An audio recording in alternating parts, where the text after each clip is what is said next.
Listen, I know that you don't play pool, but my league team is looking for someone tonight who's never played, so you're coming with. Great, I'll see you there. Hi, guys. Hey, welcome. Hey, how you doing? Hey, nice to meet you. Welcome back.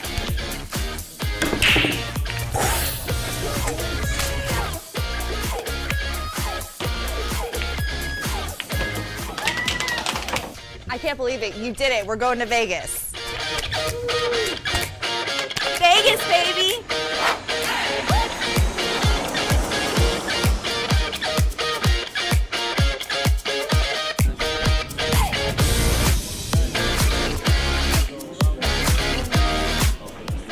Oh my.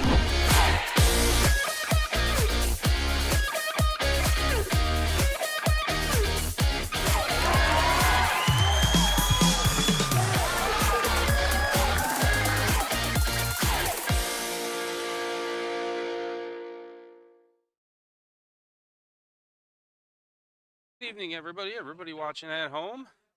This is Richard Falco, Greater Scranton APA Pool League Operator. We've got a great match for you tonight as we round out our 8-ball World Pool Qualifier.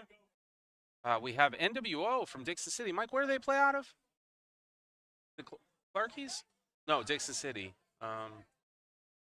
Their home bar. I don't know. All right, we'll find out. That's Bill Merrifield. Versus, look at this out of the blog out of Tunkhannock, PA. Yeah, so we just had one long battle here between Bigsy's Beer Hogs, and look at this. Pretty cool match. Came right down to the wire. Final game, of course. We don't have it any other way. So, yeah, we're going to get this show on the road very shortly as Michael hands out the score sheets, and we wish the teams good luck. Yeah, we're broadcasting live out of Eagle Billiards in Dixon City, Pennsylvania, northeastern Pennsylvania, home to the all-diamond pool tables. We have 8 7 by 3.5 bar tables, and we have 6 9 by 4.5 pro size diamond table. Cool location, excellent food. Stop by if you're in the area. We'll be broadcasting for the next 4 hours there. Just some information about what's going on. The rules for this tournament event are all APA rules apply. This is an American Pool Players Association tournament event. Male-female teams, max of 8 players. 5 players are going to compete in this match. There's a limit on the handicap of 23. So you don't want to stack a team, of course, in the APA. You want to make sure you have a well-rounded team, a good amount of beginners and intermediate players, and maybe 1 or 2 skilled players always help out. Teams rotate, putting up the players, and players may be coached only once per game, 1 timeout. They are mutual timeouts, so the moment a timeout gets taken, it's kind of like the NFL. Both teams can talk to their player. We're using a 3-point scoring system. I'll go over that in 1 second. And, of course, the winner of this match advances to the World Pool Championships out in Las Vegas, Nevada. They'll be competing. The winners will be competing at the Westgate Hotel and Casino. And that's in August. Now, this is a win-win situation for both teams here, because if they happen to bow out, we're offering the team a spot at the Northeast Challenge, and that takes place in the middle of July, where they'll be competing up there for some cash and prizes too. So win-win for everybody here. The race chart, okay, so when the players get up there and they're going to play their amount of set games that they need to win for their handicap, if the player ends up sweeping his opponent, they're going to get 3 points overall for their team. If the losing player made it to the hill, well, the winner is going to get 2 points, and his opponent who made it to the hill is going to get 1. And, of course, if the losing player won at least 1 game but didn't make it to the hill, the winner is going to get 2 points. So, yeah, we're all set. I think we're almost ready to go. Mike's up there wishing everybody good luck, and we're going to get this underway. I'm joined here by Jay Olivo. How we doing, Jay? Thumbs up. Sounds good. Want to hop on? Say a couple words? No?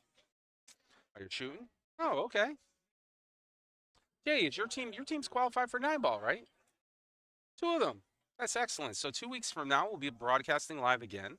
We'll do the winners rounds there, and hopefully we get to see you. That'd be pretty cool. The final round there. So yeah, our 9-ball World Qualifier will take place 2 weekends from now. We have a little bit of a gap between the tournament dates, but that's okay. You got those wonderful trophies there as you're looking in the background. Oh, they're beautiful. Nice and glistening. We've seen some miraculous pool shots today. Amazing pool play. Absolutely fantastic. Some incredible shots. Yeah. John Abda, John Juanes, he's on the table there. It looks like I don't know if he's going up to shoot or if it was just popping in to say hello. Yeah, so this is going to be a good match. It's going to be one to watch.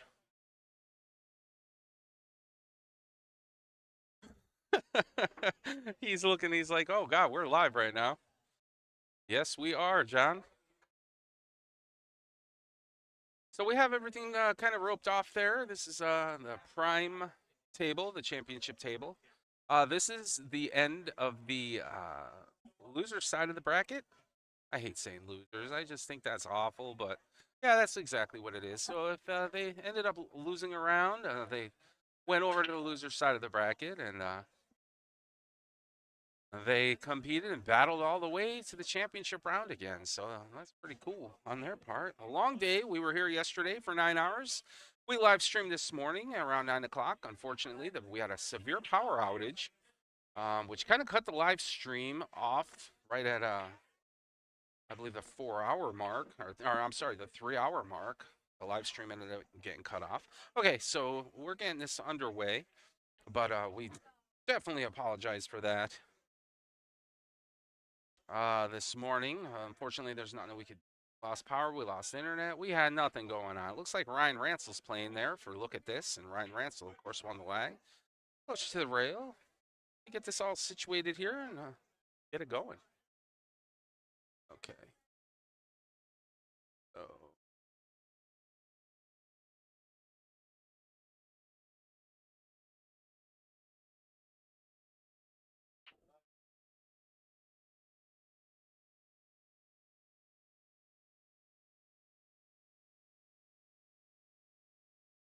Ryan Ransel will be playing Mason Keyman.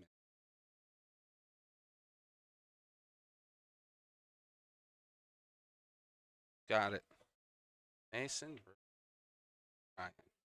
Okay, so Mason's a skill level 4. Ryan is a skill level 4. Ryan just won for his team on a hill match. It was Hill. And Ryan Ransel ended up winning for Look at This. Played an amazing bank 3-ball shot. Wow, that would have been one for the cameras too. It was a high pressure situation, and he had a 3-ball almost against the rail, and the 8-ball was hanging in a pocket. So he just figured, you know what? I'm just going to bank this home, and man, it went in like it had eyes, right in the heart of the pocket, sending his team into this championship round right here. So it's going to be interesting to see who wins this one. Should be a lot of fun. William Merrifield's team, NWO, has been playing fantastic pool all day. Came out their last round. Wow, they came out hot. They were playing really, really well. So we got Mason Hemick break. Games must win. It's going to be a 3-3.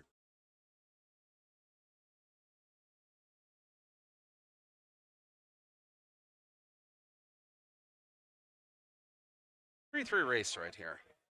Mason Hemick to break.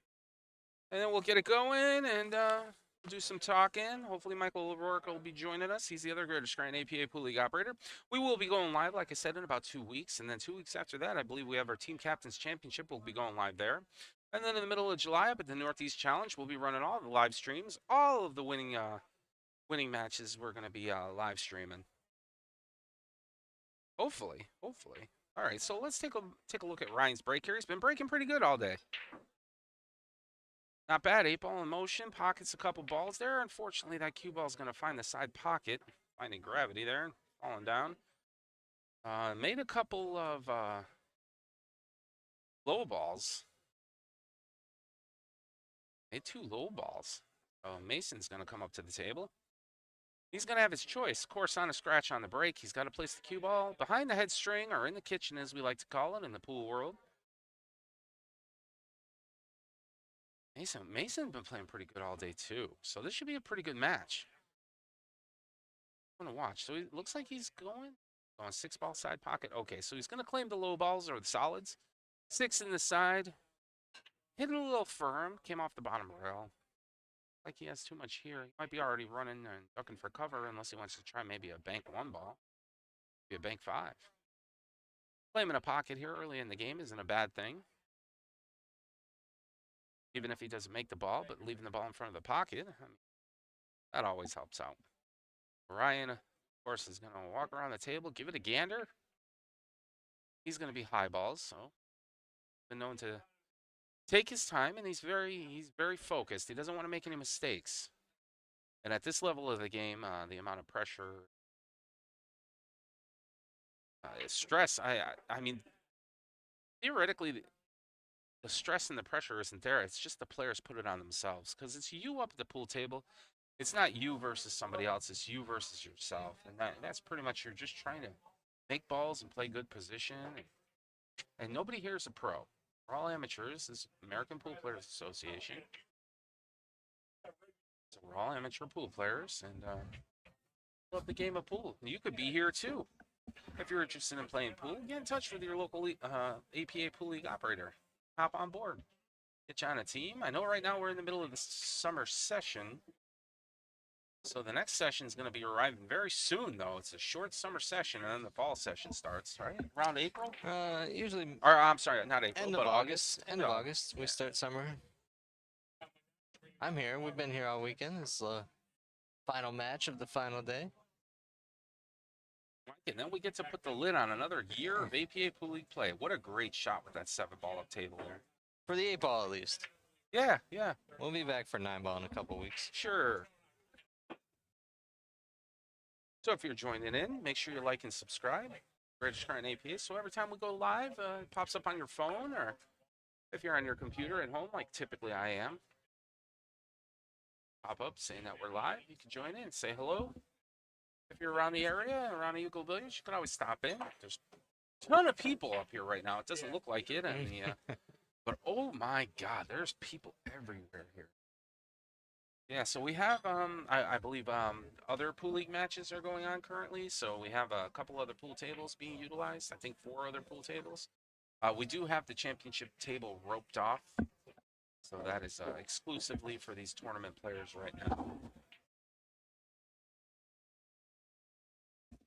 Ryan's looking pretty good right here. So 12. What's the HEMAC kid up to? When's that HEMAC kid up? Okay. We'll let you know. Playing in this match. He's definitely playing in this match. Ryan's still at the table. Mason did pretty well. Ran some solid balls there. Or the Vito kid. Nice. Found me some Vito. A lot of NWO fans out here. NWO fans coming. Bringing the support. So Ryan slow rolled that 9-ball on the side and looking at a 10-ball in the opposite side. He's probably going to save that 13-ball for last. If he can get some angle on this 11-ball, he's probably going to seal the deal with this one. I think he's got angle here. He's going to roll up high, play the 11 in the side, 13 off the rail, and 8's in. WO for life. Wow.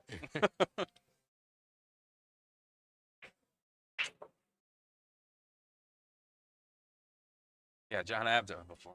John Monis. I don't know which name to use. Whatever. But he was standing right in front of the camera, smiling and waving at everybody. It was pretty funny. That was a difficult shot there at that 11-ball on the side. So Mason's coming up to the table now. Mason's got a problem ball here. He's got the 5-ball. It is bankable. And the angle, if he banks the 5 right now, I don't know if I like the angle, but then again, that's all he really has. I mean, he could go for the 4 or the 1, but really no pocket is available for those 2 balls. So we have a timeout here. Given timeouts, is it Abda? Yeah. Yeah, it looks like it. So yeah, I mean, let's take a look here. I mean, if he can bank the 5, bang, 5 comes in, but the angle of this 4 is not clearing the 1. It's going to hit the 1. I don't think so. So he's gonna need to try to get the cue ball over in this area here to at least have the one, or maybe even over further and have the 4 down in the pocket.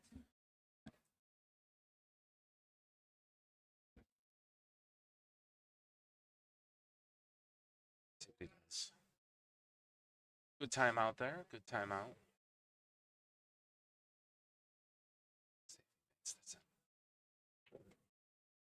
I'll play a defensive shot and just leave it right there in front of the 11.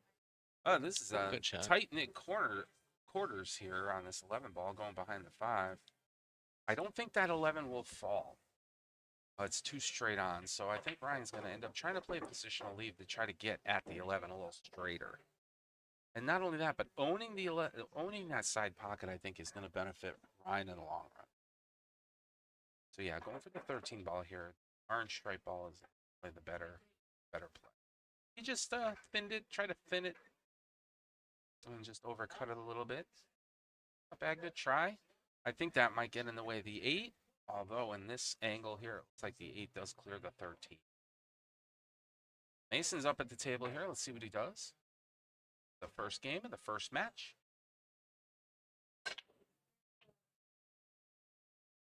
Okay, good hit. He broke open the 1 away from the 4. That's going to leave a lot of opportunity for him later on if he gets back to the pool table. So Ryan here is going to go for the 11.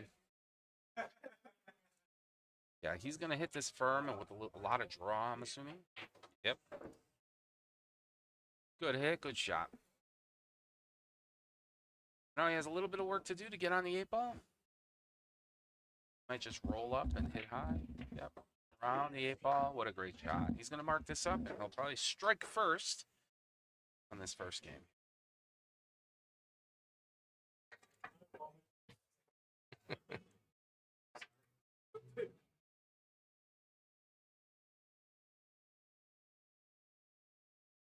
That's it. Yep, so Ryan Ransel strikes first, gets the first game underneath his belt. He needs 2 more. Mason, it's a 3-3 race, so they're both still.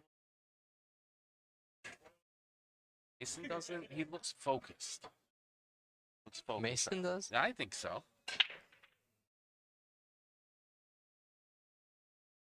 I mean, that's the face of focus right there.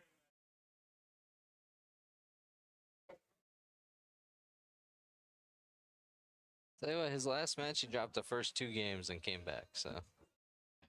He doesn't quit, we know that. Come on, Corntucket for life. It's their 9-ball team, yeah. Oh, nice. Let's watch another one of Ryan Ransel's breaks here. He's going second ball in, trying to pocket the 8 ball in the lower side pocket. 8 ball in motion. Unfortunately, the cue ball is going to fall there, so it's going to be ball in hand for Mason behind the line. I don't think anything else fell. Yeah, open table. Yeah, open table. Well, that's play in Mason's favor. He's going to have the opportunity to choose which suit of ball. Whether it's stripes or solids. I don't know, Mike. What do you like here? I like the solids, but man, that cluster. You gotta go with stripes. I mean, if you go with stripes, like this is a problem here. This could be a problem here. This is tough because you can only make it in this direction. Stripes are a little rough, but then on the solids end of it, look at all this down here. He just lost the first game.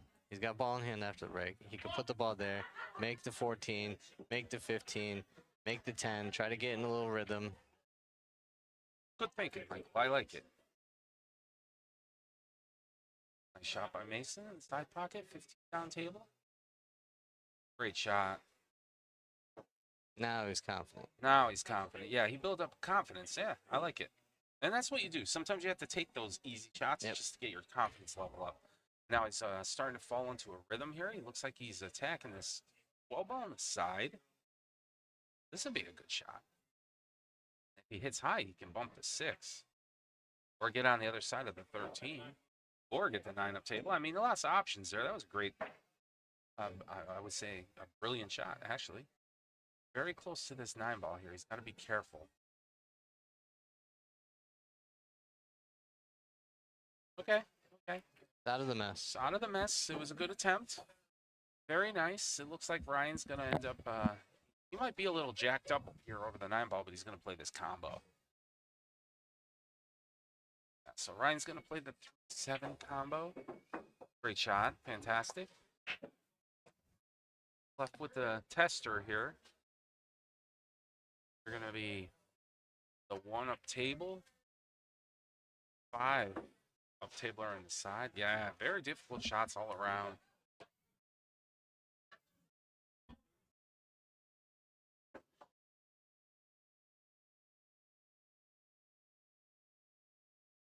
Good attempt at the side pocket there. Okay.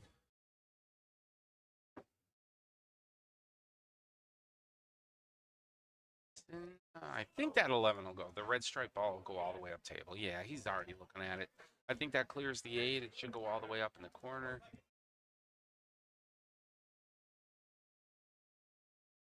Eyeballing what he wants to do afterwards. See if we got anybody cheering for look at this out there. Let's go. He's going to play a defensive shot here. So he's just going to nestle the cue ball against the, I believe that's the 10 ball there. Yep. 10 ball. Come across it. There you go. A little defensive shot. And just leave it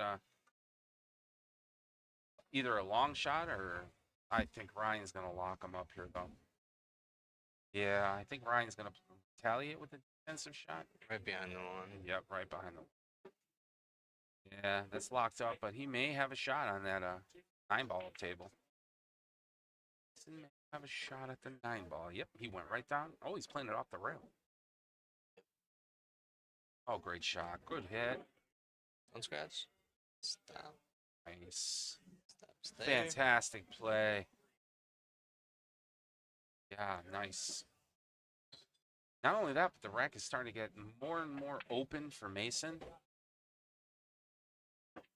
He got the 9 ball out of the problem area. All he has to worry about is that 13 ball, and he should be okay. Brian's got 6 balls on the table right now, and not a decent shot to take at. Yeah. You know? Yeah, that's a challenge. I think he's going to try to cut the 5 all the way down. Nope. Hit the 2. Knock the 3 ball out of there. I think that 3 will clear the 13 ball out of there, and the 13 should clear the 3. Gonna go for this 13 behind the 3 ball if he could. Yeah, good try, good try. It was a difficult shot. Ryan Ransel up 1-0 here in our first match. NWO from Tunkhannock. I believe they play out of the Blog Pub and Grill up there. Awesome place to go. 4 diamond pool tables. Great food. Ice cold beverages. The Blog is a great place to be up in Tunkhannock. Or, I'm sorry, that was Look at This, not NWO. NWO. You know what I'm questioning? I think NWO. I don't have a sheet. I know exactly where they play out of. Find out from Michael. Good try there. Good try for Mason. Where's Murph play out of? Anybody know at home? Not Olive in it. It's a good shot by Mason on that 9 ball. He's coming right around. He's going to be able to get at that 11. Just rolled behind the 5. Kind of button hooked himself.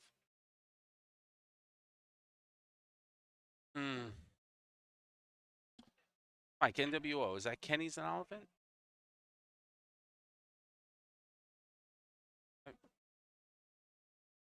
I forget. He could find out for me because I'd like to know. I know that Murph's on that team. Your phone not here? My phone is not here. I don't know where my phone is at. That's a great question. Where'd it go? That's part of the reason why I can't look it up. Play at Eagle Oh, Billiards. I'm sitting in front of a computer. I should just open up the Internet Explorer. But They play here out of Eagle Billiards. Oh, they play out of Eagle Billiards. Okay, cool.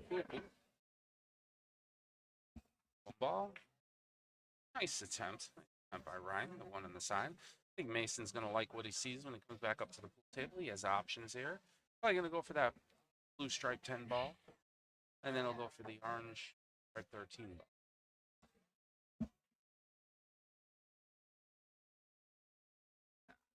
I think that's the route I would go on. Yeah, this is the right shot right here. And all he has to do is worry about pocketing the 13 and getting back to the center of the table.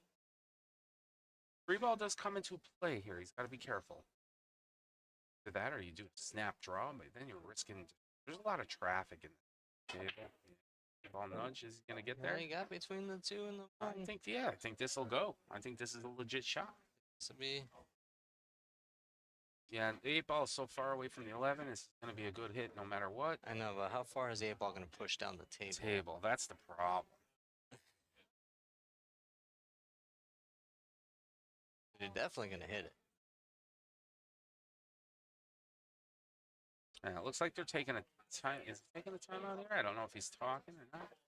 I think I just heard John say that. Yeah, they're definitely taking a if you time hit out. that, the 8 ball is going to roll down there. Yeah, he's got to be very careful here because you don't want to accidentally pocket the 8 ball. He ends up losing the game. Mason is up the heat. Huh? I hope we get to see John play. Yeah, I hope. I want to see him play too. John versus Fergie would be amazing. Oh, what a great shot. 8 ball. Wow. Nice shot, Mason. I don't think it gets any easier than that. Definitely proud of that shot.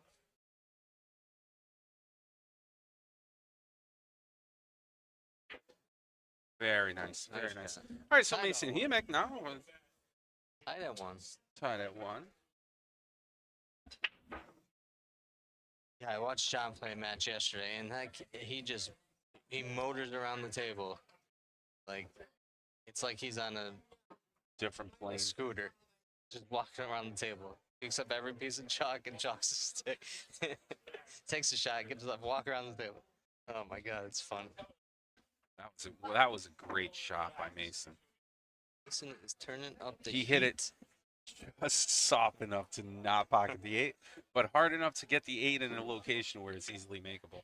That was incredible. Yeah, that shot could have went either way there. Either way, Mason the break here. He's going ahead of the rack. Okay. 3 balls going in. 1 ball's going in. No? Well, that sets up for a nice little run for Mason. Exceptionally good break. He has 1 or 2 problems on the table, but I think that he'll be able to handle it. Unreal is right. That was incredible. So Mason's going for this one on the side. Is he going for this one on the side, or is he going to play? Looking at like the 7-5 combo.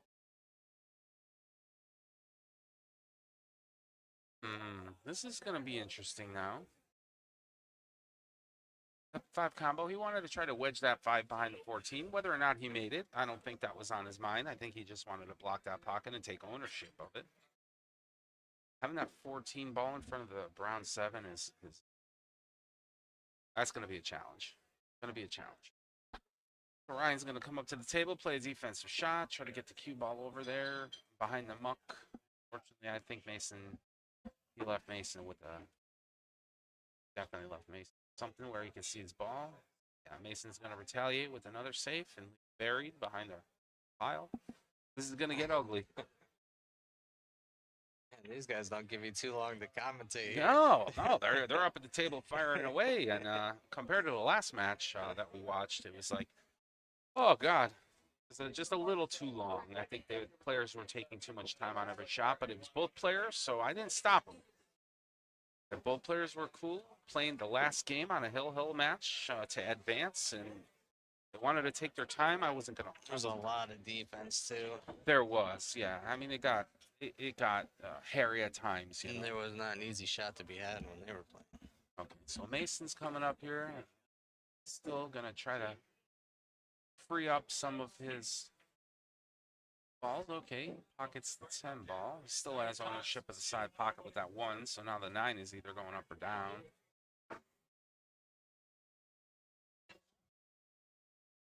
Brian back to the table. Yeah, I mean they're like right next to the table. The moment somebody gets done shooting, it's a great shot. That was a great shot in the side pocket. So he pockets Mason's 1 ball, but follows it up with his own, and he continues shooting because he pocketed one of his own balls. Ryan's going to take the 15 behind the 14. And still takes ownership of that pocket. I'll tell you what Mason can do right now that'll really open everything up is get that 7 ball out of there. And he doesn't have to worry about it later. going to take the 2. He still has a lot of pool left in this game. Oh, watch this. What if he puts the 5 where the 15 is? You could tell I'm much That's where he's more going. alive. Where he's going. Much more alive now than I was earlier. Wow. He took ownership of the pocket now. So, yeah, that's going to be a interesting safety battle between Ryan and Mason.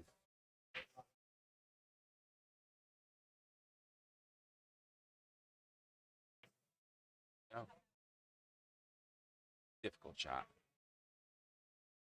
Slow roll. And the thing I like about Ryan is he knows he's not 100% accurate, but he hits the right speed on every single shot, so it stays close to the pockets. And that's smart pool.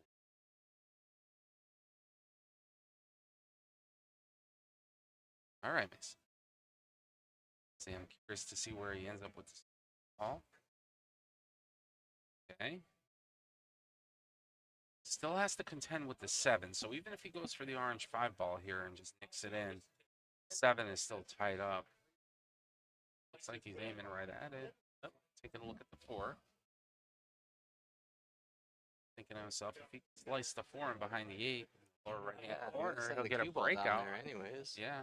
Might as well try to cut the 4. Might as well try to cut the 4 as long as it clears the 8.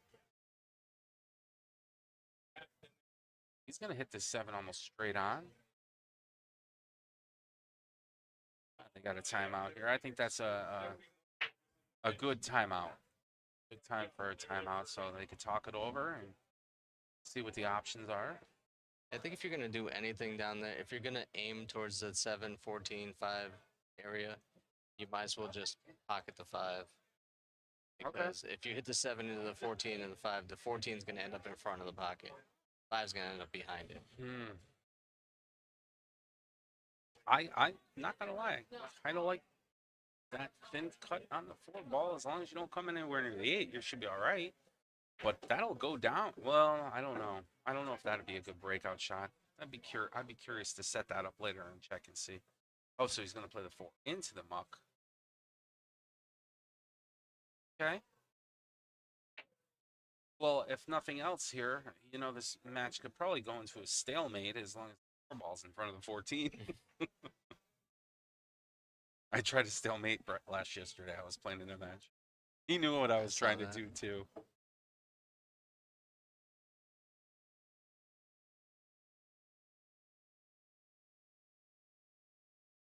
Okay, so Ryan's going up table, going to attack the 11. Rifles it in. Sends the cue ball back out towards the center of the table. He gets the 9 ball down. I think, I'm going to be honest with you, I think going for that 12 ball right now is probably the better option than going for the 9.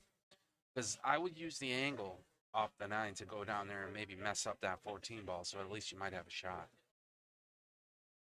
I think Ryan just saw it now, too. Yep. Sees it. Even if he could come off the rail and be, they're going to take a timeout here. Even if he could come off the rail, like, okay, so he makes the 12, bang. If he hits it firm in center cue ball and even comes off the rail and leaves right there, at least he can go after the 9 ball, pocket the 9 ball down here and get an angle. Come into the, or go into the side pocket. Might be able to take the 9 in the side pocket right now. That might be the better play. Take the 9 into the side pocket now and come off at an angle. Yeah, that's what Chris is talking about. Yeah.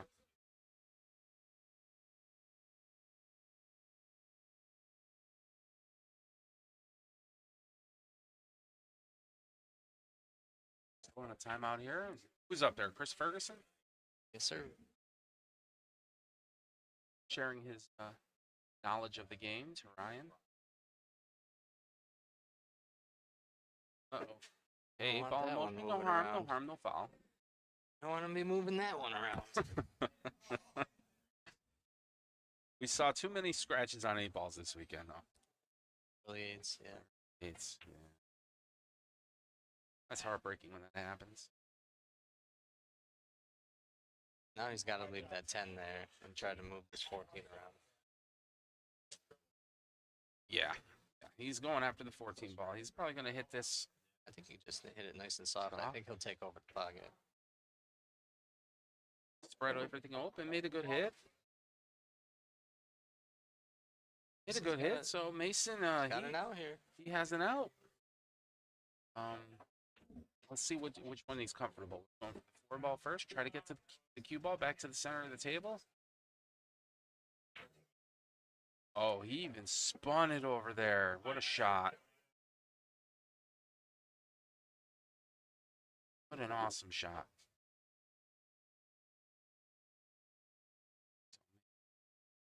Take this 7. All he wants to do is get the cue ball on the other side of the table. Oh, my word. Not behind the 14. Yeah, I would have probably hit that a little bit harder. He had nothing to lose. I don't scratch in order because the 14. Okay. Mason just hit that harder. I think he would have been on the other side of the table looking at the 8 ball. But this game's far from over.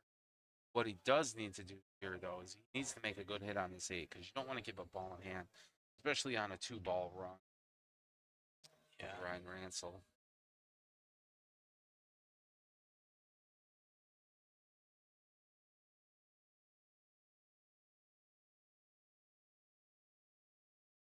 From a pocket. I like the upper left. 2 rails. 1 rail. Upper left, 1 rail. Just try to make a good hit on the 8. Shallow. Okay, so Ryan's going to have ball in hand here. I think it's going to be 14, and then he's going to go up table for the 12, come off the bottom rail, make the 8. So 14 first. Yeah. Smart play.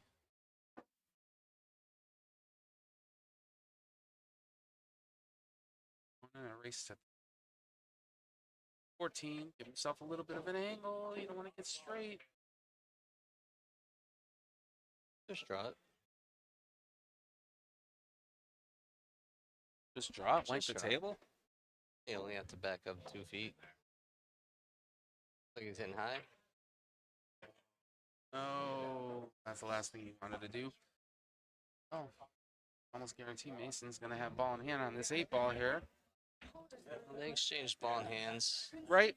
It seems like it's just going back and forth, exchanging ball in hands. Needs this 8 ball to go up 2. There it is. All right. 2-1. Mason is So on Mason's on the hill here. 2-1 against Ryan. Mason represents NWO. And out of Eagle Billiards. And look at this out of the Blog Pub and Grill out of Tunkhannock. Ryan Ransom. Yeah. I'll tell you what. You know what? Maybe I better not say that. I know people at home are going to be like, now what were you going to say? I was going to say, you know what? I watched Ryan play his last match, and it seemed like he was a little bit more focused. But then again, he was in the Hill match for the team to go, so that makes sense. I get it. I don't think Ryan is letting off any of the steam, or he's not idling the engine, but it seemed like he was just taking a little bit more focus in the last match that he did. But this set here, this whole match is far from over. Slow roll, nice 4 ball, corner.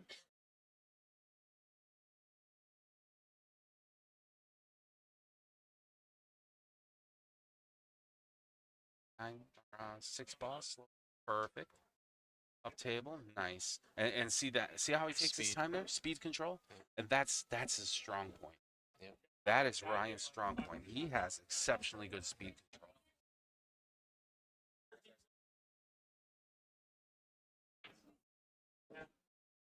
Nice drawback shot to get the 5 in the side. Or play the combo. He might go for the 5, 14, 7. Nope, 5 in the side. Once again, speed control. He has options here. He can go 3 or 2. Or play defense off the 7. Oh, he just said, screw it. I'm just going to bank that 7 right in.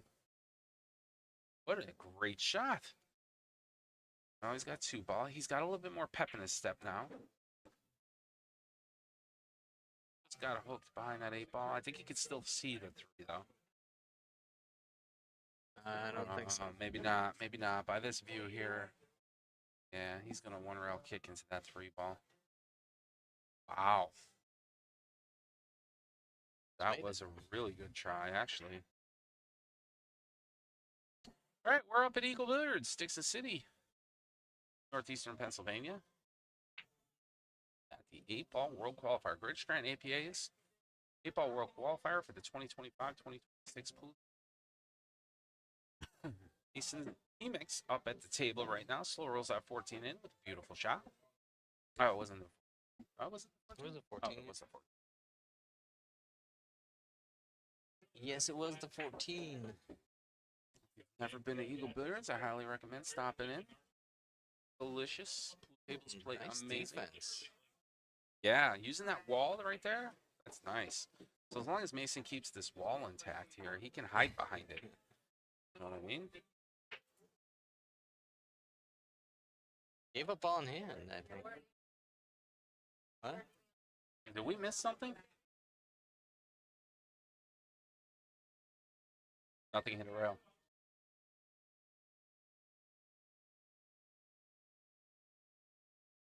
No. Just taking a timeout. Nothing in rail, yes.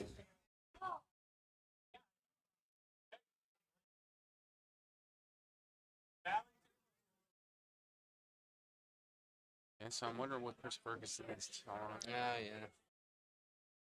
Yeah, never hit a rail, right?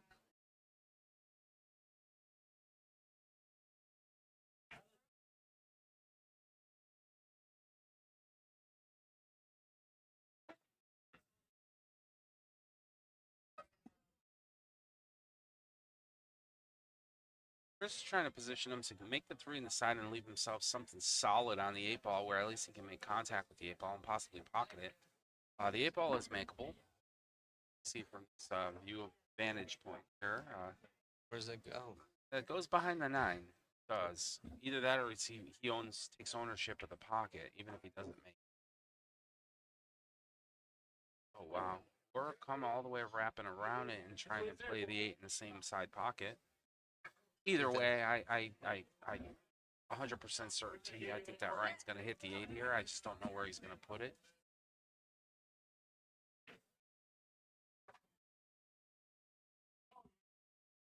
Mason has a little bit of work to do. Okay, so Ryan's going to play a carom shot here where he's going to hit the 8 off of the 13 ball and try to pocket it in the side.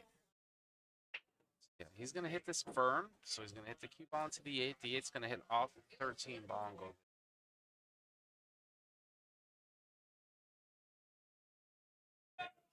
What a great try. Great try.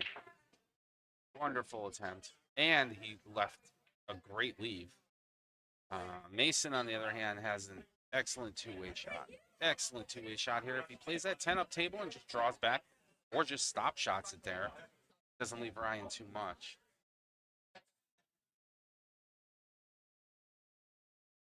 I think the 9 will go too.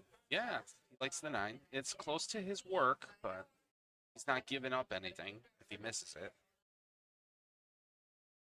Yeah, he's going to play the 10 up table. Now's the time for that shot, I think. Got to cross over the side pockets. Sometimes that's tough. It's okay. Nothing wrong with that leave, and the 10 ball rolls all the way back down for the side pocket shot later on. Not too shabby. So if you're Ryan Ransel right now, what are you doing, Mike? Probably just try to cut it in the side, I think. Cut it in the side? That's a pretty hefty shot. That's all you really have. Yeah. Get it closer to the pocket, I guess, right? I don't know. He's going to kick into it. Marks up the lower left pocket. Wait, what? Yep. Wow. We're going to learn something today here, Richard. Is he cross-cut banking this and trying to split in between the 11 and the 15? Yeah, that's what he was trying to do. Try to wedge the 8 ball in between the 11 and the 15 and head over to that corner pocket. Nice attempt. I'll tell you what, that's creativity. Creativity on the pool table. I didn't see that shot. Did you? No, I think for that shot, the point was to not scratch hitting the 8 ball. Okay. So Mason's up at the table here. Looks like he's got a nice little run as long as he doesn't. Okay. Yeah, he's got a nice little run. He's going to go for.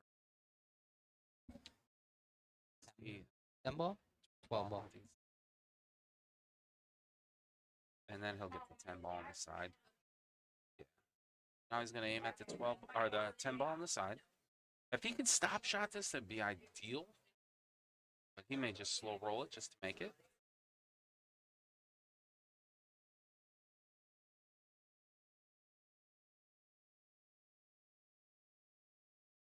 Oh boy. Nice try. I'll tell you what, I think that 8 ball clears. Clears the 15 in the corner. But he is jacked up over this 10 He ball. is jacked up over the 10. Yeah, that increases the difficulty as well as your percentage making the shot. I said earlier, every time you elevate that cue higher and higher, your chances of missing go up as well. Actually see. pretty level. Get it? He got it. Nice. What a wonderful shot. All right, so Ryan Ransel, we're Hill, Mike. Would we have it any other way? Hill, just the way we always are. Every single match typically goes Hill for some reason, especially at the World Qualifier in triangles. This makes it easy, interesting. You got one game separating victory from defeat.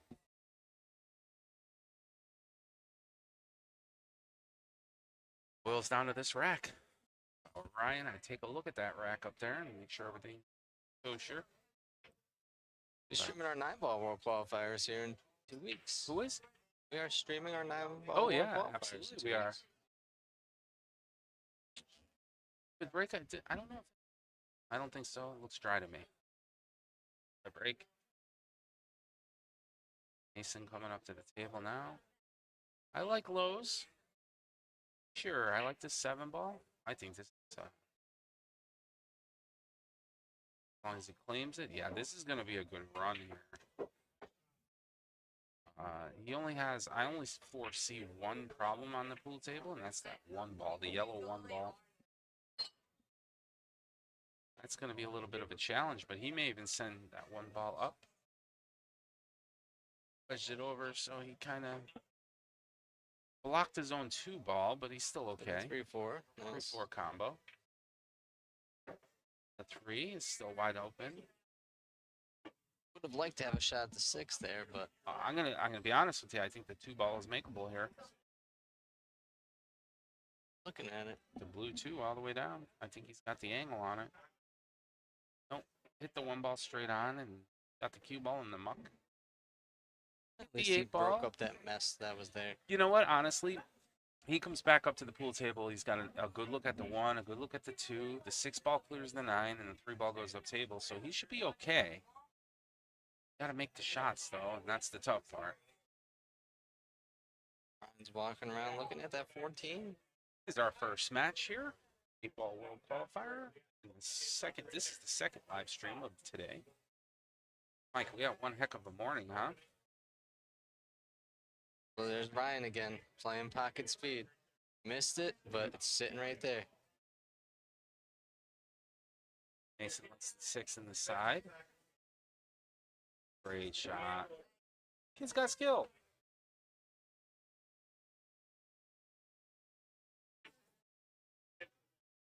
Nice.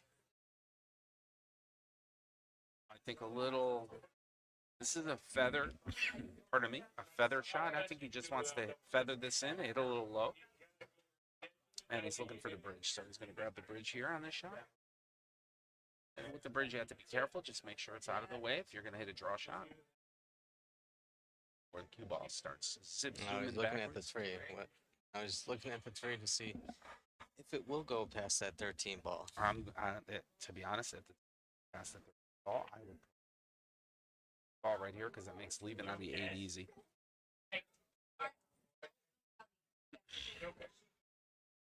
Okay, so he's got the 3, but then he's going to have to draw this back to get on the 8. That's the only option he has right now.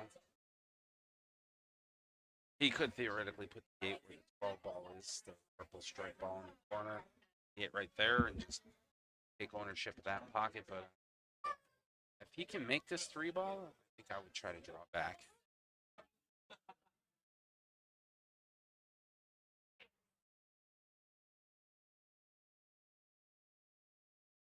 Line it up.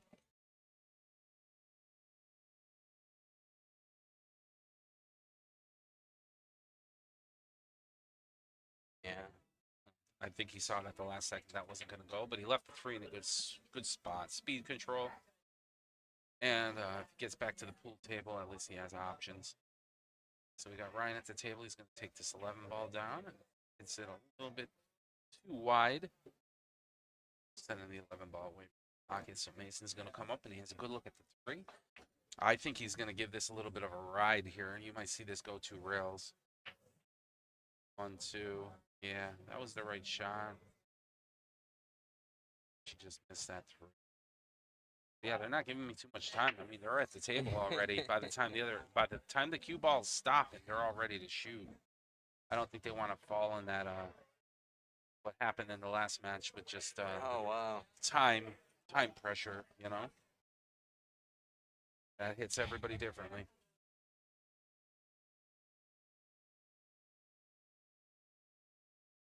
Okay, Mason.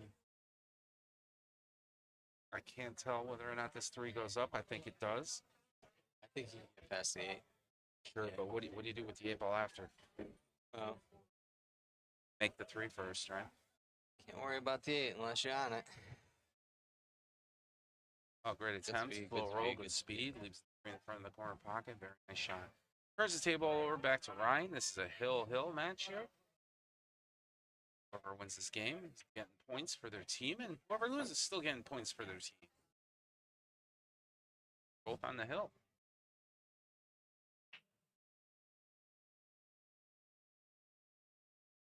That was a good shot by Ryan right there. He didn't want that 9 ball to fall.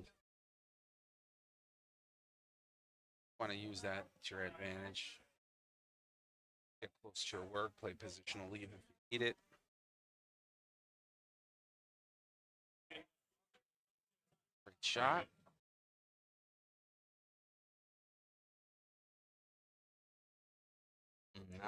Now the easy ones are out of the way. What do you do now? There's no easy ones left. So he keeps looking at the 13. That way, if he misses, he may just block the 3. I think they're taking a timeout in. It's Chris Ferguson, comes up to the pool table.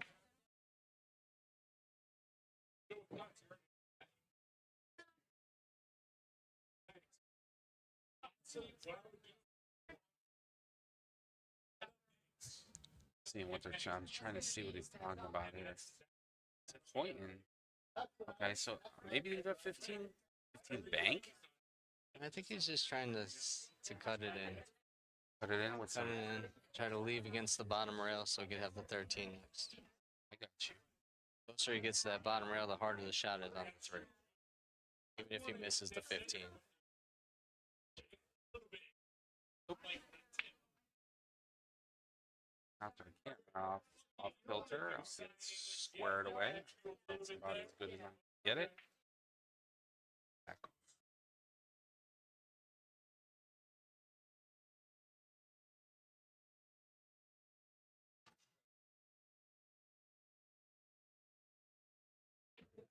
Try to put the 15 as close to that rail as you could. A little too hard there.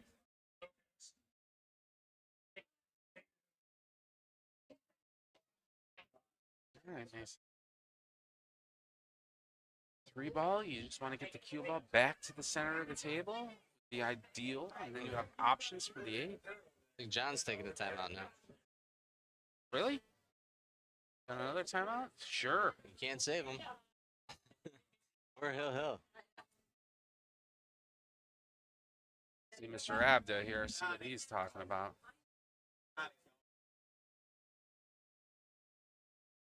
But various things here. Let's try to get it back up past the 13s. Right. There you go. Oh, that's all you needed to do. What a great shot. Now you got to That was a make good this one. timeout. That was a good timeout. That was good. Now you got to make this one. This for the win.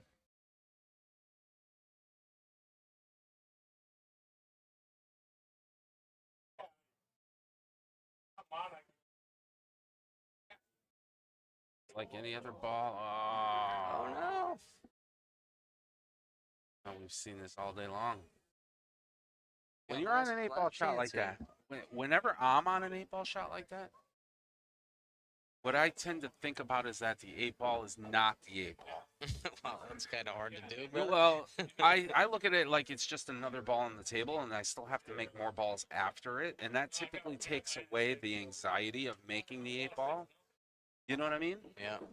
So I'm like, okay, I just need to make this ball, and then my next shot is here. I'll play for a positional lead, even if there's nothing else left on the table.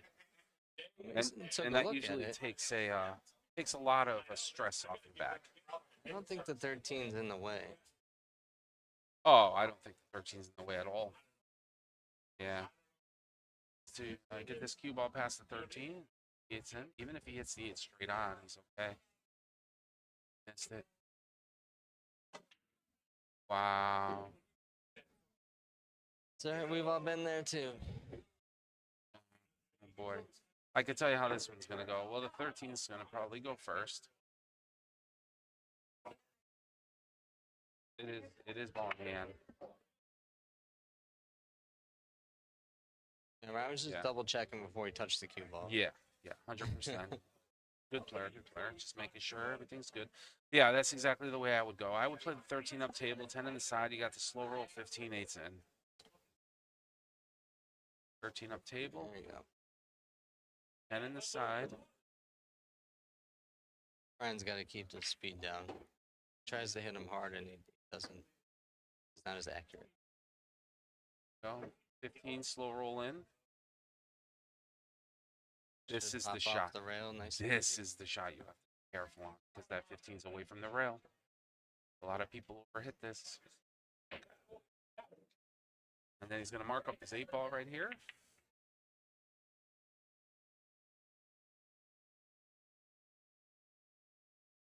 Good 8 ball, little right hand English. Perfect.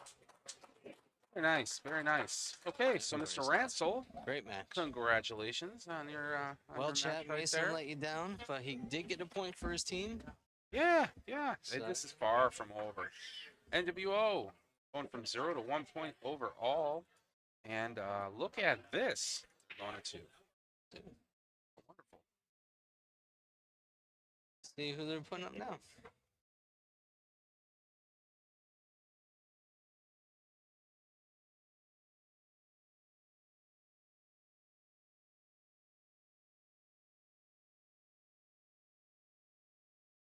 All right. So let's get the scoreboard ready so we find out who's going up there. This is one heck of an opening match. Okay. Just told Vito hello is playing. Okay, so for NWO.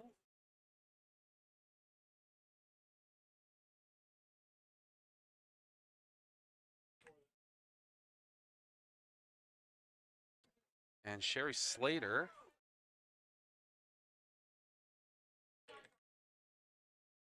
Okay, games must win. Well, Vito is a skill level 4, so he needs 3. And Sherry is a skill level 6, so she needs 5 games. It's going to be an interesting one here. So we're going to take a look at this lag. Slater with yellow ball. Looks like Sherry's going to win this. What a lag. Wow. Okay, so Vito's going to wreck here, and Sherry's going to break on the first wreck. Sherry Slater played a really, really good pool earlier today. She ended up sweeping her opponent 5-0. Very good pool player. Vito's going to have his hands full here. Pulling for him. See how he does.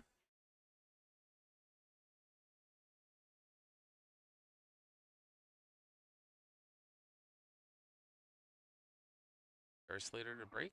Represent. Look at this. Look at this. Currently up 2-1 over NWO.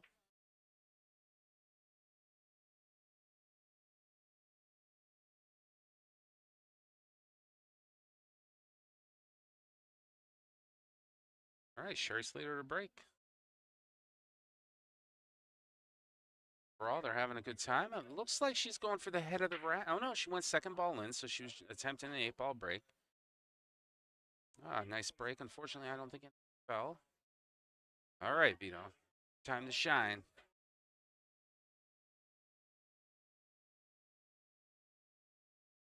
So he's got an open table here. Cue ball's kind of in a bad position. Doesn't really have too much other than maybe the brown 7 all the way up table. Or the brown 7 in the side. Yeah, brown 7 in the side off the 13. All right. We got a gamer. What a beautiful stroke. Wow. Nice stroke. Ball. Off the 6. Ah, good try. Good try, though, Vito. Jerry's coming up to the table.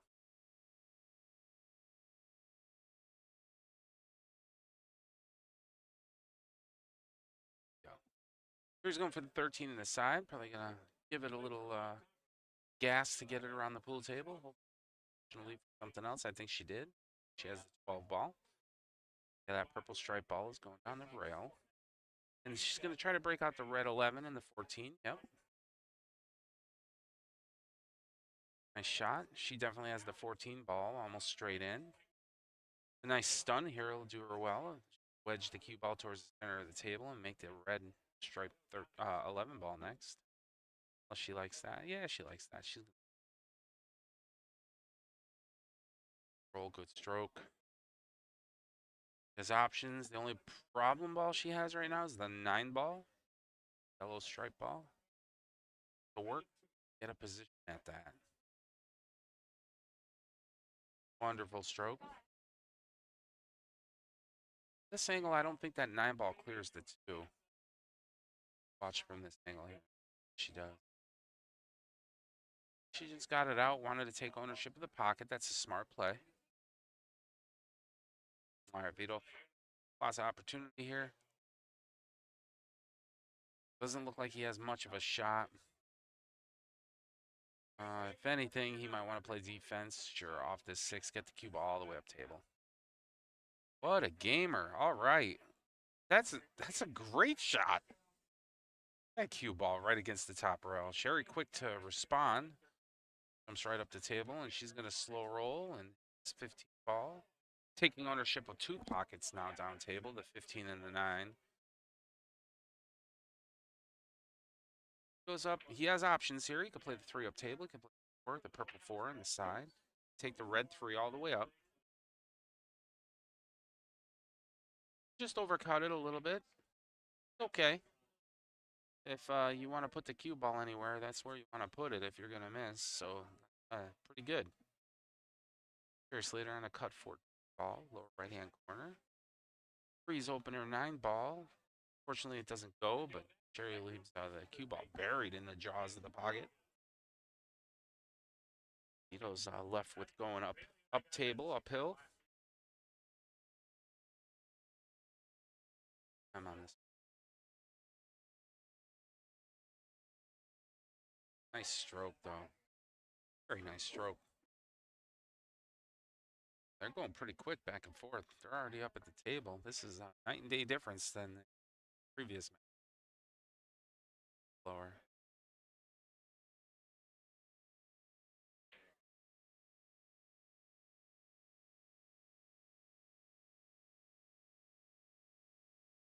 So kick here into the bottom, make the 14. Shot, very good. She's looking at the 9 ball here. She's going to have to wedge this against the rail. So she's going to hit rail first, then the 9. Rail 9, spin it away. Got angle on the 15.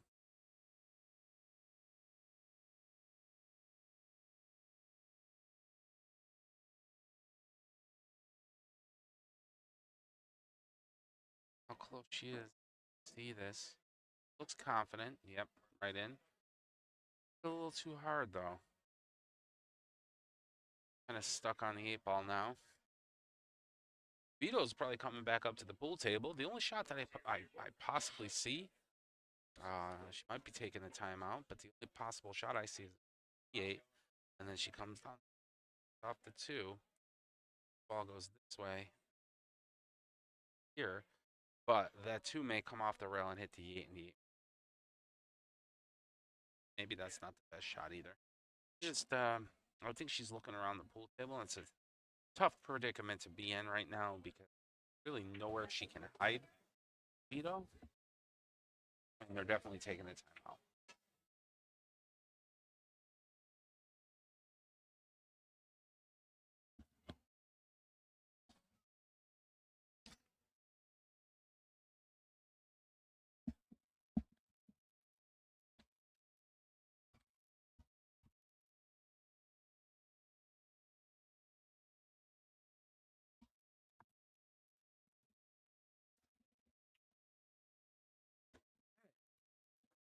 Looking at Sherry on the 8 ball. We're looking at a timeout right now. There's Ferguson up there giving some instruction, taking a look at this 8 ball and where he wants to help Sherry put it. I mean, if you can get that 8 ball in front of a pocket right now, I think that'd probably be the best result.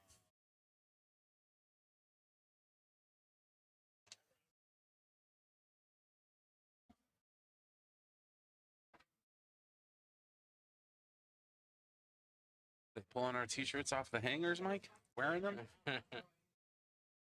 Let's take a look at this and see what Sherry does. She just hits it off the bottom rail. Frees it away and moves the cue ball down there behind the 8 ball too. But Vito, I'll tell you what, if Vito goes after this blue 2 ball, Sherry's not going to like what she sees afterwards because he will have blocked her out from making that. Yeah, you don't want to attempt this though. I think you just want to hit this straight on and play defense.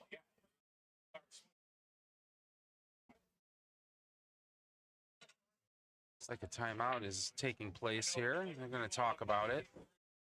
I like the idea of chasing the 2. I mean, I think that's the right play. I just don't think I would chase to make it. I think I would just slow roll hit it. And that kind of opens up the entire pool table for Vito. I would chase it. Would you chase it all the way up table? Yeah, I think that 8's blocked off enough and it's not going to go anywhere. Yeah, from this angle, I see what you mean there because that 8 ball is not going in either way. So, I mean, would you attempt the 2? I mean, if you're playing pure pool, I probably wouldn't. I'd probably just play the defensive shot and see if she splits open the 6-8. The other option, you know, if you attempt the 2 up table, you have to be careful here too because let's go to the overhead view. Okay, so if he attempts the 2 ball up table, he has something tells me this key. No, see, he played the defensive shot. That's a smarter play. Smart play. Nicely done, Vito. Yeah, because you'd have to hit that pretty hard to get the 2 all the way up table. And I think that it was just too close at the angle he was at. It might have flirted with the side pocket scratch. And that's something that he didn't want to do because then she definitely could make the 8. She's going to make a good hit here, but Vito's going to come back up to the pool table. There's 6 balls freed. He's going to definitely go after that first. He's got a little bit of an angle here. Not much, but he needs to move that cue ball up table. So that way, if he doesn't get a shot that he's comfortable with, he can play another defense and at least hide behind some of his balls. What? That sucks that he misses it. What a pure stroke. Yeah. Oh, my. Like, super smooth stroke.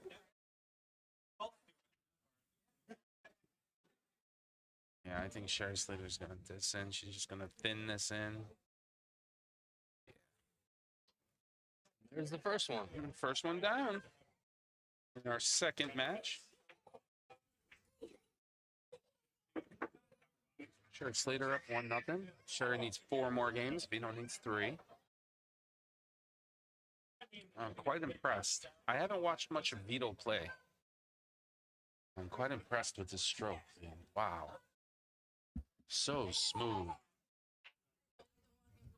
That like people who are in the know, that takes years to perfect.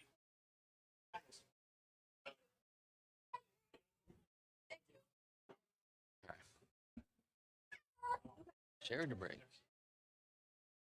Second ball in for the 8-ball break. Just a little light. The 8-ball is in motion. She does pocket the 2-ball.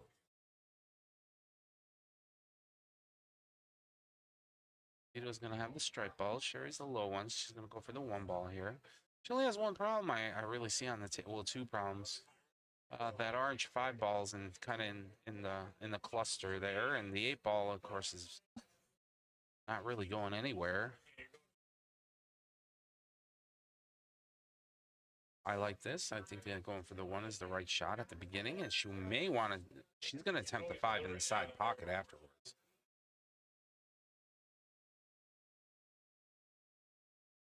That's just what she was looking at. So she's going to chase this orange 5-ball right now. I don't know if it's going to go on the side. But at least it'll be out of there. Wow. And it's inside. I mean, well, you can't even. There's nothing you can say about that. That was just incredible.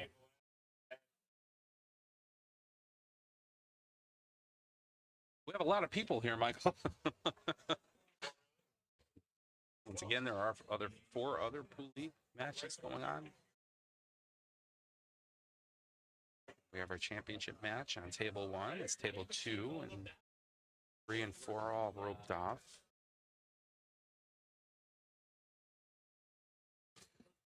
Nice shot by Sherry Slater. Get up table on the 6-ball. She's definitely looking at this 6-ball and where she wants to play position for her next shot. Center cue ball here. Probably leave on the 3. Yep. Here she might opt to go for the 4-ball and go 2 rails around for the 3. Purple 4 on the side. Hit a little high. There's no scratch here. There shouldn't be. Oh, she zipped it back. This might be an opening for Vito here.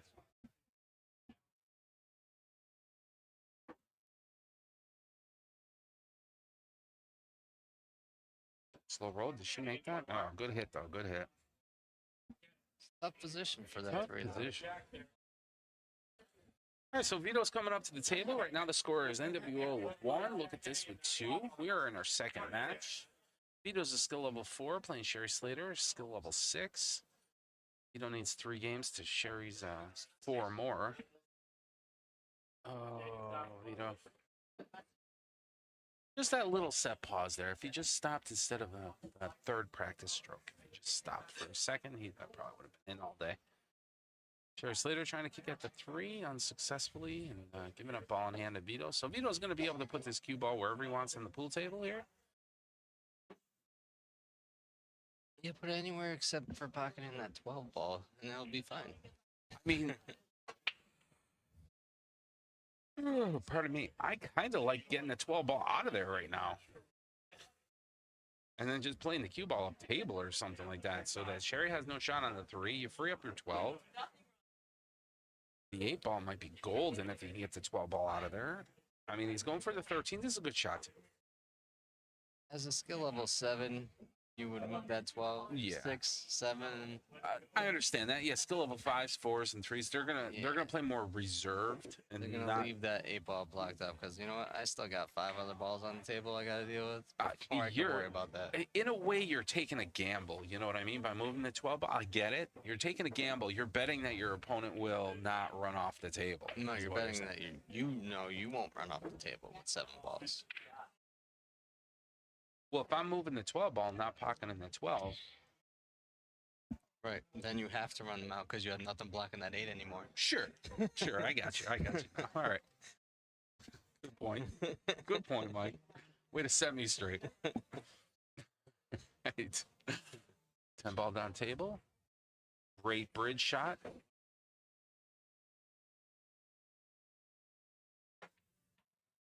Remember, the bridge is a tool.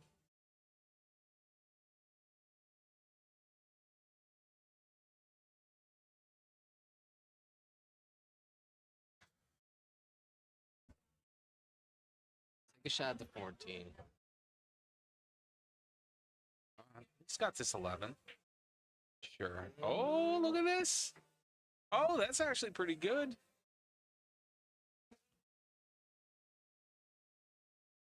Now he's going to have to go for the 14, and he's going to have to play a little draw here. I think a little draw is in order. No more safety net. No more safety net now. 12 and the 8. Yeah. 14's the right shot. This is makeable. He needs to hit a little low there so the cue ball goes off the top rail and comes back to the center. Little low. Oh, no. He thinned it. I'll tell you what, though. That's a very difficult shot. Sherry Slater is coming up to the table, and she's on the 3 ball. She has to spin this in. Making the 3 is difficult. Yeah. And getting him back onto the 8 is harder. Wow. What a great try. And it just hung there. Let's see, she would have. I think she would have had a shot at the 8 ball either. Yeah. Now you gotta go for the 15 here and try to get position on the 12 up table. 14 balls and no go. Not go for that 14.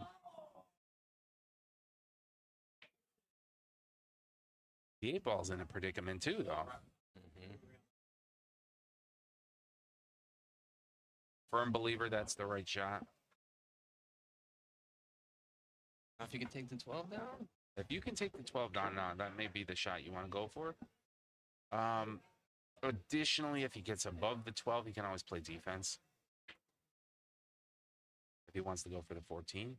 So he's going to try 14 ball and then defense, unless he hits this hard. Okay. Let's see. I don't know if it goes in the side. It's slow. Keep those 8. Keep that 8 and 12 together. Does it go in the side? I don't think it does. I mean, I'd go as far as almost hitting the 12 straight on and try to get the cue ball. Yeah, just to put the cue ball right past the side pocket. Yeah, they're taking the timeout right now. So this is, if I was taking the timeout here, I mean, maybe you slow roll this way and hit this side of the 12. 12 comes this way.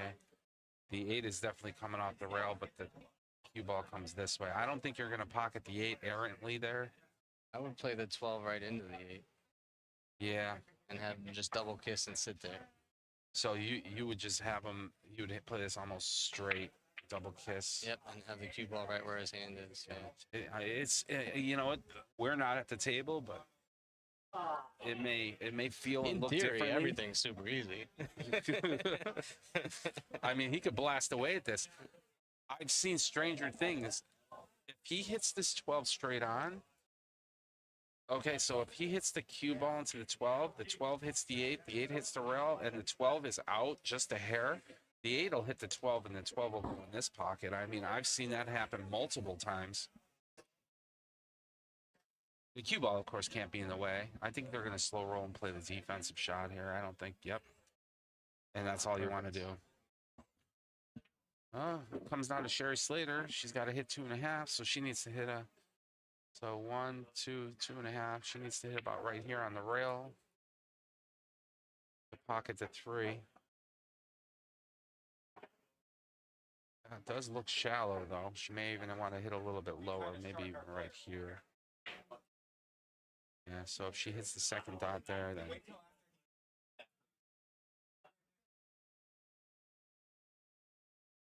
They are taking a timeout and doing a little coaching here.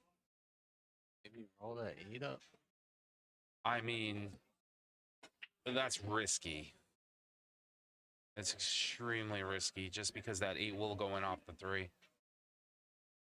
I think Sherry knows it too.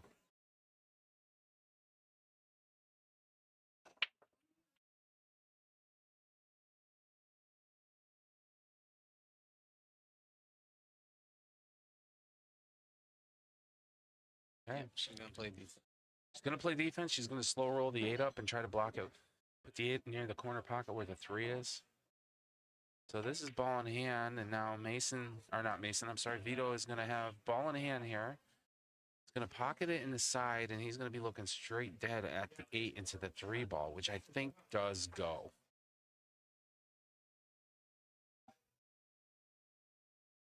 Let's see what happens. Looking at the 8 ball down into the 3 now.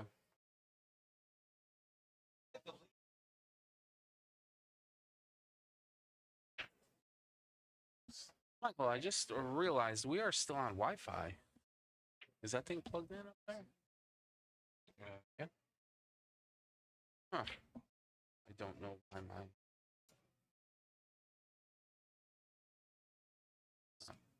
There's nothing wrong with it, so just let it roll.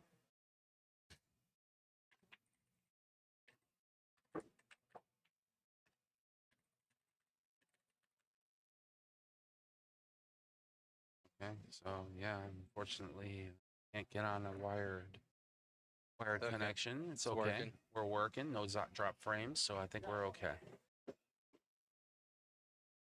Vito looking at this 12 ball. Playing the 12 on the side is the right move. What do you do with the 8 afterwards? I don't know. Slow rolling the 8 into the 3, I think, is a bad idea.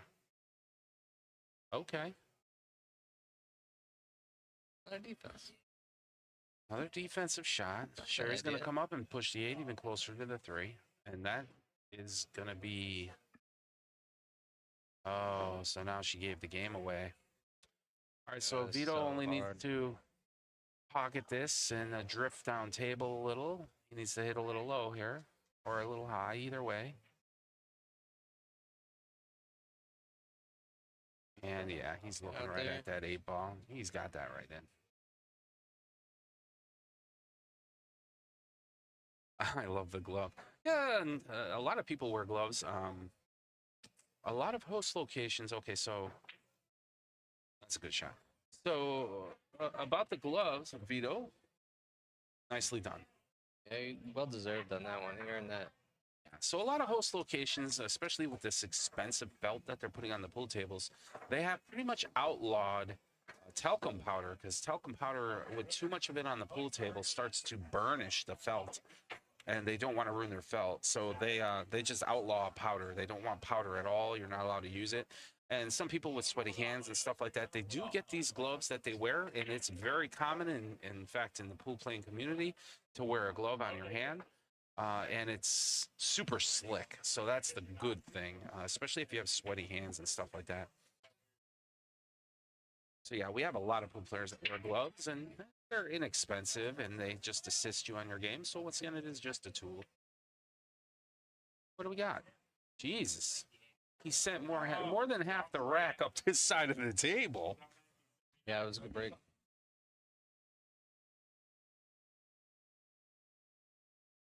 He sent 12 or 11 balls up this side of the table.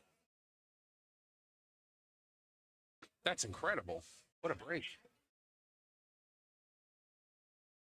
You mean stripes? So he's... Oh, no, that's Sherry. I'm sorry. He broke dry, and Sherry Slater's at the table, and Sherry's going to claim stripes. The only problem with a break like that is now it's open.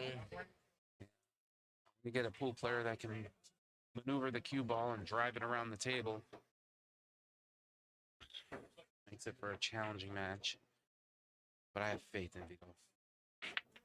Get to the hill. I had to play Sherry a couple weeks ago, and not an easy match. Who won? I did end up winning, But she's a challenge. very good pool. That's a good shot. She got the friendly little roll there off the bounce. She's going to go for the 9 ball and bring that cue ball all the way back down table. That's what she wants to do here. Thing with she has to do is she has to control the cue ball enough to split the field goal here, I think, between the 4 and the 7. She's going to hit a little right-hand English and hard in between the 4 and the 7. Nicely done. So she's going to have a 13 ball, the orange stripe ball here, and she's going to stun it. So the cue ball is going to pop off the rail, and she'll have an easy 14 ball. Oh, no. Just rattle it. Just a bit off. That's all. Rattle that 13 ball. Now it's up to Vito. Vito should definitely go for that orange 5 ball. Yeah, I like the orange 5 ball here. I think that's a good confidence builder right out the gate. There it is. Keep going. Hit that 7. All right, so he has a 7 straight in after that. He's got to keep... The only thing that he has to do right now is keep the cue ball near the center of the table. Like, don't go up high. If you get above these balls, I think you're in trouble. So you want to keep the cue ball more towards the center of the table. Got the 4 ball here in the side. It's a good shot. He may have to run for cover here. See how he's above all the balls right now? Yeah, that cue ball. The moment it gets above here, you're kind of left with a difficult shot. If Nice he cuts this all the way down, Just a deep. just a Very defensive shot. Okay. Smart play. Smart player. Just giving Sherry a run for her money.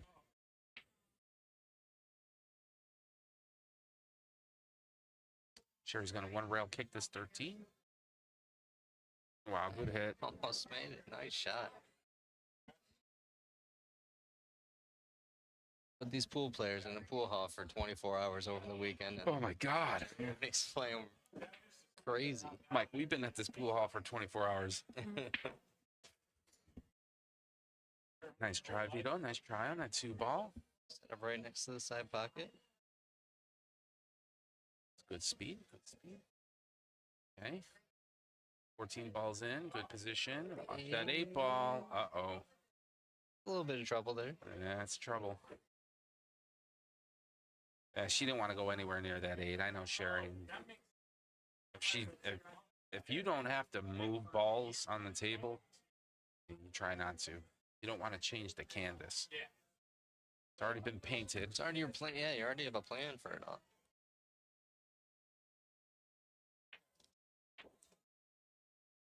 Coming around. Oh, the table. wow. She got below the 8. Almost straight Oh, in. my word. Nice shot. Fantastic shot. She had to jump out of her shoes to hit that one around the table.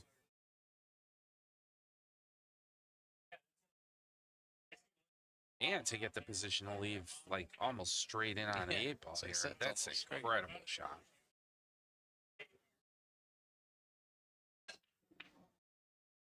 Could she capitalize? Yeah. Very nice. Very nice roll. All right, so Sherry Slater gaining another win. There, it's 2. She's a 3-2 race now. Vito needs 2 games. Sherry needs 3.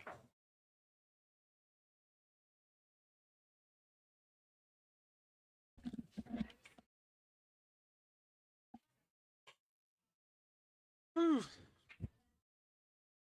Long weekend. Long weekend. I'll tell you that. All day yesterday till about 10 o'clock, and we'll be here 8 in the morning until 11 o'clock tonight. Yeah, I'm not pulled out. I'm just a little bit tired. Oh, wow, what a break. 15 balls in. So she made a high and a low here. Believe her, did she make 2 highs? She made 2 high balls and a low ball on that break.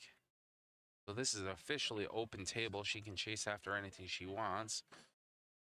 I'm going to be honest with you. I think she's going to go for the low balls. I think she's going to take the solids.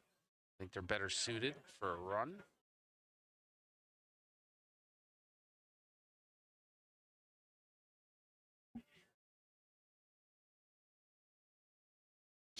Yeah, so she's going to come across the 7 ball, slow roll it in. Now she's going to take that 6 ball.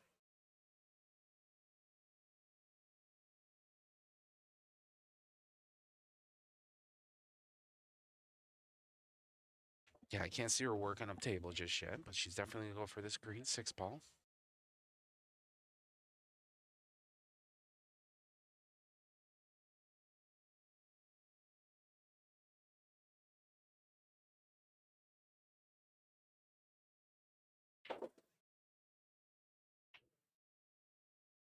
A great 6 ball shot. Wrapped around the corner. Cue ball up above her work. 3 ball's a little tough here. She's probably going to take the 5 in the side.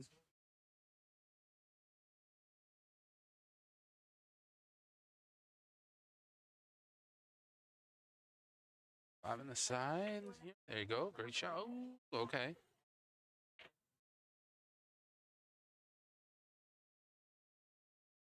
Sam didn't play yet.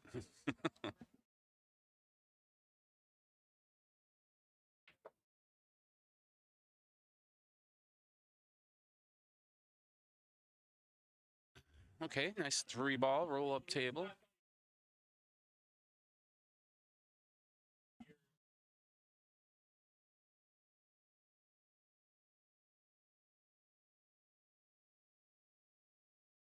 No, Sam did not play.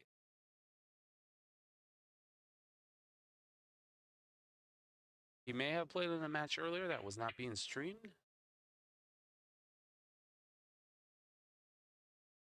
They've definitely played Over the weekend, yeah, absolutely. So we're taking a timeout here.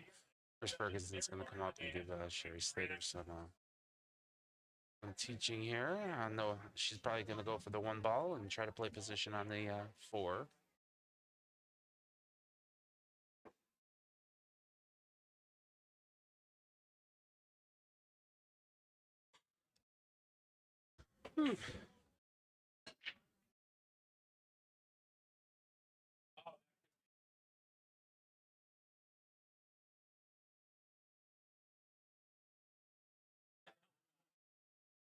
I wonder what Chris is going to tell her.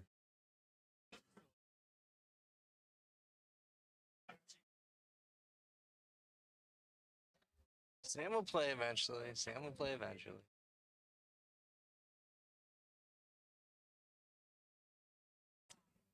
It's over. We'll see what Chris came up with for Sherry Slater here. So she's definitely going for the 1-ball here. She has to be a little off angle to get that 4-ball down table. So, all right, playing a defensive shot, just trying to get the cue ball behind the 8. A good leave. Vito's gonna have. I think he has a shot. Yeah, Vito definitely has a shot. I think he could play either the 9-ball down table if he really wants to. He also has a cut 14-ball, so he has options. It'd be nice if he can get the 2-ball. He's gonna go for the 9 down table. It'd be nice if he could get that cue ball behind that wall of stripes down there. What a shot!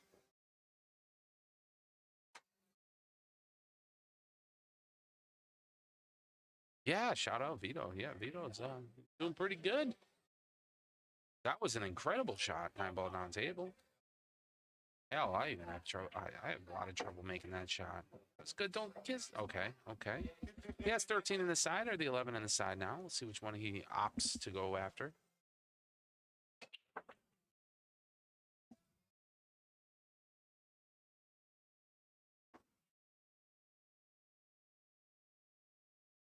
Curious.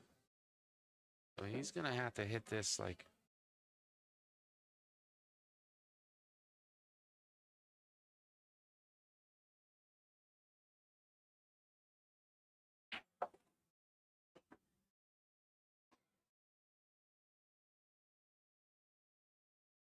So they're taking a timeout here.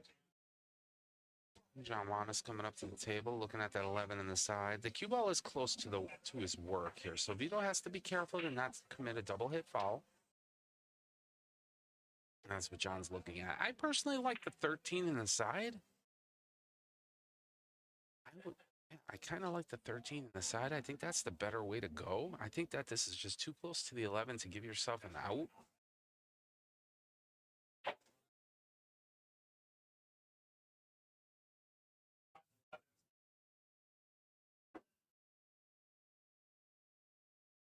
Currently, we are in our second match, and there are 5 matches to be played. So,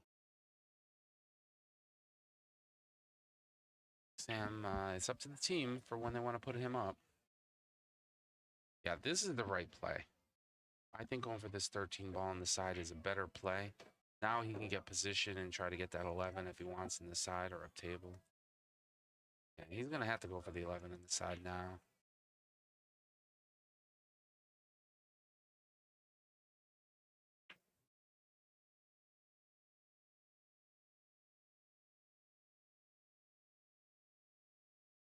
Good try. Oh, they're going to botch up that 1 ball. Close. Nice try, Vito. Very good shooting. Sherry has her hands full here, too, because she has to go up table for the 1, down table for the 4, and back up table for the 8. So she needs to play pretty good position play.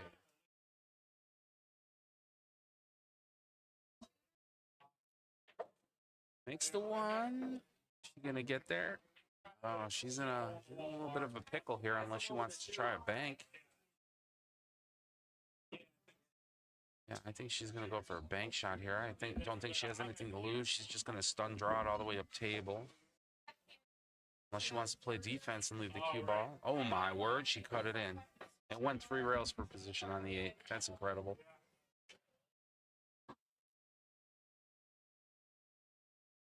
Good shot by Sherry Slater there. I didn't think that was even I don't think the side pocket was in play.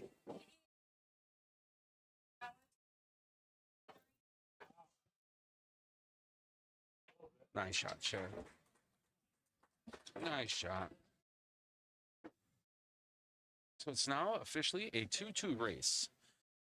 NWO playing out of Eagle Billiards. Right now they have 1 overall point for their team. Look at this, is at 2 points overall for their team. We're in our second match here. Vito Gianello, he's got a win underneath his belt. He needs 2 more. Sherry Slater has got 3 wins underneath her belt. She needs 2 more. Vito's a skill level 4. Sherry's a skill level 6. And they're playing exceptionally good pool right now. Vito's holding his own. I like it. Playing very good. Kudos. Sherry Slater to break.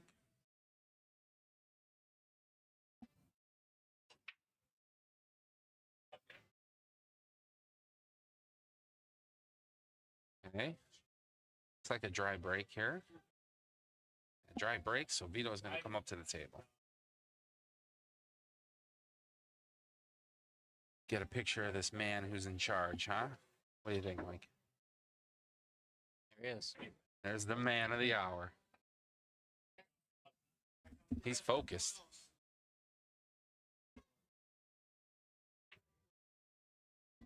Beautiful shot. Once again, the stroke that he has is just so nice. Nice stroke, beautiful follow through. He can play English. Makes the 11 with ease, leaves himself to 15. Here is nice, should be a nice, I would go as far as stunning this. Just hit center cue ball and hit it a little firm, and that cue ball should drift down. He should be able to get either the 9 or the 12 ball against the rail. He has the angle to do it, but he's decided to go up table first and play the 9. I think that's the 9 ball. Yep, makes the 9. Look at that shot. Incredible. Beautiful shot. Leaves himself position on the 12. I'll tell you what. He's just not getting the amounts of shots he's used to taking Yeah. at the table, you know? I'm telling you what, the 14-13 combo is in play too.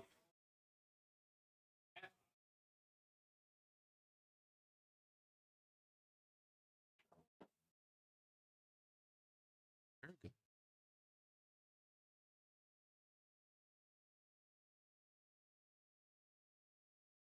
Got good fundamentals. Who's teaching him? John? Really? Unfortunate that he just drew back a little bit too much there on that, but he still has a nice kick shot. He can go a 1 rail kick into the 13-14 here. I like it. He's going to hit the cue ball off the bottom rail.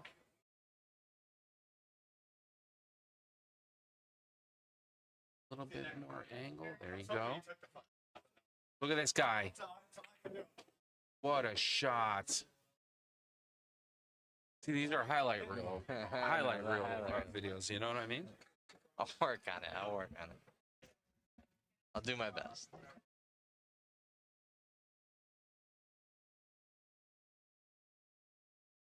Incredible shot. Tell you what, Vito gets this win, this game below his belt. I think that's gonna set him up. Oh no. Okay, let's see what happens here.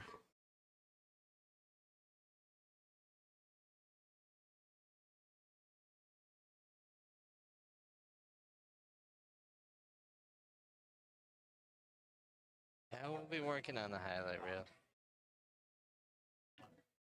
Oh, a little Good bit too try. much English. Good try though. He just put a little bit too much left-hand spin on it, so when it hit the top rail, it just spun away from his line of sight where he wanted to make contact with the 13 ball.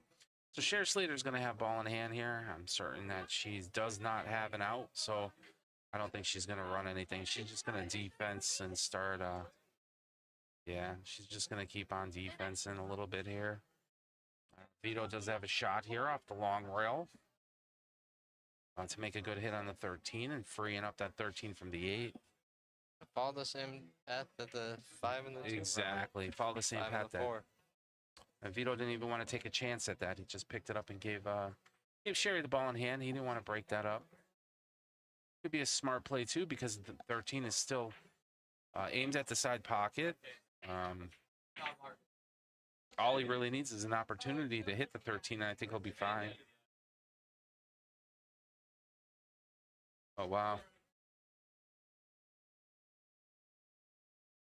Yeah, so Sherry's just going to try to pick apart a lot of these clusters. Yeah, he's not even going to attempt it. Sherry's just going to continue to pick apart this rack here. Well, she may or may not now. Now she has a run. What teams are shooting? Right now we have NWO. They have 1 point. NWO plays out of Eagle Billiards in Dix City, northeastern Pennsylvania. Look at this. Is the team they play out of Tunkhannock, out of the Blog Pub and Grill. In the final here, the winners are going to Las Vegas in April to represent the Greater Scranton APA at the World Pool Championships at the Westgate Hotel and Casino. And the losers here of this match are actually going to represent us up at the Northeast Challenge. That's occurring in July. So it's a win-win situation for either team here. It's good stuff. Sherry Slater at the table right now. She has 3 wins over Vito's 1, but Vito only needs 2 more. It's a 2-2 race right now. So Sherry needs 5 games to Vito's 3. We are a handicap pool league. Once again, everyone can play. Anybody could win.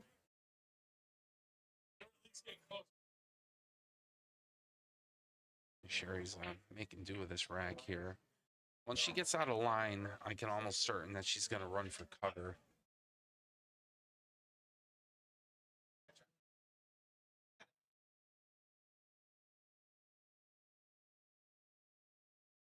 There it is.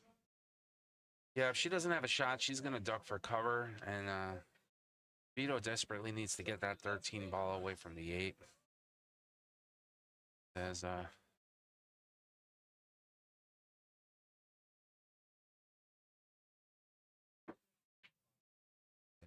Vito can somehow get this 13 ball. I mean, I'd love to tell him just hit the 8 and pocket the 13 and take your chances, but against Sherry Slater, that's slim pickings. Yeah, that is good defense. They're taking a timeout here. John Wanis is going to come up to the table and talk to Vito.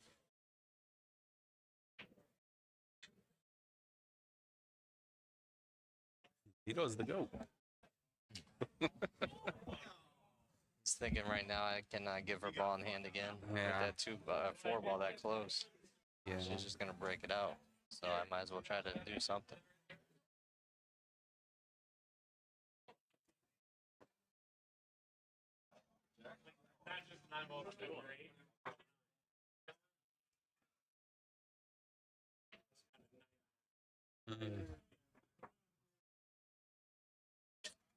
Let's see, I think he just said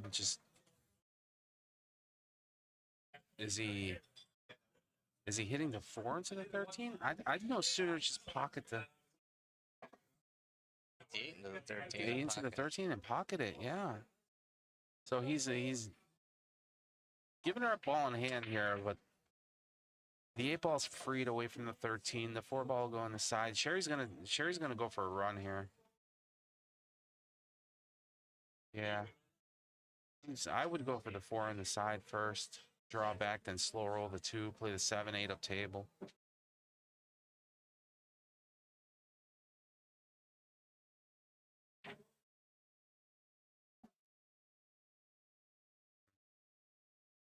She's opting for the 7 ball first. Maybe she wants to use the 4 ball later on to nudge the 13 away from the 8. Gives her a better shot. Maybe. But she can simply do that now. I like the 4 on the side. And she's taking a timeout here, and Chris Ferguson is gonna talk to her a little bit here. You like the 4 on the side right now? I certainly like the 4 on the side. Yeah.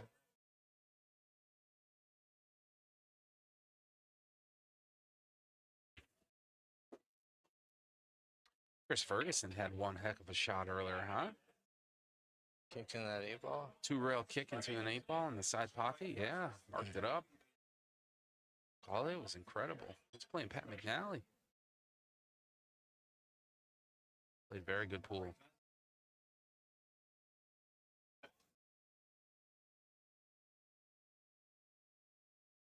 Fergie did not shoot in this match yet. We are in our second match. First match was Mason versus Ryan Ransel. And now we have Sherry Slater versus Vito Gianello.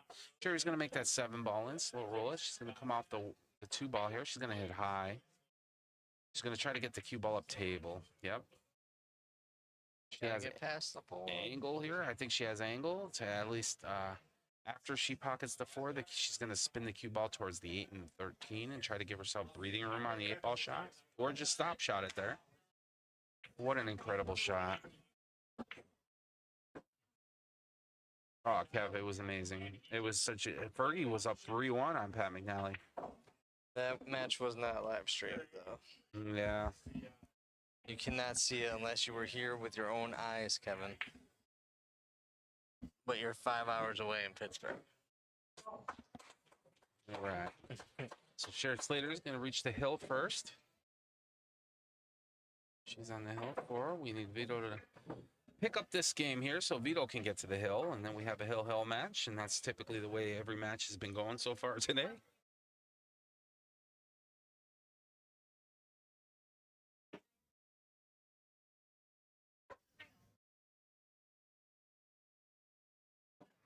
Yeah, that was an incredible shot by Sherry. I didn't think she was going to dead nut stop shot that into the side pocket. That was a good shot.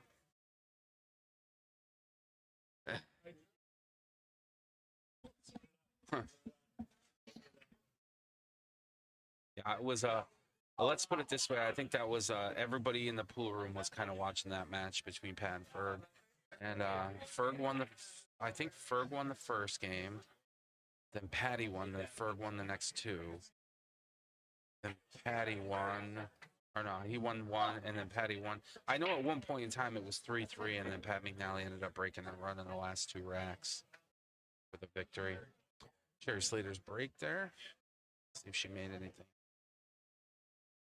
It looks like a low ball definitely went in. Yeah, low ball. Here's going to be low here. Definitely has a nice setup here on the 7-ball. Looking at this 6-3, this area right here is where her problem lay. So eventually she's going to have to contend with that. Nice shot there. She'll probably take the 4-ball up table. Either that or... Oh, okay. So she's going to go after the 2-ball now and try to get the cue ball in that cluster. There it is. Yeah, that freed it up just enough for her to make a couple more. This is a World Pool Qualifier, yes. This is for the winner of this match goes to Las Vegas to represent us, the Greater Scranton APA, at the World Pool Championships.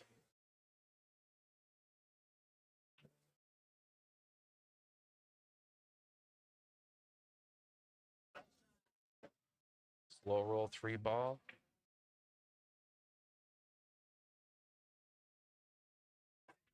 His options here. She's probably going to go for the 6. I can't see her hitting this hard. Going to hit this soft with a little draw. Yep.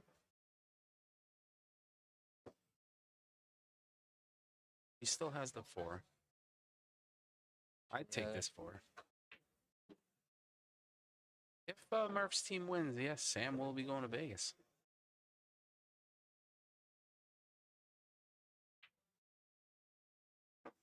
Got to get Vito to get this game here. Oh, wow.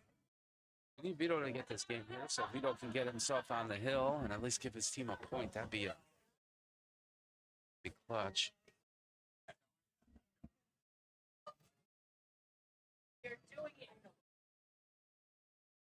Yeah, they'd probably love that.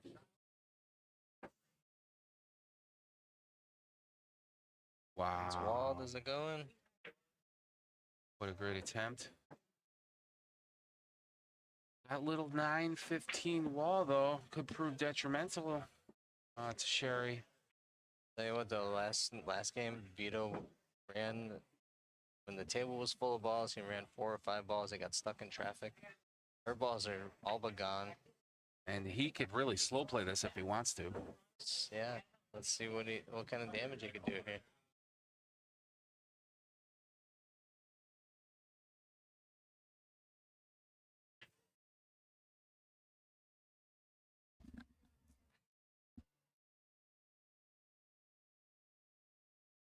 Plays a combination shot there. I don't think he's going to like the result of where that 9 ended up, though. But I don't think Sherry's going to like that too much either. Right?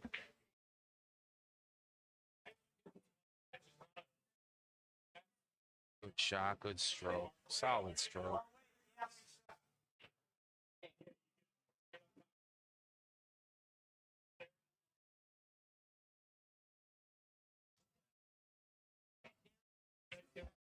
Nice try, good leave.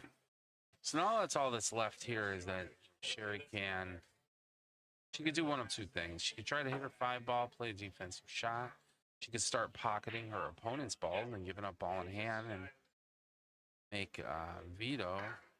Okay, so she's going to push the 9 ball behind the 5, giving up ball in hand to Vito. Her 5 ball is still in a predicament there, but so is the 9 ball now.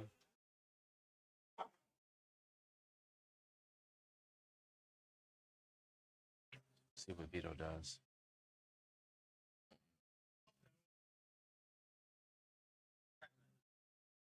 It's not bad. What I would start, yeah. I honestly taking the time out here, and I think it's duly noted. You gotta leave that 13 to push it up and just play defense. You could take the 12 ball here and play the 12 off the rail here, and like have it sit right here. So that way, no, I would get rid of the 12 and the 10, or the 12 and the 14. Push the 13. I like putting it here, so that way you can use it as a breakout shot. I'd rifle this ball in and try to get the 9 ball out of there. You know what I mean? But he has options. There's so many different circumstances. Let's get rid of 2 here. balls before we do that. Okay.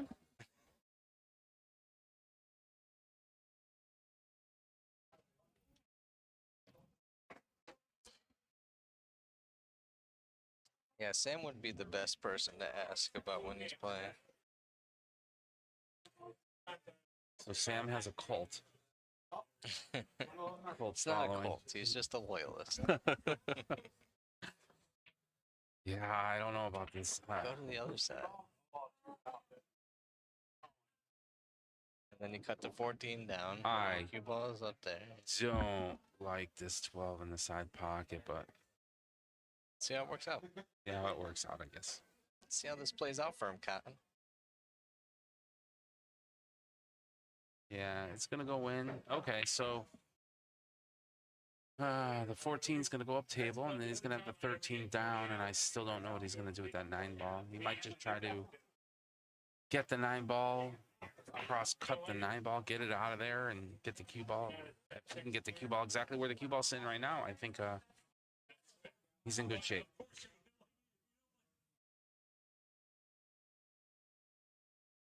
All right, Vito. This will be interesting. Okay. He's trying to play a defensive shot. So he's giving up ball in hand here. And that's kind of what I was saying, alluding to before, was get a ball in front of that corner pocket there so you can use it as a breakout later on. Sure, he's not going to make life easy here. She's going to use this 5 ball, and she's going to push the 9 over. She's going to put air between the 5 and the 9 so that she has a shot in case she gets ball in hand.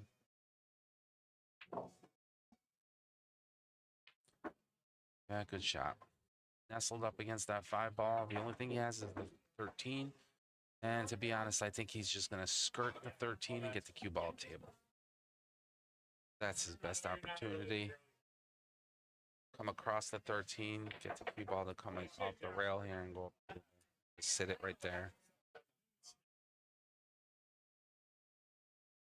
Let's see what he does from this angle. You can definitely tell he can hit the 13 ball.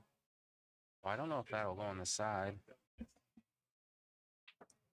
I think he'll make a bad hit off the 5 ball if he goes towards the side, but then again, I can't tell from this angle. Oh. Oh my. Great attempt, and the cue ball leave is perfect. Sherry can cut this in, but she's got to use a lot of right-hand English and spin it off the bottom rail. And then it hits the 5. So she doesn't want to hit the 5 first. She wants to hit the bottom rail and then have the cue ball spin off and hit the 5. Chris Ferguson is going to take a timeout. They're going to take a look at this.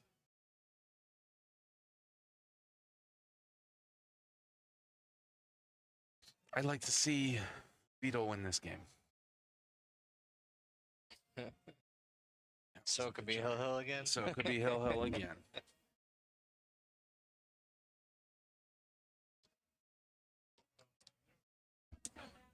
All right, we figured out the answer. Sam may be playing.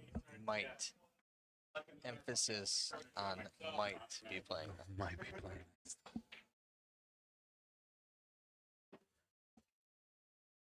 But thank you, Tyler, for figuring that out. That was close. I thought it was in the side. I thought it was in there all day long. I didn't even think it was going to clear the 5 ball, the cue ball. It's at the angle we were at.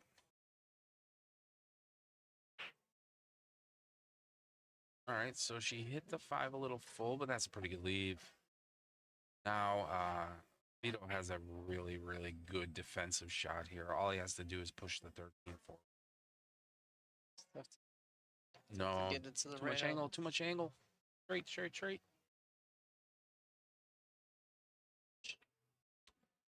Yeah.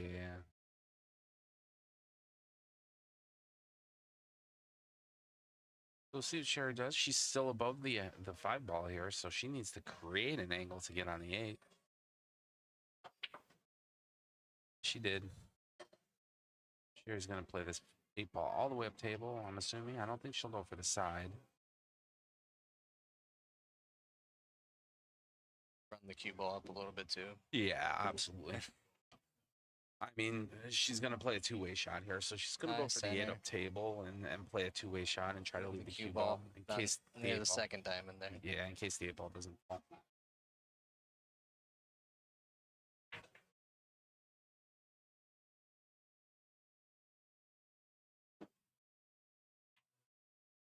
Yeah. Great shot. Great match. Sherry Slater getting that one. 2 points for her team. So she won her match 5-1. And then overall, look at this. They get 2 more points. So they're up 4-1 right now against the NWO. And we have a lot more pool. We're approaching our 3rd match right now. See who they're putting up.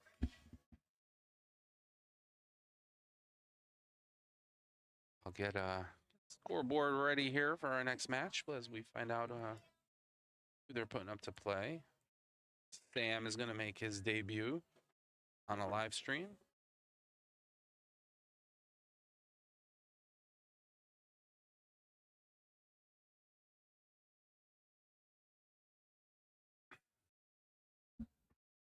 Okay.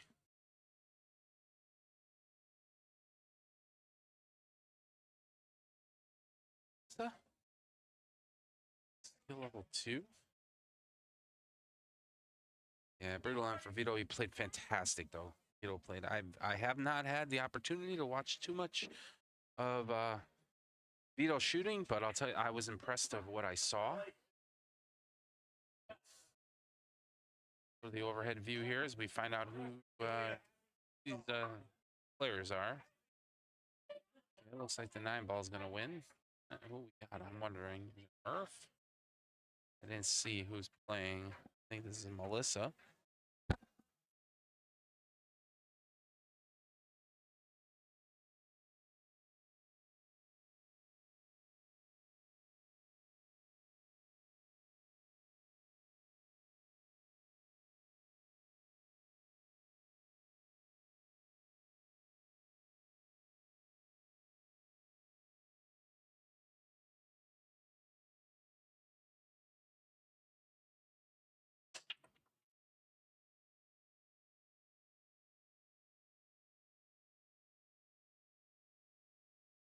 I'll take a break here. Still editing the scoreboard here. Bear with me.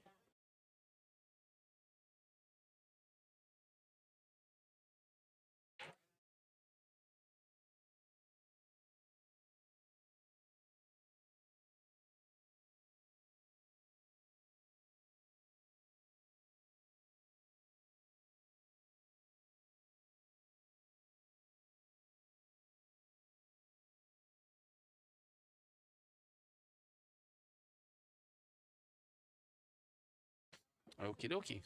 So yeah, Sam's playing right now. We got Melissa up at the table. All right, so let's get all this situated here. Okay. Hang on. Sure. Let's do this. All right, so Sam's playing Melissa Sipridge. I still have to. Melissa's a skill level 2. Sam is a skill level 4. So Sam needs 4 games to Melissa's 2.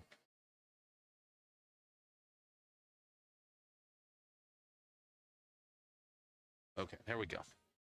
Okay, so Sam's at the table now. I believe that Sam won the break, right? I didn't see too much because I was focused on getting the information here. Let's go to the overhead view here and watch Sam shoot. Beautiful thing cut. 10 ball on the side.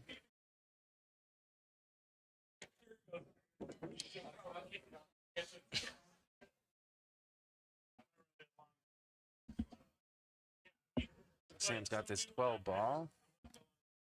Try to play position on the 11. Yep, great shot.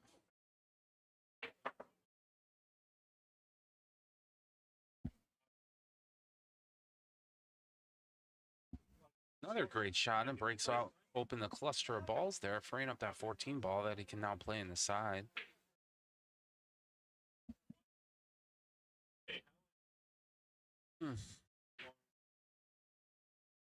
Good attempt at the 14 up table.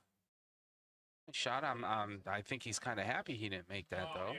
He would have had nothing afterwards. So that was a good miss. And it really doesn't leave Melissa too much here. I mean, she might have this 6 ball on the side.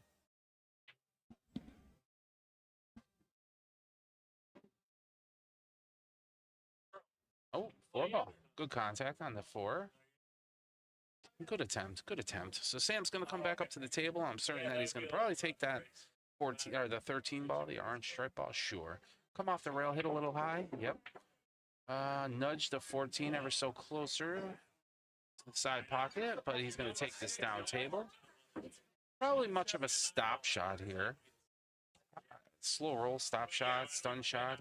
Either way you look at it, I think he just wants the cue ball right where the 14 is. Oh, good try, good try. And he nudged out the 15 ball. What a great shot. Melissa's going to come up to the table once again. She's not looking at anything great. She has tough shots all around the table. Yeah, Sam's ball are in a line though, so if she could stay off of that line or on that line, it'd be pretty difficult. Yeah, all she has to do here is hit this brown 7 ball and not even make it, and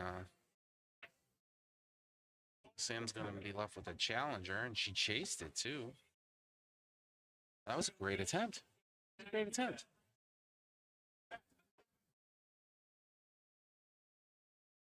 Okay, so Sam back at the table here. He's going to chase this. Is he going to go for this 15? Tell you what. Yeah, you don't take the duck. Push the 15 closer a little bit. Yeah, smart.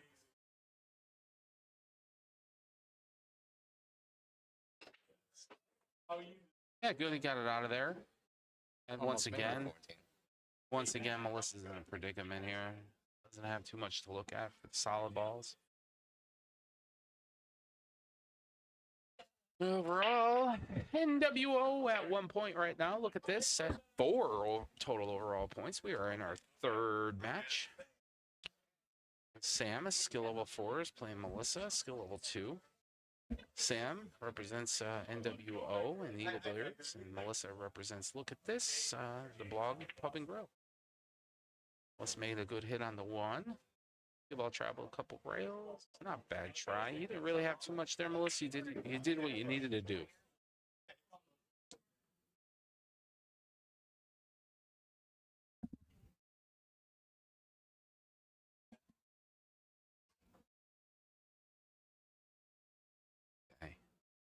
Nice soft touch. Just slow rolled it in. Wanted to stay below the 15 so he could play this in the side. He has angle here too.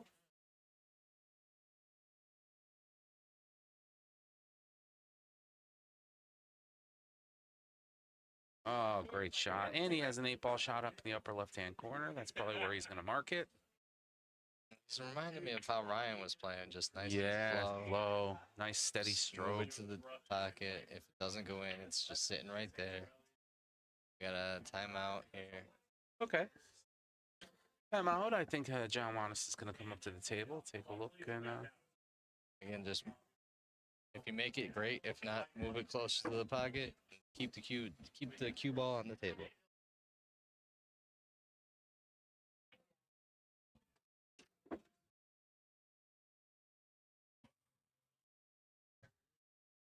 here we go. There we go. Oh, good try, good try.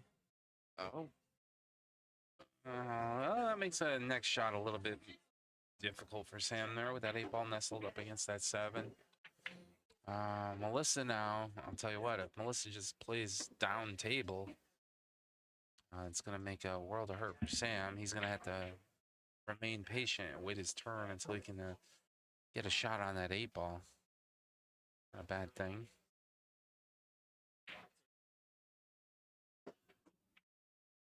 Good try, good try.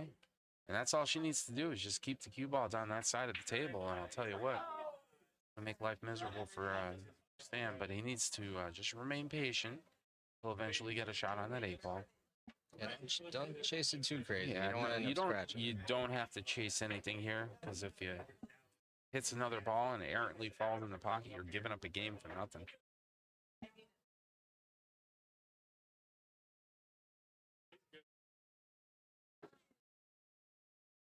It's also blocking her 7. So Yeah. if she gets up and runs 4 or 5 balls, Then she has to contend with the 7 as she's well. got to deal with it too. It will be okay.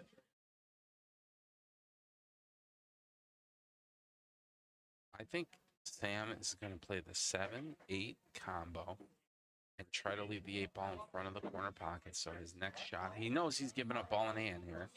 Got to be careful. Wow. That was a good shot. Good shot. So he knew he was giving up ball in hand there. He didn't like the way the 7 and the 8 were. He wanted to put the 8 in a situation where it's easy for him to make it when he gets back to the pool table. Smart play. Brilliant play. So now you're kind of leaving Melissa. Melissa's got to run some balls here. Once again, she still has a wall. Still has a wall that she can work behind.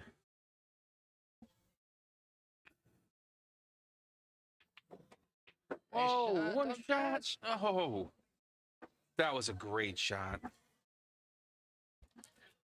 That was a really, really good shot. Cue ball's deep in the pocket. Okay, so Sam's going to have ball in hand here. This looks like Play a little bit angle somewhere. Don't put it straight in. Straight in. Don't know straight. Don't go straight.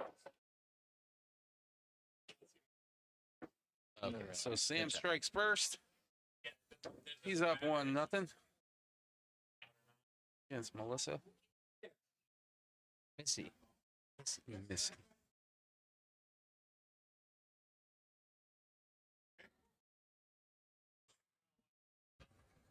So Sam needs here's the kicker. Okay, so let's just say Sam sweeps Missy. Before 4, tied. It'll be 4-4 tied going into the 4th match, of course. Or, you know what I mean? Typical.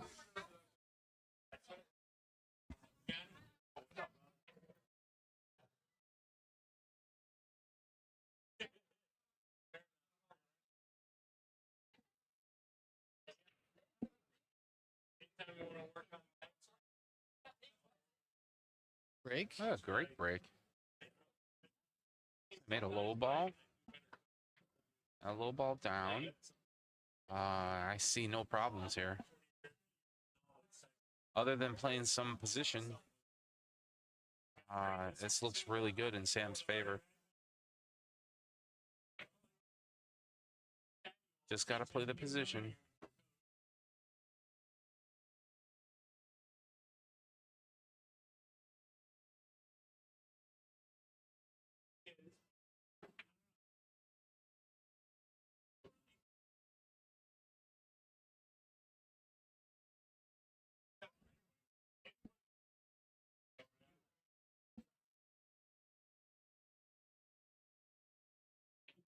Good shooting, shot.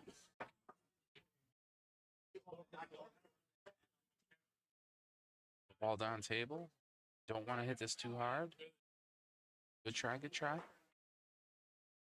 Oh, look at that. Look at that. That just sealed the deal right there. 4-ball ago. 4-ball go all day. If you're gonna miss a shot and leave a ball somewhere, that's probably 100% the best place on the pool table you'd leave it.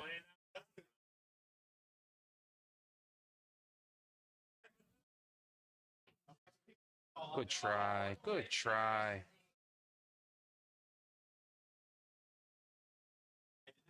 Okay.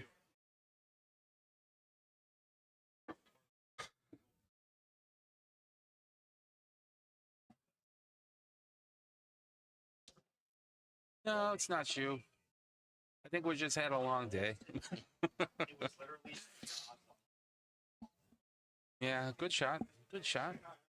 Sam made the 4-ball there, pushed the 8-ball up towards the table. So, yeah, I don't know what he has here. I don't think that 6 will go on the side, but I've been known to be wrong. He plays a combination shot and moves the 7 up, blocking the 9-ball. That's incredible. Incredible. That's very intelligent thinking on the pool table there. So Missy coming up to the pool table. She has her hands full. She has a lot of makeable shots now, so I think she just takes one at a time. Stay focused, girl. Good. There you go. There you go. Oh, I thought that was in all day. Nice try, Missy. Nice try. All right, so Sam's coming up to the table. He's going to spin this a little. I think that he's definitely going to try to, with the angle he's at right here. Yeah, he's going to have to get this. This is going to be a stroke shot here, let me tell you.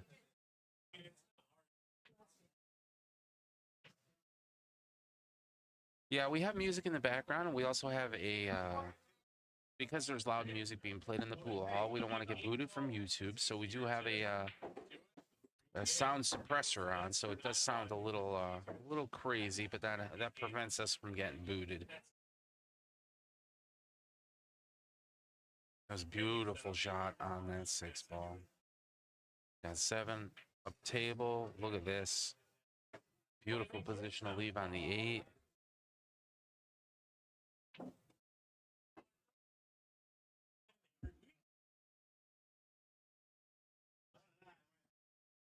Marking it up in the upper left corner. With the winter greens in. Pretty tough. Man, he makes it. Like that eyes. What a great shot. Good shot. Good shots. Okay, so Sam getting another win below his belt there. He's halfway home. He's at 2, and Missy would like to get 1 below her belt. If Missy wins 1 game, she gets her team a point, which is pretty nice. Yeah. But if Sam sweeps, then NWO is getting 3 points, so they'll be tied up all at 4s.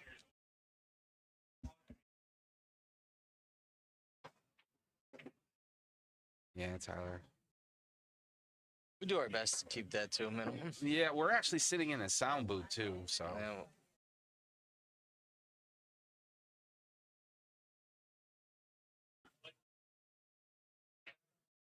Okay, Sam to break. See what he's got here. Going for the 8-ball break, 2nd ball in. Nice fundamentals. Oh, super smooth stroke.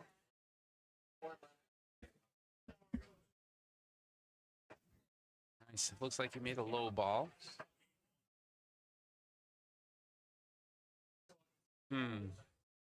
So he has a couple problems here. The 3-7, that little cluster in the top of the pool table, could become a problem if you're not on this could become a problem if you don't get the correct angle here, but more importantly it's this ball here and this ball here that are probably the issues, because they want to go here but you have all this other traffic in the way.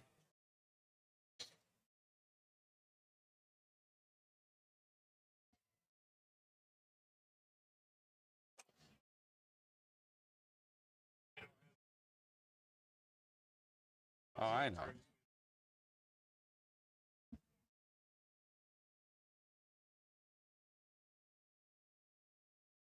Okay. We would have bought tickets to see Sam play. Wow, we got a Sam diehard. Come on, it's $20 to get in. Yeah. Well, it's free. I mean, Free to get in here. You just can't go over near the playing arena while they're shooting. Other than that, yeah, there's plenty of seating and food available and nice bar. You'll be in Sam's presence. I mean, I feel like a ray of sunshine if you really. I'm looking forward to it. Okay, Missy. Let's see. Oh, I'll tell you what, this would be a good shot. Thin cut over. Nice try. Nice try. she's just a bit off on everything, it seems. I'll tell you what, I Just think a she's little bit. new. And she's definitely new to the pool. So, but she's working with a great group of people that are very willing to teach and assist and help her out. So that's a good thing. Okay, Sam rifling that 4-ball in, goes 3 rails to wrap it around table. Pretty nice shot. I believe he does still have the 2-ball. The 1-ball may go in. Might be close to the 11-ball there for the 1, but nope, the 1-ball will go because he likes it. Sure. Uh-oh. Okay. A little hard there. Send the cue ball around the table again, so now it's on the opposite end, so it's kind of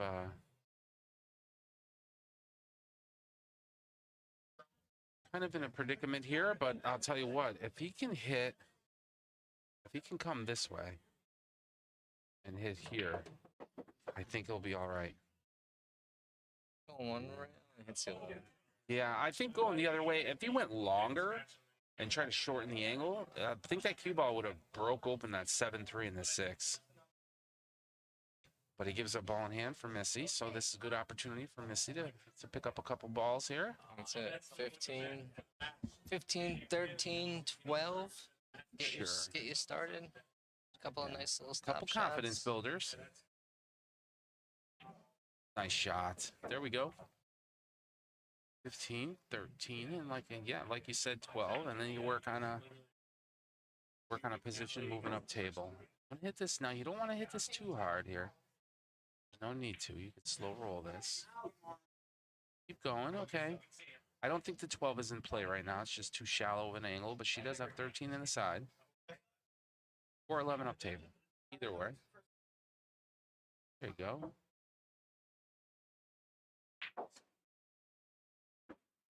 Good shot. Kev, she does have good coaches. Absolutely. She's doing really good, especially on that 11-ball shot right there. That was just... That was a difficult shot. A lot of people don't realize that those long spans, especially when the object ball's far away from the pocket that you're aiming at, and she made it with ease. I mean, that was very good, very good. This 13 ball is much of the same. She just came across a little bit too much, but this is going to work out in her favor. Cue ball's length of the table. Sam's going to have his hands full here. Once again. I'll tell you what. Oh, wow. Wow. That was a great shot. Incredible shot. I don't know if you can see the 2 here. It looks like he can. I'm just wondering if he's going to pocket it or play defense. We almost Oh, made it. my. Fantastic shooting. Now I think Melissa's going to come up to the table. Missy, and I think might be a timeout in order. We'll see. They're going to let her roll. With 1 timeout, they're going to let her shoot.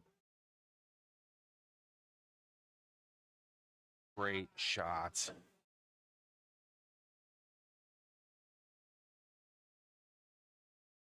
Yeah, I was right. That 7 ball was incredible.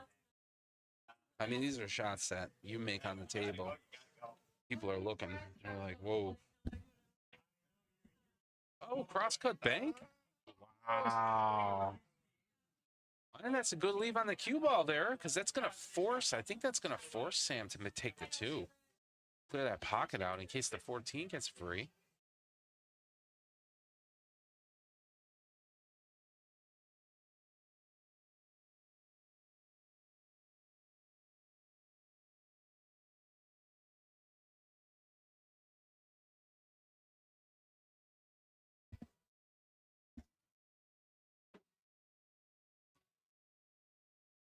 This should be a good shot. Using the bridge, length the table. He just wants to send the cue ball back out towards the center. Oh, wow. Or there. He's got 6 in the side. He's okay. I think he was trying to draw it back for the You know what? I think three. I think getting the cue ball out of the center of the table was a better option. But now that I'm looking at this, he's going to free up the 3. Yeah, he's gonna hit it. He's going to hit it, going for the 6 in the side. Free up the 3. It's okay. And he left himself perfect on the 3, too. Very good. All right, NWO. Once again, to recap, NWO, we're in our 3rd match versus Look at This. NWO at 1, Look at This at 4. Missy at the table. Going for the strike balls. Wow. Nice try. Come across it, I think she just wanted to leave the cue ball long. So Sam's going to have to make the 6 in the side and play a pretty precise positional play here to get at the 3. Sam needs 2 more. It's a 2-2 race, not right now. Sam's a skill level 4. Missy's a skill level 2.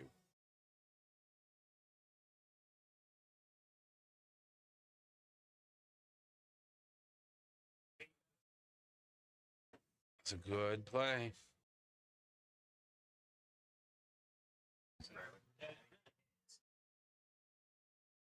We got a timeout here.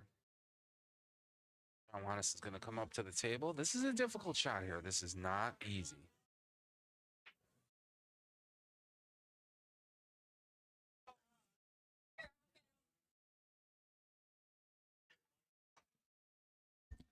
Yeah, Mike's going to go and watch a hit right now.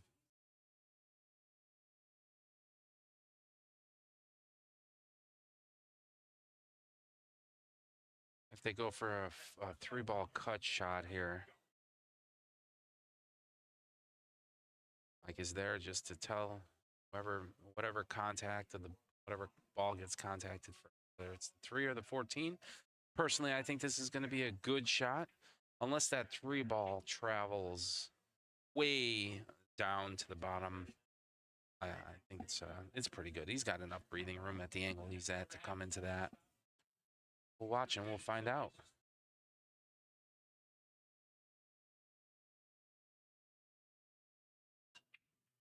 Yeah, playing a defensive shot, just going to hit the 3 straight on, get the cue ball up near the corner pocket. Does not leave life easy for Missy. Missy's going to come up. She's probably going to be left with a thin cut on the 14 ball. I don't think she'll try to bank anything. Ultimately, all I think she wants to do is get the cue ball all the way back down to the right-hand side of the table.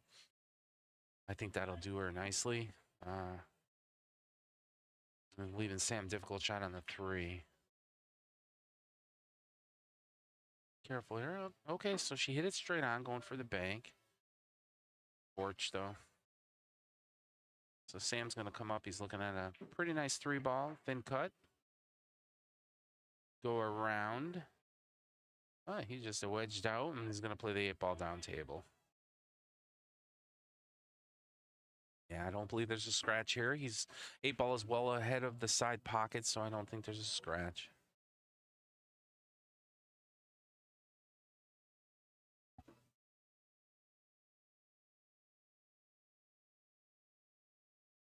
And all the players up there are alerting the player at the table to mark it up.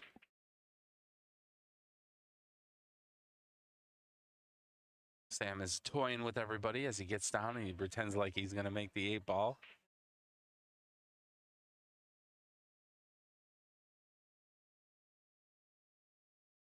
All right, here we go. don't want to give this one away, but I don't think there's a scratch here. Yeah, no scratch, and he hit it perfect. Incredible shot. Very nice. Nicely done. Sam is getting to the hill first.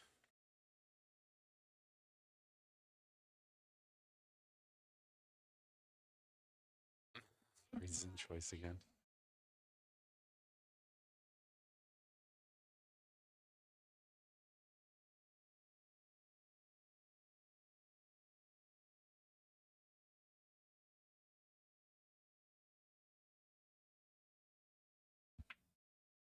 Okay, so Sam's on the hill. Last time we'll see him break. She's racking the ball. She's playing really well too. Sam's definitely leaving her tough on the table. So she's rolling with the punches and she's maintaining positivity, and that's a good thing. Nice break. Cue ball hanging. I don't think anything fell. Dry break. I'll tell you what, that's called defensive breaking at its finest right there, when the cue ball's in the jaws of the pocket and you don't make anything. So your opponent now is coming up to the pool table with an extremely difficult shot. I think I kind of like, well, I'll tell you what, she's not bad going the length of the table here, you know? So going for the 6 ball is not out of the question. I think she's comfortable doing that. Yeah, sure. I'll tell you what, that was a very, very good shot. Length of the table there at that 6 ball. When the cue ball's in the jaws, yeah.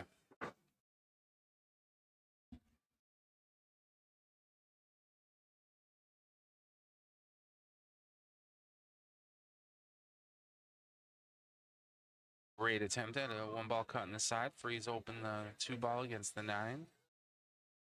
And she made things a little bit difficult here for Sam. I mean, if Sam goes for the 13 ball of table, he's going to be jacked up over the 2. It's not easy. That's difficult. This is a very challenging shot.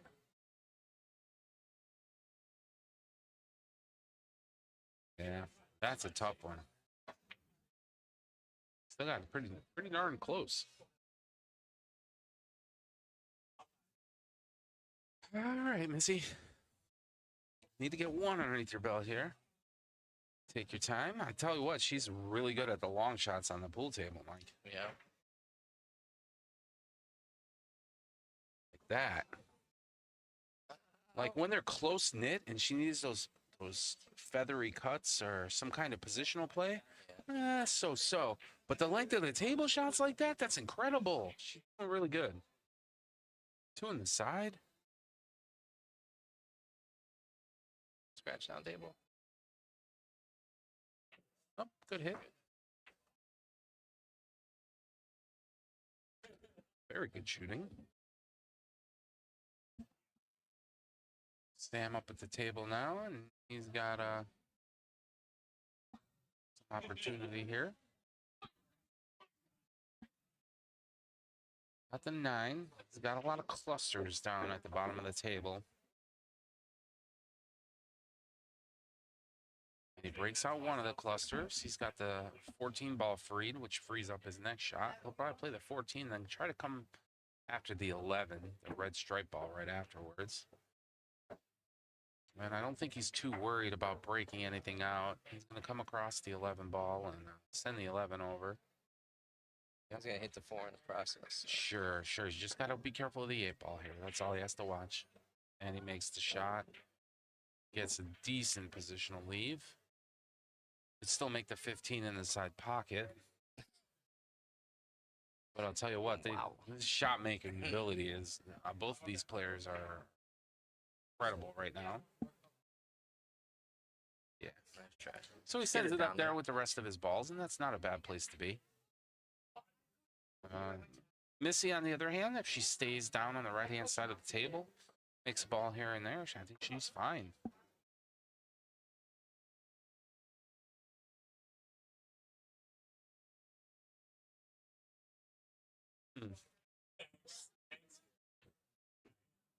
She's going for, oh, I tell you what, if she goes for this one ball up table, that's a stellar move. Stellar move. She wanted to get the one ball down and try to, get in front of the pocket over there. 13 is. Yeah. Yeah. Sam's on the hill here. He's one more game. He needs 2. Skill level 4 versus skill level 2. Sam's playing extremely well.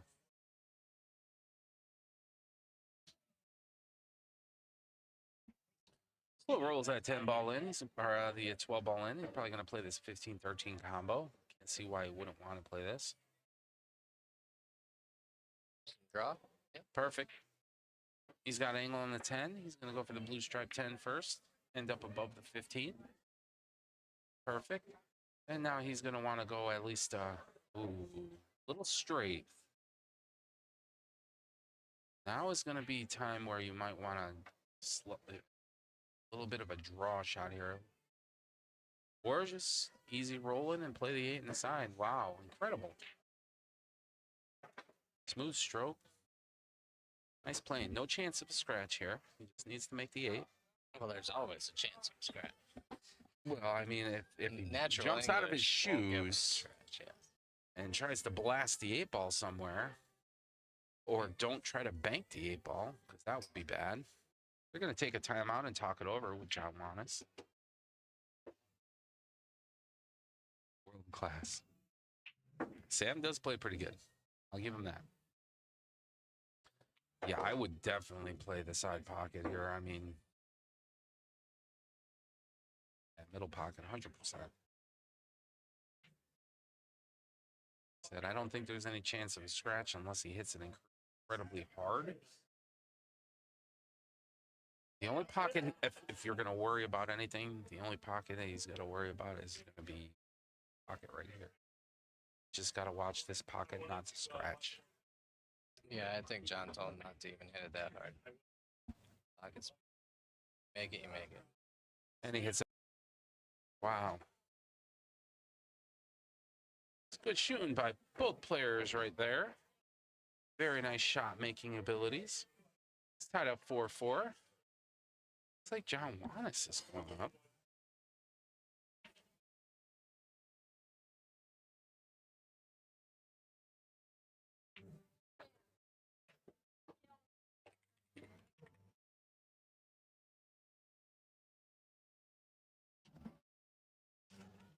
We're waiting to see who they're putting up.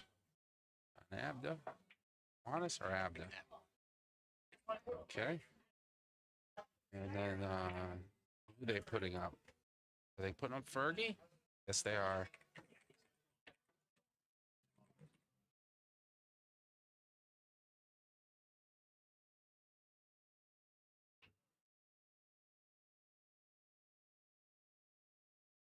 Or maybe not. I don't think they put up anybody yet. Yeah, they didn't put up anybody yet, so we're still waiting to see. No matter what, I believe John Abda, he's going to need 5 games, right? Unless he plays a skill level 3 or a 2, which is a possibility. And Heather? Heather. Okay, skill level 2. So this is going to be a little bit of a long one here. Got a Heather Bird, skill level 2 versus John Abda, skill level 7. It's a 7-2 race. Wow.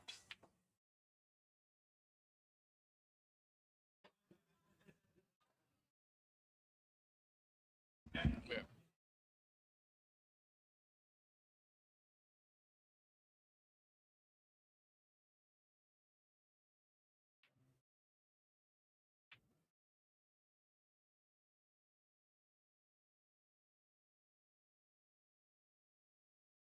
7-2 race. All right. This is going to go pretty quick. John Abda needs 7 games to Heatherbird's 2. Look at the break. Slams the rack. Ends up pocketing a stripe ball. Okay, so he's going to be stripes. He's already in motion to take his next shot. So this is going to go.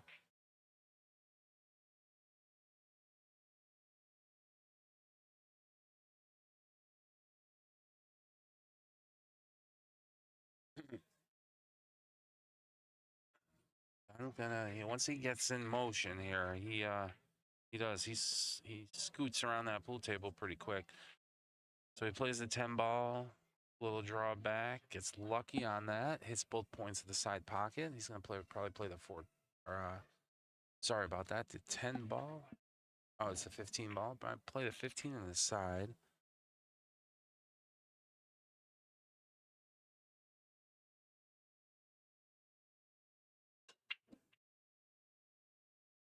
Okay, 15 in the side with these.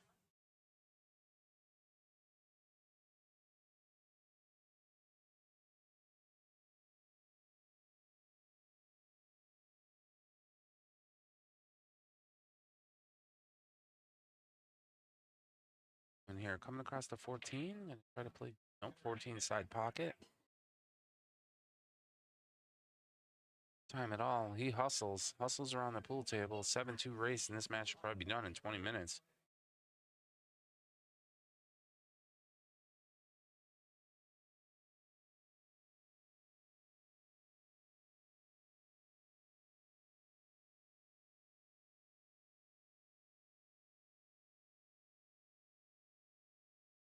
Rolls that in, rolls forward, leaving himself the 12 ball.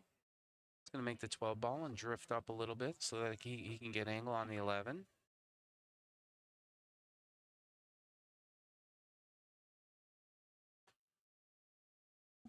Oh, that all depends on if that 12 clears the 4, which I think it does. I think it does. Looking at the other angle, this is right in. He's going to stun shot this, draw down. Oh! Maybe he didn't want to come too close to that 4 ball. So yeah, 7-2 race here. John Ivda versus Heather Bird. Heather at the pool table, and Heather's very capable shot herself. She'll run a couple balls once she gets going. Not a bad leave.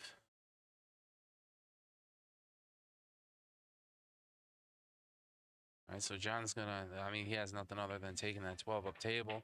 He might hit this a little firm here. I think he's gonna try to go 2 rails. So look for this ball to have a little zip on it. 2 rails after contact, or just 1? Oh, wanted to play the angle. Wow. Okay. All right, Heather. Got a nice 4 ball shot. Let's get this in the pocket, build a little confidence here. That's a good shot. Drifts down table. She's going to be looking at a possible combination here, the 2-5. Ultimately, they're probably going to utilize their timeouts very wisely here, especially when it comes to a defensive pattern play. She's definitely trying the 2-5 combination. Good try, good attempt. Blocks up John's 11 ball. That's going to be problematic for him.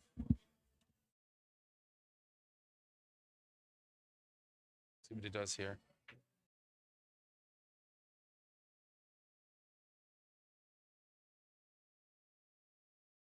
He just pushes the 5 out of the way, frees out the 11, so the 11 will definitely clear the 5 ball next time he's at the table if he has to go for the 12 up. Then he has to just worry about the 8 ball. I think that 11's not going to stay there for too long, though. I thought she was going to hit that a little bit harder, but she's okay. Nice 7 ball shot. If she rolls forward, it's even better.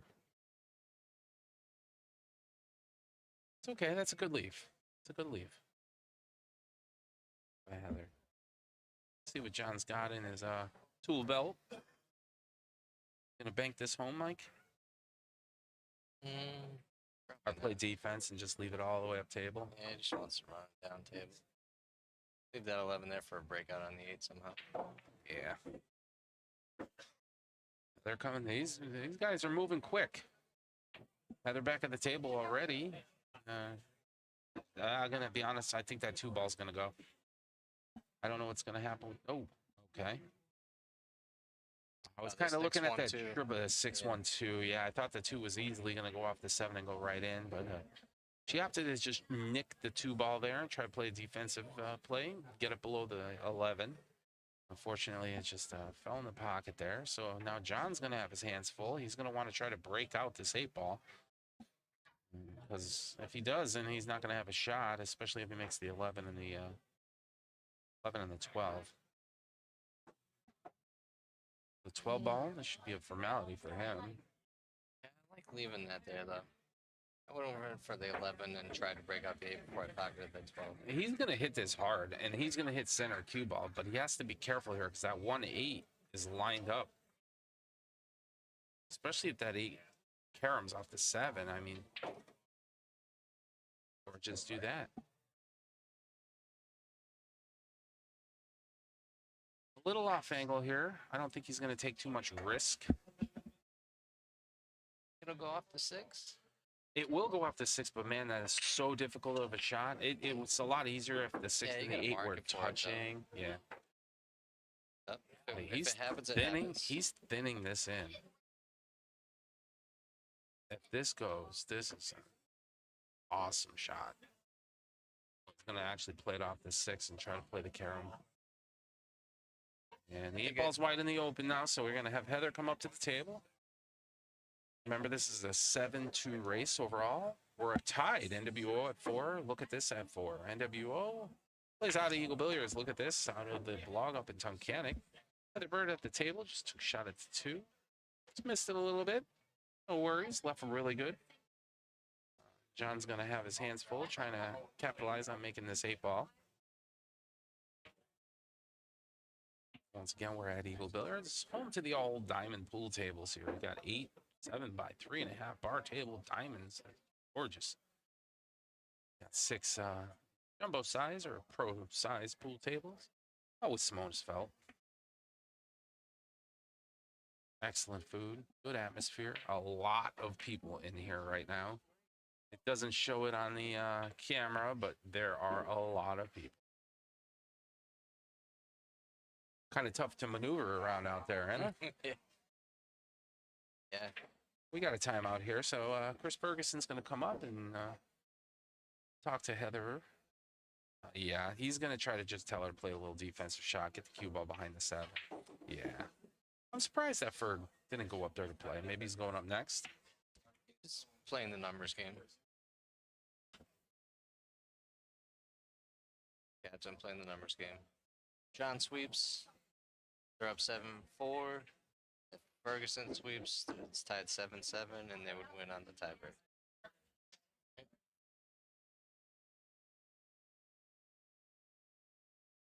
Yeah. Ryan won, Sherry won.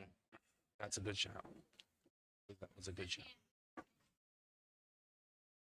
Captain's going to put it all on his shoulders. Is that Mr. Merrifield? Ferguson. I don't know who. Yeah, Murph has to play as well. Murph has to play, so it's going to be Murph versus Fergie in the last match, guaranteed. So if even John gets, if John gets 3 points here against Heather, the score is 7-4. So if Fergie then gets 3 points against Murph, it's tied 7-7. And my question is, who would have 3 match wins? It would be. Look at this. Look at this. Yeah. So they played the points game and they played it pretty smart. It was a nice attempt. Nice attempt right there at that 8 ball. So yeah, that was a very smart thinking on the part of Christopher Ferguson. Realizing if it even goes the distance, then. But ultimately, Murph can't win a game. Or if Murph wins a game, he wins, yes. If Murph wins 1 game, then their team wins, yeah. So that's putting a lot of pressure on those team captains in the last match. It's better than putting the pressure on your team. That's happened so many times, time and time again. Okay. Nice shot, John. Right? It seems like it always boils down to like 2 versus 3 for the championship to go to Las Vegas, and you're like, oh my God, you know what I mean? Because everybody wants to get out of the gate, up to the races early, you know, and then the stamina game of waiting to play.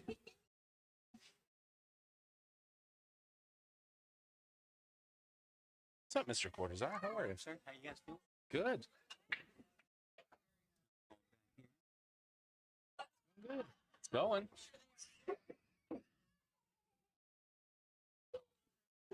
Final match? Sure.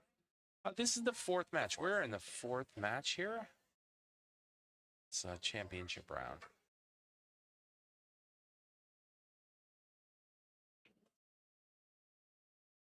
Fourth match, we have one more match after this. We are looking good on time, which is incredible.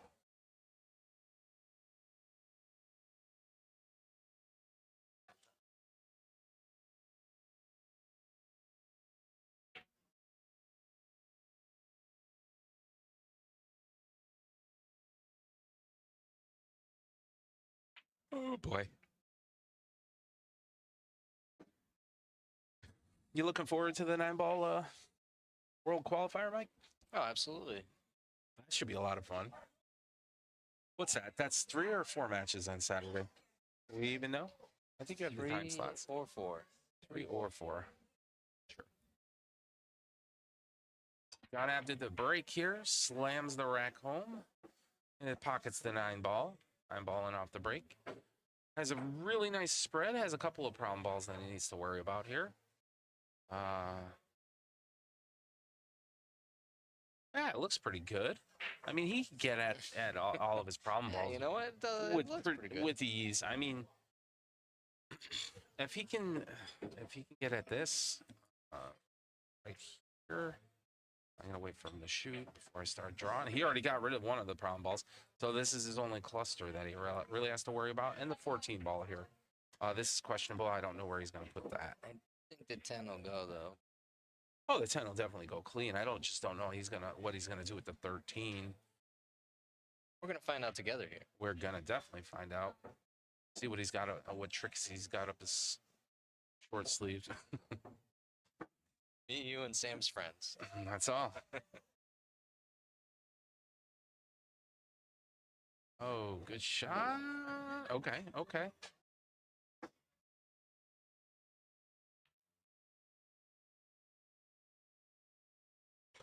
Everybody likes NWO. A lot of NWO rooters here.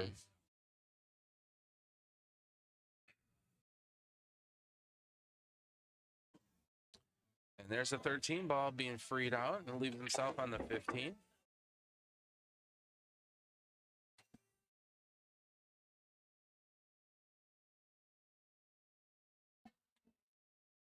Have a good night.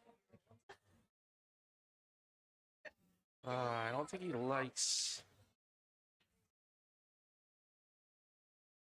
Yeah, okay, so he is going to go for the 15 ball. I know he was looking at that for a little bit. I don't think he wanted to draw back that far. I think he wanted to leave angle on the 12, so that way he can just feather the 12 in and then play the 13. So this is an error. And I believe this is an error on John Apta's part here. Does he still have a shot? He may play the 13 off the 6. He's looking at his lead like his 13 is pretty straightforward. We're going to find out together, Michael. I guess it is. What a shot. So now all he has to do is just get on the opposite side of the table and in front of the 2 ball, and he's golden. As long as the 5 doesn't get in the way, even if he hits it, he should have enough room past the 1. Sure. You just don't want to get stuck on this side of the lower side of the. I think he's got it. Yeah. Yeah, he's got it. So now he just needs to make this one here. This 8 ball. Yeah, he's going to mark that up. That's where he's going. Got a lot of Zin fans, huh? The pool league. Get the chat started. Oh no, he overcut it. Slow down, cue ball. Oh, that's just prolong everything. And if Heather knows she's gonna not even go near that 2 ball, she's not gonna take a risk. Yeah, I think the other team is just hoping that Heather doesn't need to win her match, but they're hoping that she wins a game and gets to the hill for 1 point. Yeah. That would mean the world, I believe. That would help a lot. Yeah, it would. Nice shot choice. Good choice. Good Two shot. way Good there. miss. Good leave.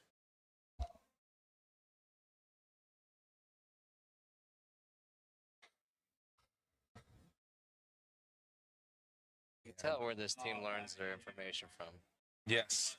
Because John just did the same thing Vito did, I believe. He's just moved the ball out of the way. Way, free up the 8 ball, so at least you have a shot. Yeah. Gonna miss it anyways. Might as well free it up. Give him ball in hand. Well, for Heather here, I like the 7 in the side. Yeah, I like the shot. Sure. 6-4. 7-6-4. Work the quadrants there, and yeah, I think she should go for the 6 ball here, not the 4. But if she misses, I guess they'll be okay. The only problem with that, going for the 4 before the 6, is now she has to come all the way back down table for that 6 ball. I mean, if she decided to just hit the 6 straight on here and play a defensive shot, that's not bad. And she decided to use the 1 in the same fashion. So that's not bad at all. You're going to see John come flying out of the side and get right down on the shot. There it is. It doesn't take long. It's just like push the 2 into the 8. I can't. That's ball in hand. I can't switch screens fast enough for John. He gets up there and he's already shooting. Like the Flash. Yeah, Heather needs 1 point. That's all she needs is 1 game. She gets on the hill and gives her team a point, and that makes life pretty easy for Chris Ferguson's team. Because if not, Chris has to play William Merrifield, and Murph is his good skill level 4, so Murph could win a game against Ferg. And if that's the case, then it is an uphill battle. I don't even think they could win then. Would they? If Murph wins 1 game? Trying to think of the map.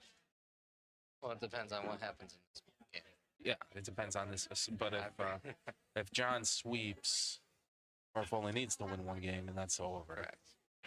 But let's say Heather wins 1 game, then Murph needs to win his match. Then Chris just needs to win the match. Just needs to win the match. Okay, so yeah, this is huge. Without Murph getting to the hill. No, actually, Chris would just need to win the match. Yeah, I've been through so many hypotheticals today. I'm kind of just. You're burnt. I know. I'm burnt too. Let's just wait until the numbers get there. We'll figure it out. That's it. Nice shot. See, she has to go back down table for the 6 ball here, and I think this is going to be tough because it's away from the rail. She really has to focus on this shot. This is the game right here. Very good. Nice shot. If she makes this 1 ball, things got interesting.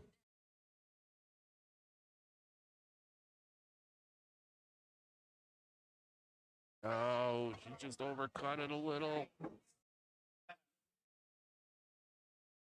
Just overcut it a little. And so John's walking around the table. He's just going to slow roll this 8. A little off angle here. Yep. That's it. He might have been sweating that one a little, but you know. Might have been sweating it a little. I mean, that's the game he played when he just said, "I'm just going to put this 8 right here and give you ball in hand and see what you can do." You know? Right. It's a 5-2 race. Good shooting, both players. Absolutely.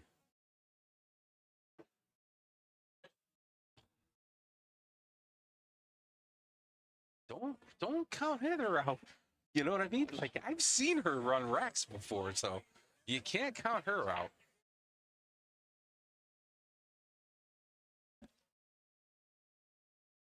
Skill level 2, she's not bad at all. She just lacking a little consistency, that's all. But when she's on, she's on. When she's off, she's a little off. But yeah, I mean, John still needs 5 more games. If they look like that, they're going to be tough ones. Yeah. I mean, she was there. She was right there. Yeah.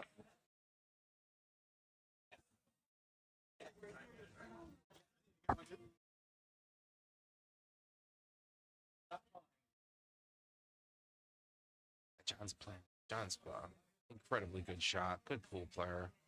Fantastic all-around guy. Has a great personality, great attitude. I mean, can't say enough about this guy. He's the kind of guy you want on your team. You probably have a lot of fun with him. He's active. Unfortunate that the cue ball fell on the side, but it's okay. It's a good break. Given Heather's going to come up to the table. Now she's going to have ball in hand behind the head string. So she has to be in the kitchen. Yep.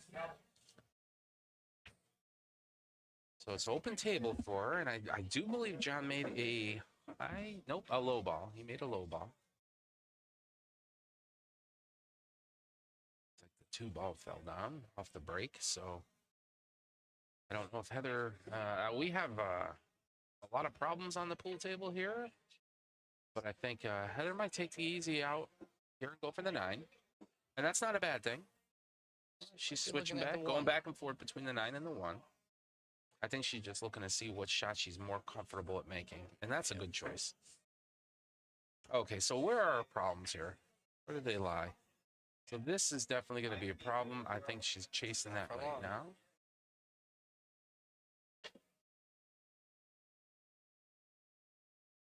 Okay, so she's going around. She's working. So those are our 2 problems. She was just pointing at both of them. She didn't know which one she wanted to attack first. That's a good lead. She got the 14 ball out. So this 15 ball is going to be a problem here, not only for Heather, but for John. 3 ball's easy. He's not worried about that. The 5, the 7, the 1, they're all easy. That's pretty straightforward. This right here is where the game lies. This area right here. For now. For now. So balls get moved around. So the canvas changes quite frequently, especially when a ball gets in the way. It's it's like chess. You have the opening, you know what I mean, the middle game, and then the end game. And every single step along the way, everything changes. Good analogy, Richard. Thank you. I work hard on my analogies, Michael. It's the honest to God truth, though. Especially, you know what? I'm a skill level 7. I do play. I have in the past played a lot of pool. And I'll tell you, one of the biggest things, and a majority of the times when I lost on the pool table, was to lower skill levels. Because when I get up to the pool table, I try not to change the canvas. You know what I mean? And the lower skill levels, they don't care. They're just trying to make the ball. So they change things up quite frequently, which you have to think on the fly. Oh, that was rough. So Heather's going to come back up to the table. She's already lining up. She likes this 10 ball cut. I like it too.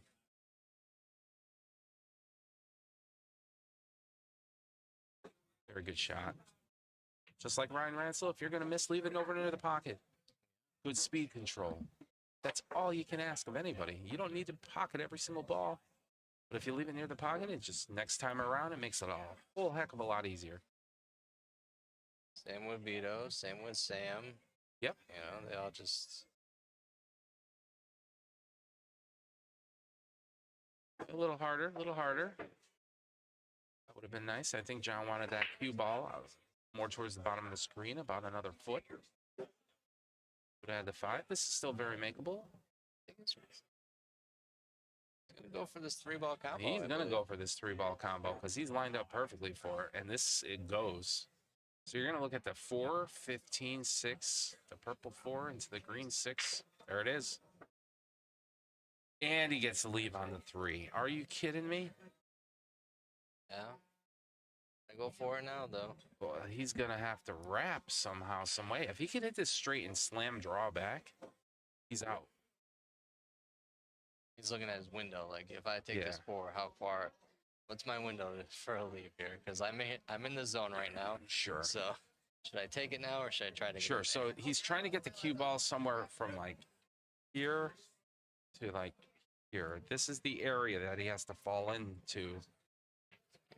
And he's almost there. A little hard. I think he's got it. I think he's got it. This view shows us. Oh, the other view. Yeah, he rolled up a little bit too far. He can nick the 3. I don't think he can pocket it. Gonna make a liar out of But me. you saw what I drew. Almost. You saw what I drew, and you saw the window that he had to get into. It was very small. So small. And he almost got there. Nice shot by Heather.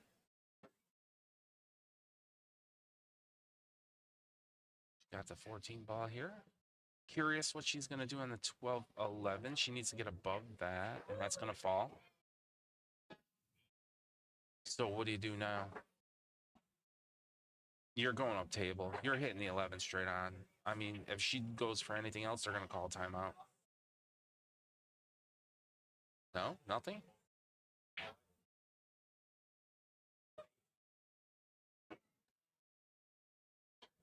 Yeah.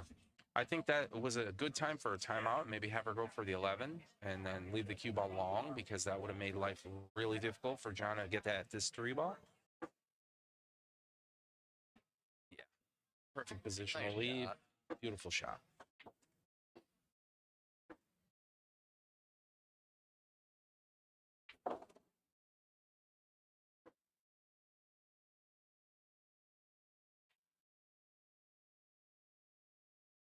Beautiful, beautiful, beautiful stroke. Beautiful shot. John is going up 3. It's 4 more. Needs 7 games. Yeah, there's 2. Like I said, it's not even 2. It's She just just 1. she just said, at least I made you work for it. And that's Right. what she's doing. And he realizes it too.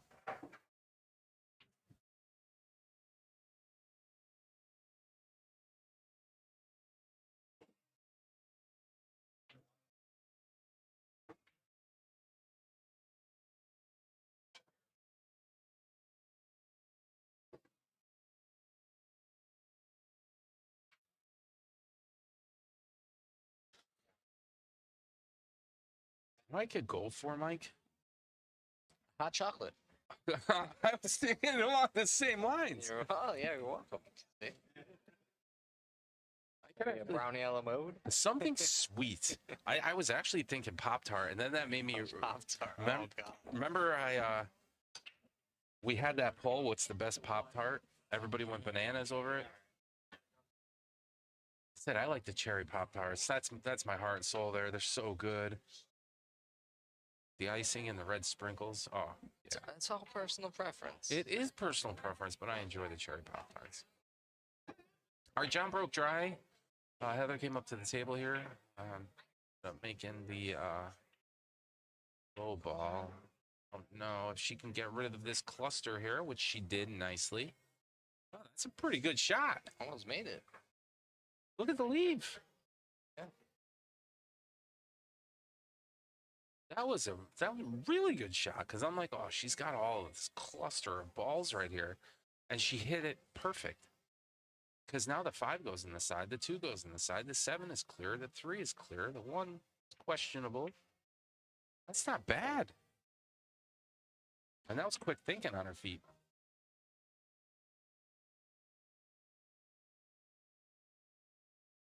John's at the table here. He's just going to try to work. Once again, he's not going to want to move too many balls. Going to try to work position and maneuver the cue ball around the table to clean him up. Yeah, I like the 10 ball here too. He's going to use inside English. This is going to be interesting shot. He's okay. The 11 is still not the easiest ball in the world.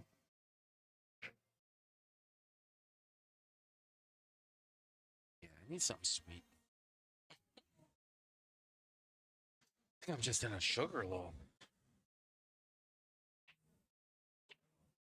Good shot. Cherry Pop-Tarts suck. Thank you, Kevin. Thank you.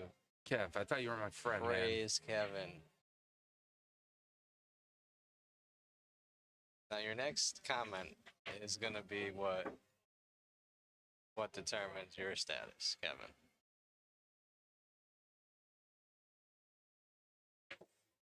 Wow.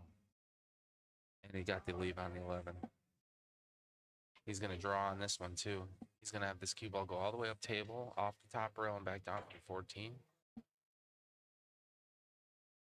Or maybe not. He's going to try to draw back off, or hit a high off the 14, maybe. That's an easier shot. High off the 14. Trying between the 3 and the 7? Yeah. No, get it back up in between the 11 and the 1 ball and get it back up table.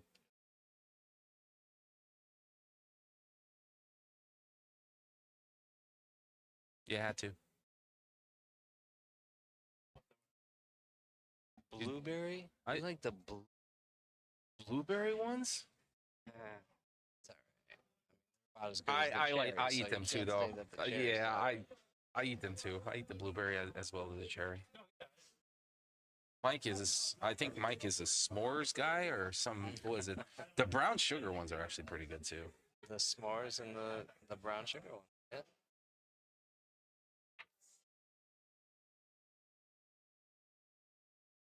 Okay, so it sounds like she took a timeout here. Oh, it's John at the table, so he's still shooting. Okay. And he's on what? He's on that 11 ball up table. Yeah, he's just going to hit high. Watch him use a little right hand English here. Go all the way up table. Oh, my.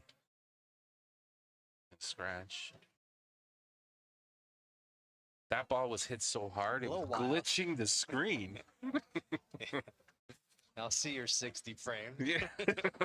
I'll see your 60 frames and raise you another 60 frames.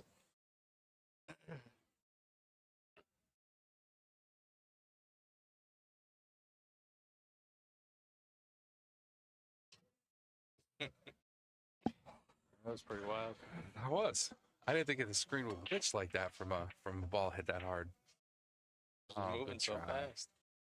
Good try. So now here, this is what he's got to do here. This is what John's got to do. He's gonna nail this perfect. I guarantee it. But he's gonna come in here, thin this 11. 11's gonna go up. That cue ball now he has to go in between a window and back out.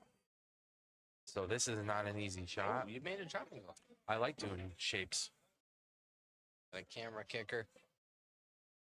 There it is. Oh, he just hit it a little too hard. Hung the 11, but that's a good spot for it. He gets up to the pool table again. It might be a few over.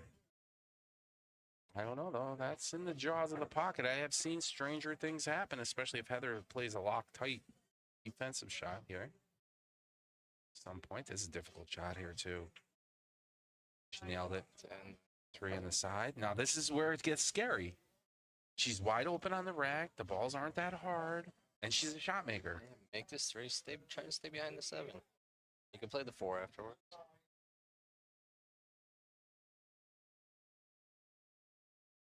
Great try. Great try. Closes the window on that 8 ball, though. Yeah, it does, because now it's a small area where John has to get the cue ball to pocket the 8 ball. I think he's gonna get at this. Richard, cherry Pop-Tarts Oh my are deer God. food. They're deer food. That's awful. The kids won't even eat them. Oh, great shots. Nice shot. The deer won't even eat them. No, the kids won't. The kids won't eat them. Aw. No, me and my father used to love cherry Pop-Tarts. God rest his soul. There it is. Nice 8 ball down table. Heather's still playing with all heart. They're still making them earn every single game. Every single match, every shot. You know what I mean?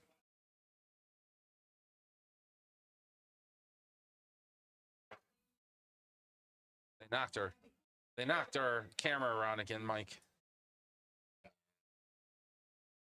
Let's go the other way. There we go. John, the camera's too close to the table. Well, He's I like mean, 7 when you foot got tall. John Abbott, he's just 7 foot tall. If he's going to take a side pocket shot on this side of the table, he's knocking the camera over. He'll probably knock half the wall down.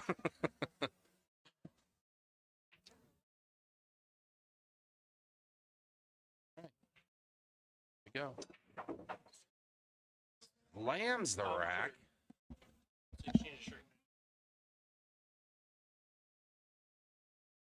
All right, so he made a low ball. The lows don't look bad at all.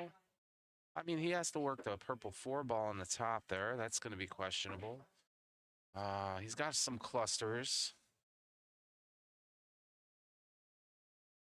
Yeah, he has to worry about these balls in here. 6, that's questionable too. And everything else should be okay, but he's got to work these positions. Heather's making him earn it. Okay, so he made the 4. Not left himself anything good. thin 6 cut. Oh, and he scratches in the side. So Heather's going to come up to the table. She's going to have ball in hand and anywhere on the pool table she wants to put it. Heather does have some problem balls too. I mean, she has the 12 ball that's locked against that red 3, and 11 ball's not easy, and the 14-10 up at the top of the table is still a little tight too. Yeah, right now John Abd is up 4-0 against Heather Bird. John needs 7 games, so he needs 3 more. Heather needs 2. To be honest with you, I don't even think Heather needs 2. I think her team just wants her to get 1. Oh no. Oh, that's unfortunate. Yeah, so look at this. Team Look at This just wants Heather to win. That makes life a lot easier because then it comes to a win-win situation in the last match. If John Abda happens to sweep Heather Bird, then in the last match, which is more or less likely going to be Chris Ferguson versus William Merrifield, if Merrifield wins 1 game, the match is over. So if Heather Bird wins 1 game right now, that alleviates a lot of those issues, and then it just comes down to who wins the last match. That's what we have to look forward to, folks.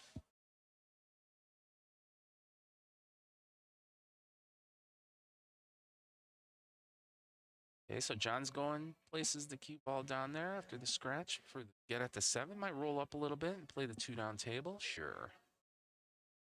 Didn't give him to tell. It's pretty straight in, so he's just going to roll down and probably play defense off the 3.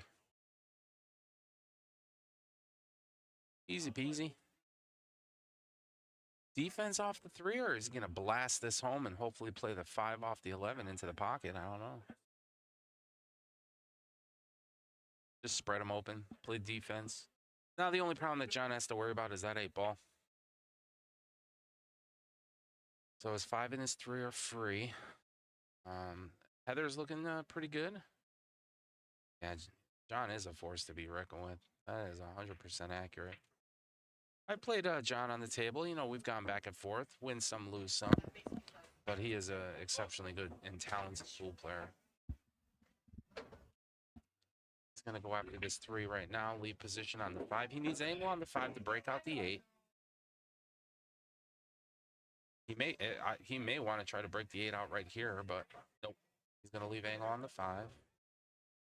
Got straight. I cheated enough to draw into it. Oh, wow. He spun that to get at that 8 ball. That's incredible. Although he doesn't have a clean shot, a clear shot right now, I don't think he's going to take too much risk on right now, knowing that if he sweeps Heather, his team's getting 3 points. So I can't see him attempting anything crazy here, chasing this 8 ball. He might try to go 2 rails or something. I could see him just going up and down the table, and even if he hits the 13, as long as he doesn't scratch in the side, he's comfortable. I wouldn't go up and down. Yeah. You could miss the 8 completely. And yeah. Okay, so he's moving the 13 ball away from the side pocket. Yep, doesn't want to scratch. Puts it up against the short rail. That's a good play. So Heather's going to come to the table with ball in hand. I say if he's playing the 8 ball into that pocket, the 13 was the only thing in the way on over here. So was the 13, yeah. So that's a smart play. Intelligent pool player. Get this thing out of my way. Yep. Slow roll 11 in. Heather left herself a nice 13. Now, I'll tell you what, she's dwindling down the balls every single rack. Yeah.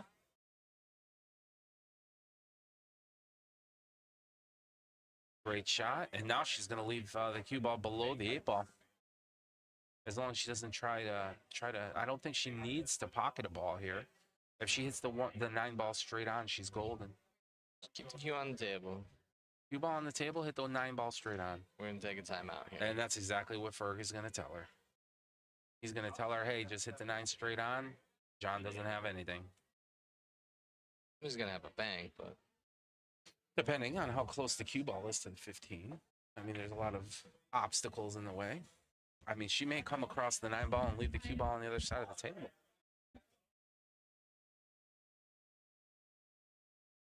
I can't see her attempting a shot here unless she tries to cut to 15. I mean, cutting to 15 down here may be an option. Hitting the 9 ball into the 12. 12 hits the rail, and then you get the cue ball to trail down. If the cue ball's sitting right here, I don't know. Oh, she cut the 15 and she made it. She cut the 15 and she made it. What a risk with reward, right? Good shot. Cut on this 12. I think she's going to bank it. And I think this bank is almost straight. You can't bank it. You're not going to leave yourself anywhere for the 8. She's You're going going to try to cut it. She's going up table. If she misses this, is it 8 for John? Yeah, but if she makes it, she wants easy 8. Oh. If it just missed that side pocket. Wow. That's not, I didn't know if that was going to scratch her or not. And it came across my head, and I'm like, I don't know. I think I would have put my hands in shot making ability of John Abda and try to bank that ball and just leave the cue ball and directly in line. All right. You think John may play defense here next game? I haven't seen him play defense. No. He Well, did play he's- one defense, or maybe 2. Yeah, he has played. He has moved his balls out of the way, but he hasn't. He's given up ball in hand playing his defenses. Sure. But he hasn't tried to get a ball in hand.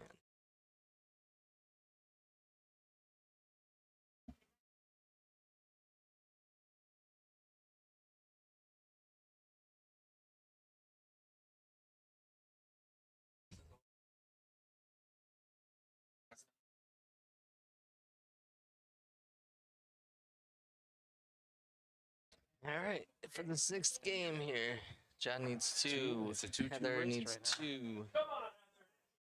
now. 2. It's starting to get that time of night, Mike. Yep. Starting to get that time of night.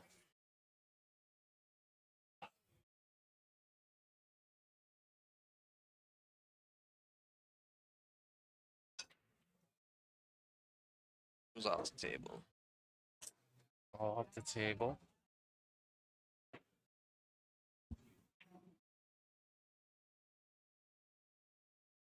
Yeah, I think the defense is more in tune there too, Kev. I even like the bank 12 towards the side pocket and leave the cue ball on the 50-yard line away from the 8 and make Juana chase the 8 ball. Anyway, I'm sorry, John. Let's go to the overhead view and see what Heather's got up in store here.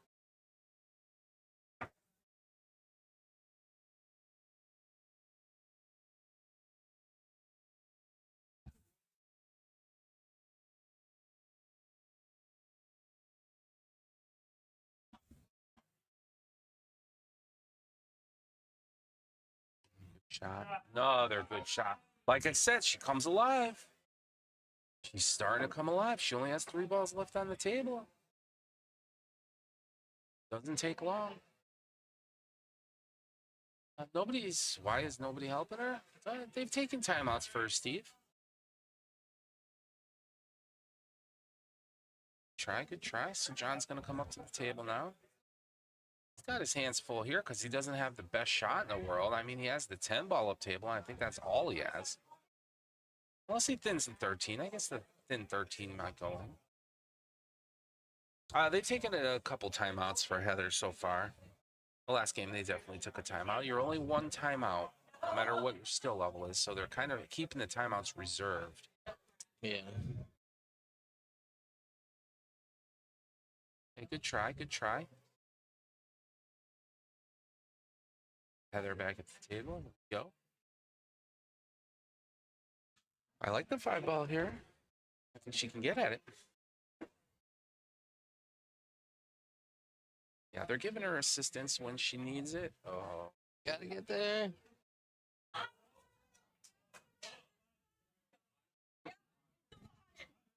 Hit the rail.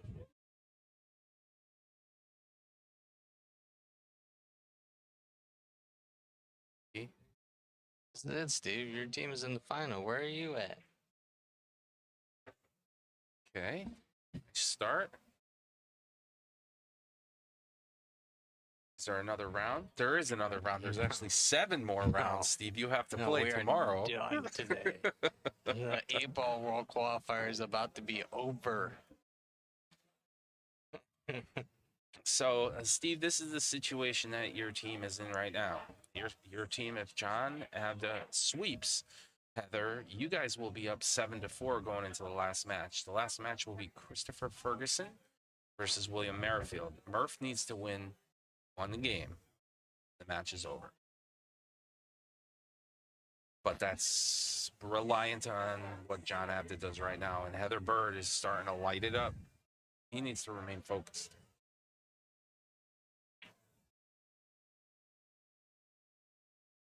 I got you, bud. Yeah, you can't miss the kids' softball tourneys. Listen, we would never frown down. We never frown down on family. Family first. School will always be here.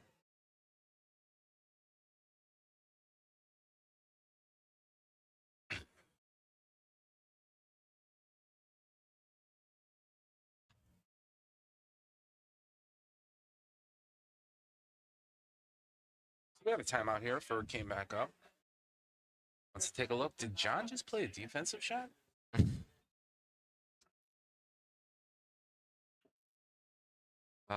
Yeah, Ferg's, I'm not going to lie, Ferg played really good today. He was up 3-1 on Pat McNally.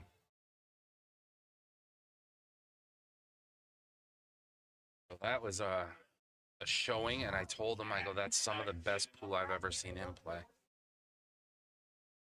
Okay, so Heather's trying to one-rail kick here into the 6-ball.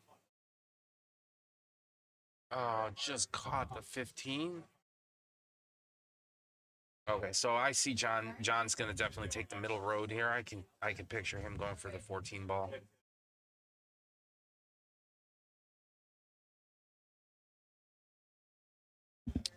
A 7-4 race would be 5-2. 5-2. But like I said, if Maybe 5-1. yeah, 5-1, because Murph only needs to win one game, because the tie. If he wins one game, then Chris can't sweep. So the best they can do is 7-6, which means that NWO wins. Tell John everything he knows. Teach me. All right, what do we got? So once again, NWO is at 4. Look at this, is at 4. Overall, we're in our 4th match right now. John Abden needs 7 games. He's up 5 to Heather Bird's 0. Heather needs 2. Theoretically, only Heather needs 1 game. That's all they're praying for right now, is that Heather gets 1 game underneath her belt, because then they have to play out the last match. It's not a one-and-done situation. I think he got into that window. But I think he got into the window for the 13, but he's got to play position on the 8.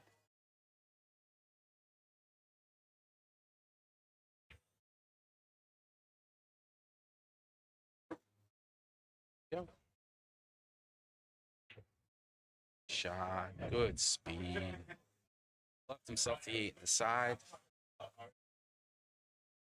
That was nice touch. Nice touch, because you don't know how it's going to come off that bottom rail. Is it going to stay below the 8? Is it going to keep going and traveling to the 50-yard line? You just don't know. You have to have a good touch.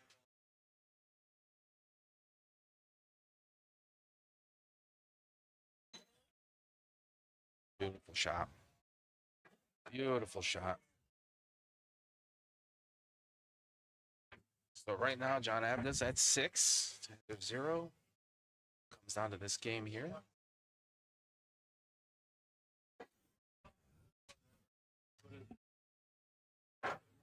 No, I'm good. Thank you. Thank you. We have bottle service here at Eagle Billiards. That's pretty sweet. good old Donnie. Celebrity bartender.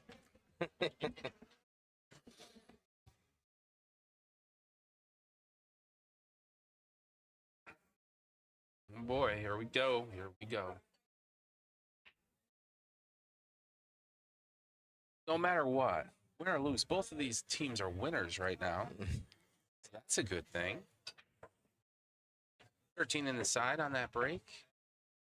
12's on the table. He hasn't shot the 14. Yeah, at everything's least. spread wide open. I don't see a 15. problem here. Yeah. I mean, would I want to be stripes? No, I'd rather be solids right now. But to be honest with you, I don't really see too much of an issue here. He's going to take the 15. 15, 12, 11 in the side. Try to play position, maybe get the 9. Oh, and he misses the first shot. Uncharacteristic. Oh, man, uncharacteristic. Leaving the door open for Heather. Heather's going to come to play now. Watch. Watch her run off 5 balls. Okay, good hit. Good hit. Really close to team ball work. I think John's going to end up taking that 14. It's going to roll down. Got to watch the 8 ball. Certainly don't want to come across angle with the 8. Cross paths with it, because then the 8 ball may go off the 12 ball in the pocket. He could just simply cut the 8 ball in by accident. So he's got to be careful here. I don't know if the 15 ball is in play. Maybe it is. He's looking at it. Oh my God. He just plays a triple combo. You can tell he's feeling good.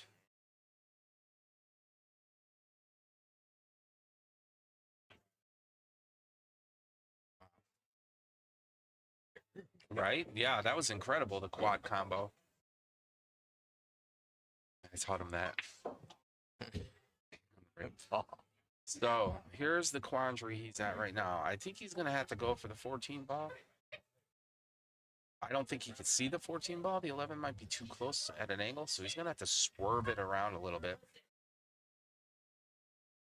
And to be honest, even if he does do that, he might just resort on playing a defensive shot here. I just think there's just too much risk involved with that shot, because then you're not left with anything. Maybe the 10 down table behind the 5.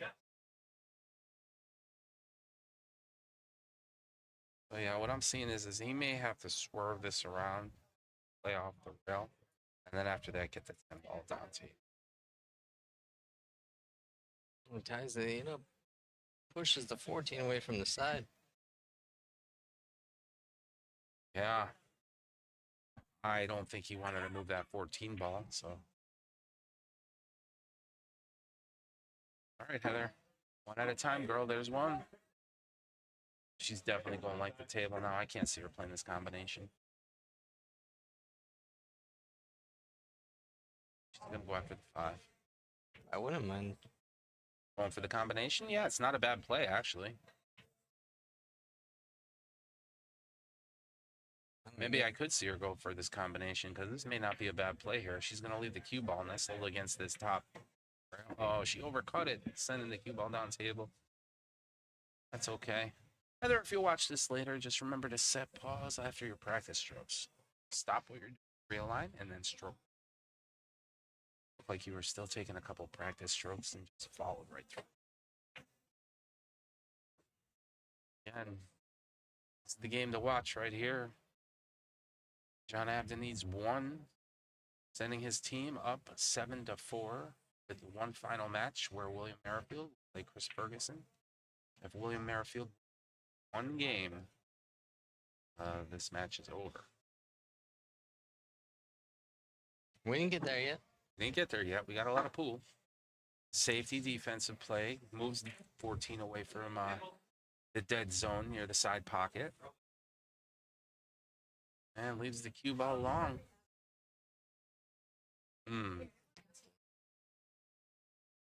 Seven's not bad. Heather's doing the right thing. Yeah, I like this.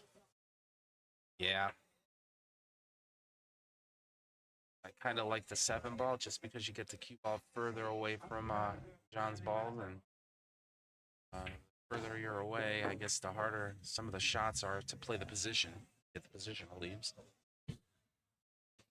John's going to take the 14 here, try to break open that 11 ball. He did it nicely. This is going to be one incredible shot here if he can pocket this. Getting his steps in around the he's table. getting his steps in. If he's got a step tracker, and he must walk 10,000 steps around this pool table. Literally, if I just leave it, he's still walking around the pool table. Just in circles. walks around like 3 times and eyeballs everything. And that's, Nice oh shot. my God. I did not think that was going to go. That was an amazing shot. I did not think that was clearing that 3. He put it in like with authority too. Wow. There's nothing more I can say about that one.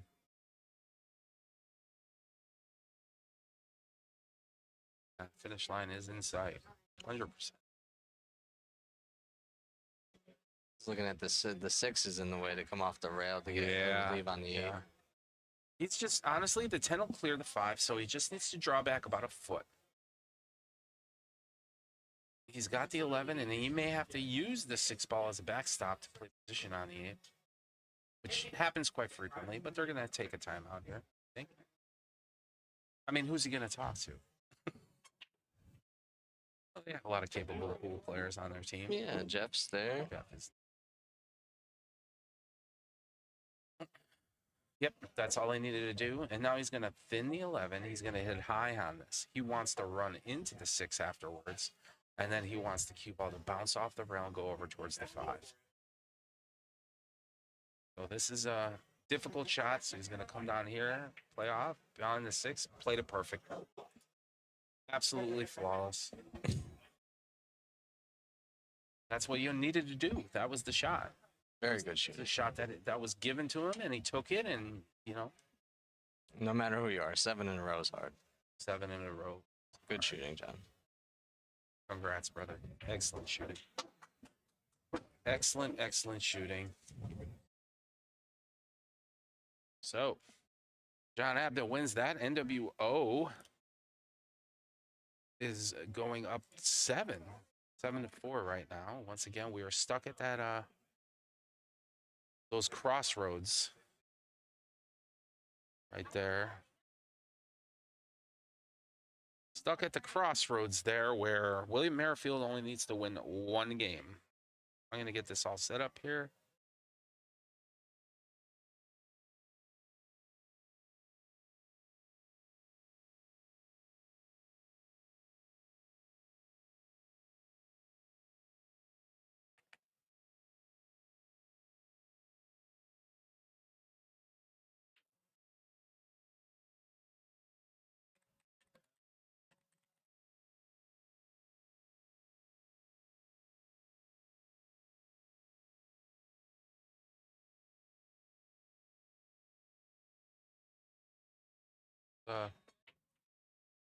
Here we go. I mean, this is what we're going to be looking at here.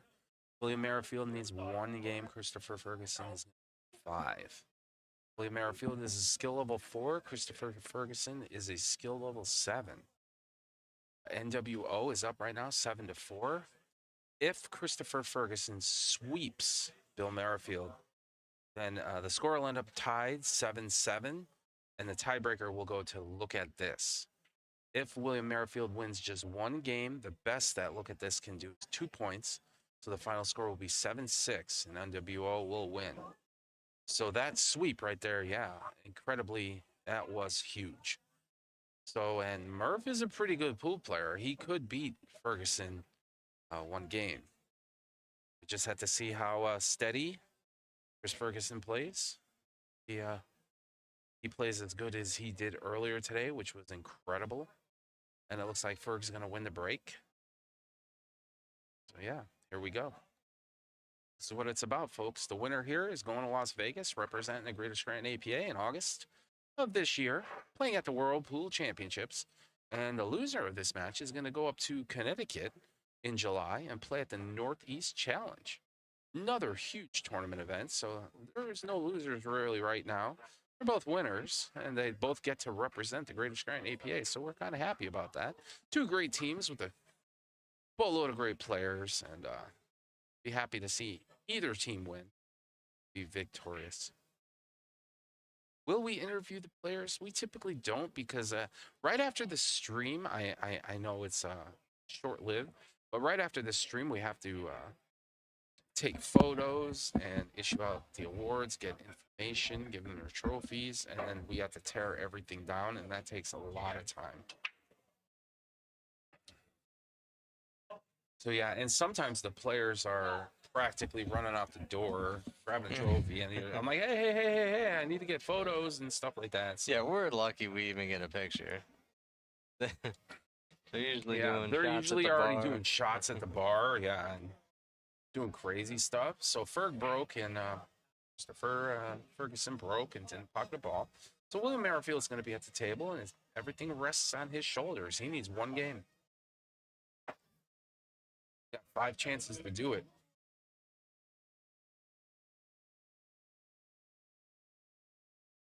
I have interviewed players before, but typically it was like a live stream during the day where I know I'm doing another one at night. So if the players have to stay around or stick around during the day, let's say they're playing pool league at night or whatever, then yeah, I'll interview 1 or 2 of them. But majority of our players, though, don't even like to be interviewed. Something happens when I sit there, and I'm a very good interviewer, so I have pertinent questions that I ask them, especially, what were you thinking here on this shot? How did you come to this conclusion? What did you do to get your team prepared and stuff like that? And players just all of a sudden, they just lock up and they don't know what to say and sit there and look at you and get nervous. And I'm like, hey, I'm not really okay.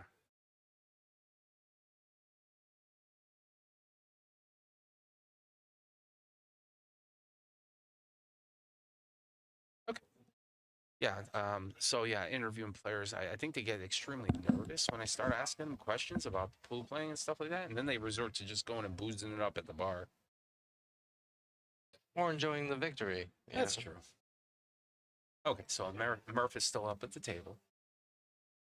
He has low balls here. He does have a problem ball. That's 6 ball. That's going to be a problem.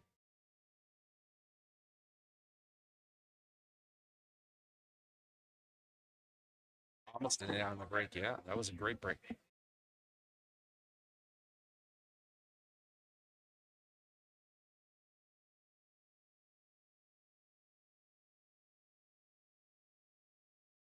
One at a time. There's no reason to take any risk here on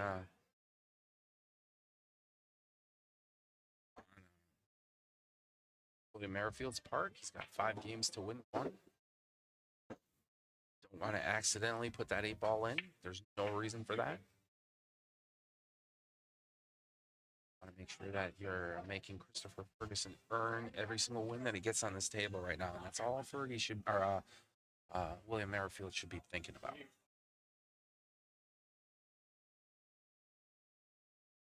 Think crazy. Too much angle on to bank this 6 ball. He's going to have to come up on the right-hand side of the 6, and typically when you do that, it sometimes causes a double kiss. Once again, don't want to take too much risk because you don't want that double kiss to knock the 6 ball into the 8. Wow. That was a risk. See how that 6 almost knocked that 8 ball in. You had to be really careful. Just making sure he got that out of there. Yeah. Got it down tape. That frees up the 8 ball. So now Ferg has his hands full. He's going to take his time on every single shot, guaranteed. And if he doesn't have a shot, he's ducking for cover. And Mr. Ferguson here does like to play fast. He plays a little bit of speed pool, so try to keep on top of that. Sure you guys know who's shooting up at the pool table. And then the side. Yep. Be careful, Chris. It's fundamentals for speed.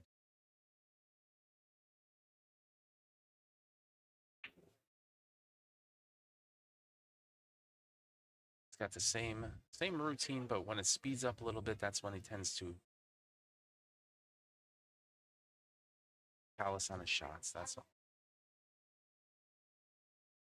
Now he's paced. Walking around the pool table, looking what he wants to do. This is the Christopher Ferguson I know.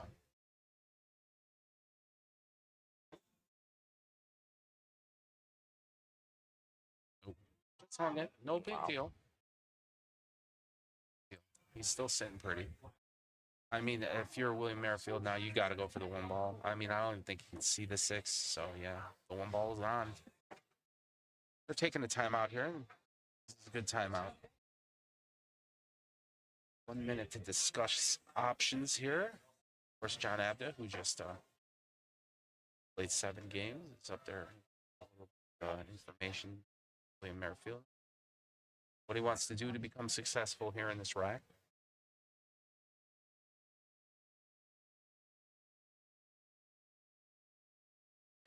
I don't think William Merrifield was ever in a situation like this. At least not for us. It's a big to do for him to put this much responsibility on himself. Yeah, win a game to go to Vegas. That's not too many people have been in that situation. Right? Win 1 game to go to Las Vegas. Yeah. So now, I mean, as long as Chris keeps the cue ball above 50-yard line and halfway point of the table, I think Chris is fine. And attack the 13 ball. Sure. Stop shot. Yep. Wedged himself out. Just a little bit, but he got the 9. Yeah, sure. It would have been nice to stop for the 15, but he's got 9-15. He just needs to get on the opposite side of the 14 ball, and he's out.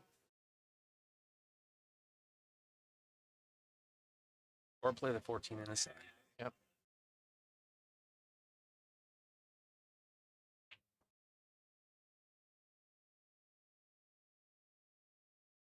To go up 1 game against Murph.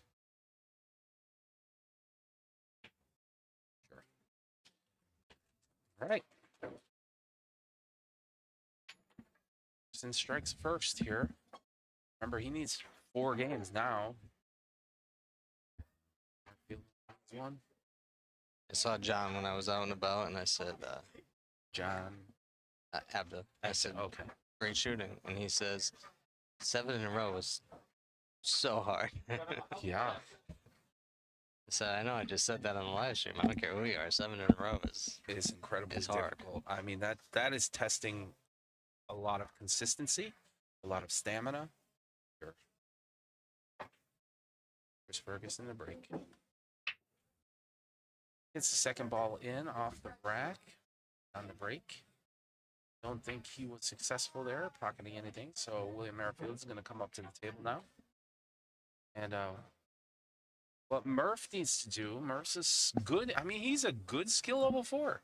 Yeah. He is a very good skill level 4. So all he needs to do is just settle down, buckle down, play his game that we know he knows how to play. He'll be victorious here. You only need 1.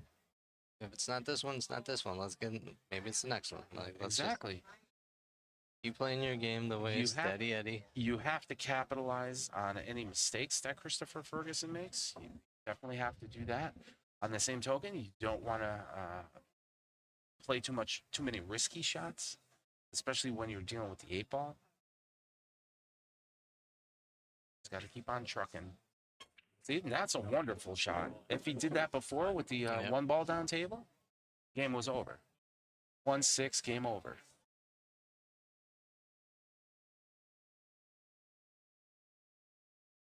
So he's going to slow roll this 7. He may hit it a little at pace. Might want to nudge that 6 down towards the corner pocket. You certainly don't want it on the right-hand side of the pocket, though. Oh, he went for the 6 out the gate. Left the 7 ball there. That's fair. So Chris is going to come up to the table here, and he's already in his stance and stroke. It's tough to swap screens there when you got a player who's eager to go. And like I said earlier today, Christopher Ferguson, he played so good. He played exceptionally good. I don't know if this 1 ball is on. I don't know if Murph could see it. If he could, I think that's the shot. If he can make the 1 and then play the 3 into the 11, and he kind of had the same. He's kind of in the same position as last time, but he didn't take the 1. He went for the 6. Right. Play slow. There it is. There it is. Now all you want to do is put the 3 over where the 11 ball is. Don't leave that 11 ball hanging there. That's a bit of a stretch there, fella. It is a bit of a stretch, and that's the shot he's going to have to take on right now. So this is not easy by no means. I mean, theoretically, he could hit this straight on, and it does have a very good opportunity of going in the corner pocket at the top left side of your screen. Very good chance of going in, but do you take that risk? I would much rather put the 3 ball in a position that helps me out or prevents Chris from utilizing a pocket. Yeah. If William Merrifield did that and went around the table and just put the balls in front of all the pockets, It's going to make life really tough for anybody. yep.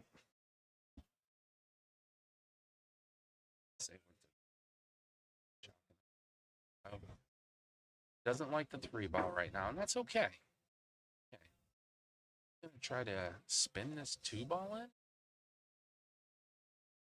Just played a good hit. That's a Put good it defensive closer. shot. I mean, Ferguson has the 15? 15 inside, yeah.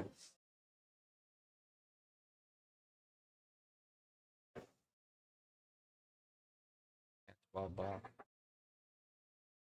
When you're playing at the speed of the table, every single shot seems like the cue ball just goes exactly where you need it to. You ever notice that?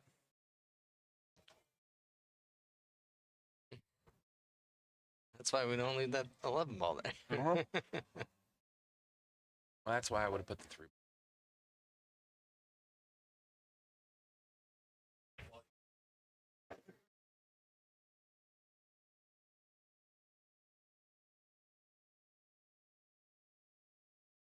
Oh, things just got interesting here now. He's going to play defense off this, and man, is it such a hard defensive shot. He's just going to want to touch the 13 ball and leave it behind the 13. It's going to give William Merrifield a 6 ball up table. Yeah, that's all he's going to do. Just touch it. 6 ball up table. It's on. Or the 7. Or the 7 in the side. Yeah. He has the angle to attack that. Go after that. I like leaving the 7 ball there, but then again, if you're more comfortable at making that 7 and taking a chance with the cue ball skirting up and knocking the 6 in, you still have the 2 as a fallback. Looking at the 6. Yeah, I like that shot. I think that was the right shot. Now what do you do? That's 7? That's so thin. You have to swipe the paint off the 7 just to pocket that in the side pocket right now. I don't know if you could take the paint off these balls. Okay, so he plays a defensive shot. Yeah, Nice shot. bottling up the 9 ball there. Chris is going to slow roll right off this 13 ball. Another defense shot. Murph has an opportunity going after the 4 to try to bank the 4 in. I like that. I don't know how I feel about the 7 right now. I think the 7 is better suited for after the 2 ball. Yeah, you don't want the cue ball in this little square. Whatever you do, don't leave Chris in that little square. So you do not want it in here, the cue ball. Right. In that little square right there. Get you. Because if you free out that 9 ball, it's as good as game over. Back on the bottom I right. think that 9 ball will actually go right now. Yeah, that'll go now. Go, yeah. And that 8 ball, he's going to push that 8 ball to the bottom rail. It's going to bounce out. Oh, no, he's once again, not taking any risk. No reason for it. Shot. Keeps getting closer to the 3, though, so that's actually going to help Bill Merrifield here. Situation we're in right now is William Merrifield needs 1 game. Ferguson's 5. William Merrifield, who's shooting right now, wins. Then, yeah, this match is over. Score 7 for NWO, and look at this at 4. There's Ferguson to shoot, playing defense off this 13. He's just going to keep on nestling it. Unfortunately, that was a little too hard now. Murph is definitely going to chase that 3 ball, 100%.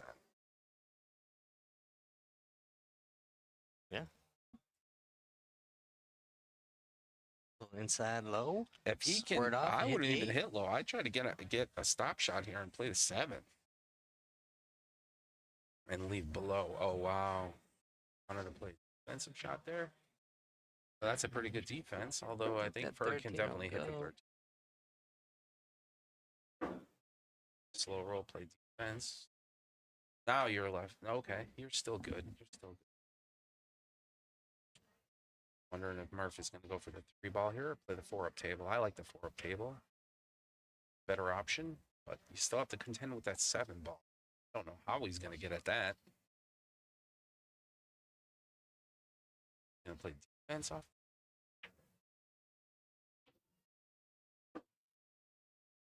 Balls just keep getting tighter and tighter, though. And one of the things, I mean, these slow defensive shots they're fine and dandy, but just remember, even when playing defense, you're always looking to better your position, not worsen it. So if you're continue tying up your own balls against your own balls, then that's not good either. You know, even though it's a good defense shot because your opponent doesn't have a shot, it doesn't mean your situation got any better. Try. That 4 ball keeps rolling. That's going to be pretty good. I don't think it's in the I way. don't think it's in the way. Yeah, I think he's got that. I don't know what he's going to do on the 9. I couldn't tell you.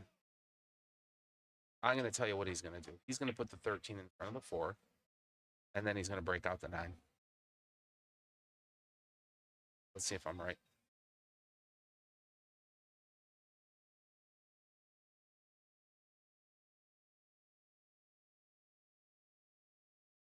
Approaching the 10 o'clock hour. Actually, we are past the 10 o'clock hour. This is our last match. Streaming for the day. The last match, period. Period. Did I call it?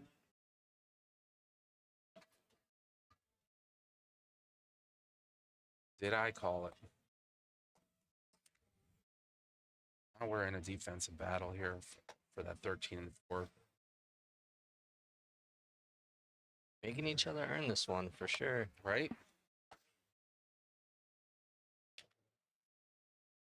Nice shot. It's a good shot. Neither player is going to take any risk. Going to simply pocket the 4. Yep. Now Murph is going to be left with going off the bottom rail to pocket the 2. Bottom rail, he doesn't even need to pocket the 2. He just needs to hit it because even if Chris makes the 13, Chris is going to have to hit something really wild to try to get that 9 ball out. That's all. All you need to do. So now you give Chris Ferguson the 13 ball, but he has to still break out the 9. I'm curious to see what he's going to do here. He comes behind the 13. And now he wants to try to move the 13 over toward the 2. Just moving that pawn around the board. That's all. This is going to be a wild one here. Oh, good thing it's after 10 o'clock. After Putting 10 a lot of o'clock, and people to this is, sleep. we're taking the time out here. Mr. Abda is going to come up to the table. After 10 o'clock. And all is well, Michael.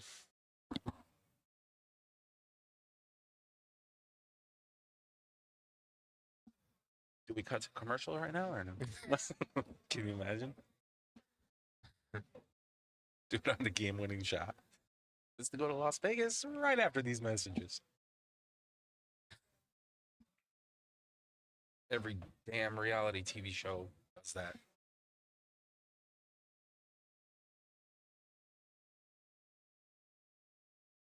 I wonder, like, I wish I knew what John was saying to him right now. 9 has no pocket. That's what I heard. I did hear that. Maybe play the... So he's going to go in between the 8 and the 13, nick the 3 ball and get below the 13. Well, that's kind of forcing Chris to play some kind of Yeah, but Chris already knows that they've wasted their time out this game. yeah, that's good. So he'll use that to his advantage, too. Sure. I mean, this is simple enough. I mean, he could one rail kick into this 13 can simply go behind the 13, draw back into the rail, make a good hit. You're leaving the 2 ball wide open, which is what I think. Forward. At a bit of an angle. Nope. He's thinking about what he's going to walk on the table. This. I got to be honest with you. I know this is a high pressure situation, but even if I was at the table, I'd have to question myself on what I want to do here. How do I want to accomplish my goal? Figure. Cut the 13 and pocket the 2. The bonus.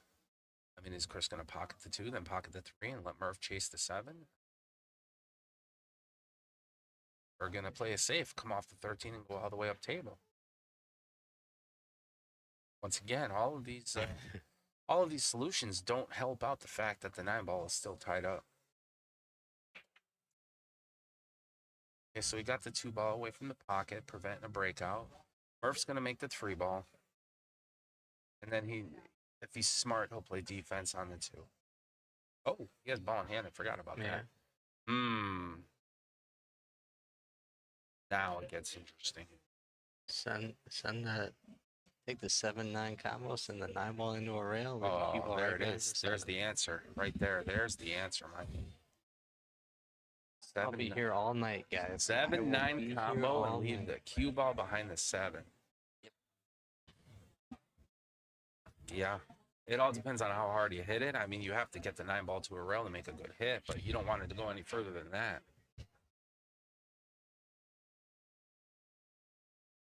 Look, and I hope he doesn't do anything here. Once again, this is only game 2. Ferguson needs 5 games. William Merrifield only needs 1, and Murph's up at the table right now. I do like your idea of putting the cue ball behind the 7. 7-9 combo.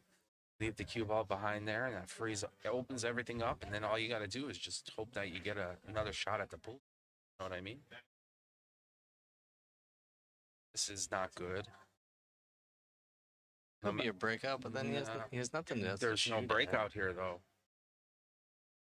I don't think, no matter how hard he tries, the cue ball is not going anywhere near that 8 ball to nudge the 9 away from the 7. So I think go past he's going to have to hit this pretty hard to get up table and back down. Or place defense. That's good smart play. There you go. Good shot.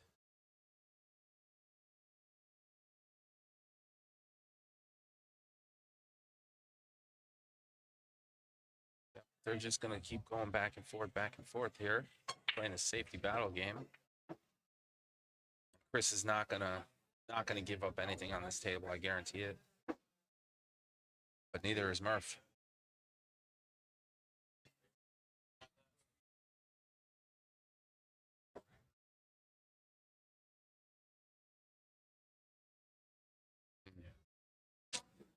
Murph's looking. He wants to make a good hit because he knows if he has to make a good. If he gives a ball in hand here, he's hit sunk. Because Chris will just play the 9 into the 7. Or Chris will hit the 13 straight on. Or hit the 9 into the 7. And do exactly what we talked about before. Just the opposite way, yeah. We're going to be here forever. This game's going to last 3 hours. Yeah. And this is only the second game. Well, I turned into a pumpkin at midnight, so... Well, let's see what Murph's doing here. What the heck is he? Oh, he's just pushing out. He's just not giving one hand.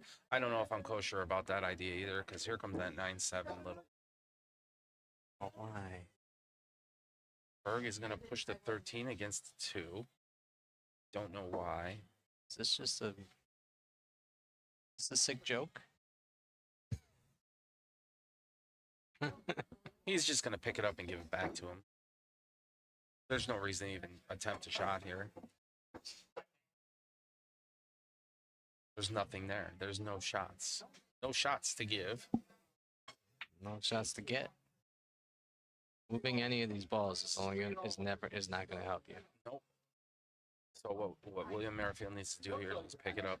Pick it up and give it to your opponent. He's just going to touch this cue. That's all he's going to do. Oh, he accidentally moved the 9.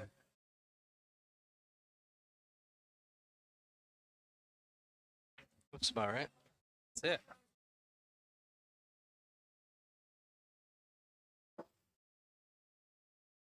I don't know how I feel about this. Is he going to hit the 13 into the 2? Nice. Okay. And gives up ball in hand. So now, here's what Fergie's looking at. He's going to have ball in hand here, and he's going to off angle. Might be able to break out the 7-9 combo. Okay, he's going to put the cue ball on the other side of the table, play angle into the 13. He knows what he has to do here. In between the 7. Doesn't want that shot? Yeah, I like that shot. Put the cue ball between the 7 and the 2. A little left-hand English, spin the 13 over, have the cue ball go up. If it splits right in between the 7 and the 8, he's going to be looking right at the 9 ball up table, right down the throat of the corner pocket. You can go that way too. That's even easier because all you have to do is hit high. That 13 will definitely go behind the 2. Off the bottom rail or off angle. He's trying to decide.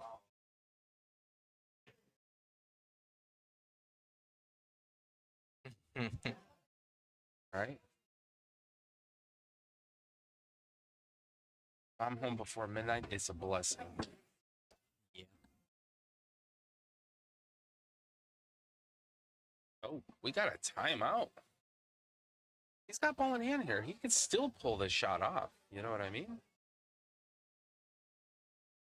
By Murph hitting that 13 into the 2, that was probably the best thing he could have done there, I guess, after looking at it now, because now that 9-7 combo safety play is out of the question because the 2 ball's hanging. Yep, here comes the breakout shot. This is originally what I had talked about. Nope. He's going to pocket the 2. Oh, well, that's an interesting one now, too. Yeah, you want to do that, but not move it to 13. Now he could play the 7-9. Well, now what Murph should do is pocket the 13.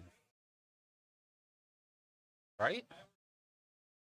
Oh, This he sees it. Shot he should have played 7 shots ago. He sees it.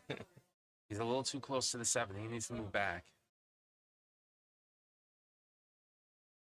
Not gonna get enough transfer. Oh, that's a good shot.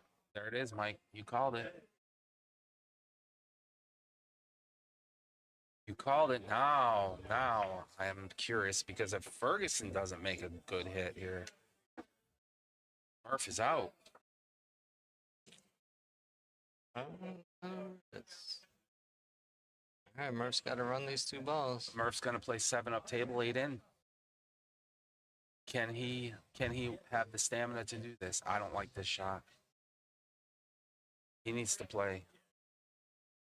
He needs to play the 7 up here. With the cue ball here. That might not be bad. That might not be good either after I'm looking at it. He has angle here. He can play angle. I think he could play this pretty straight. Yeah, I End think up he at can the make second this diamond here. there. Sure. And all he has to do is hit center cue ball and drift up, and he's out.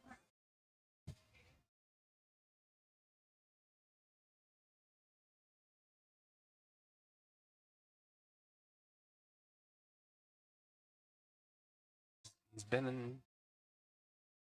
That's it. This for the championship.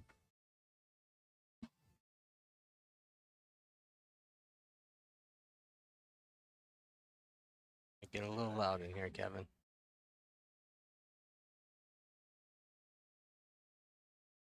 Turn your volume down. Don't wake anybody else up.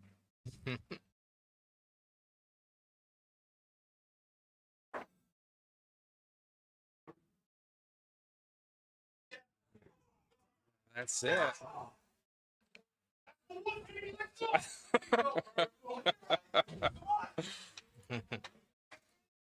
Oh boy. And that's it, folks.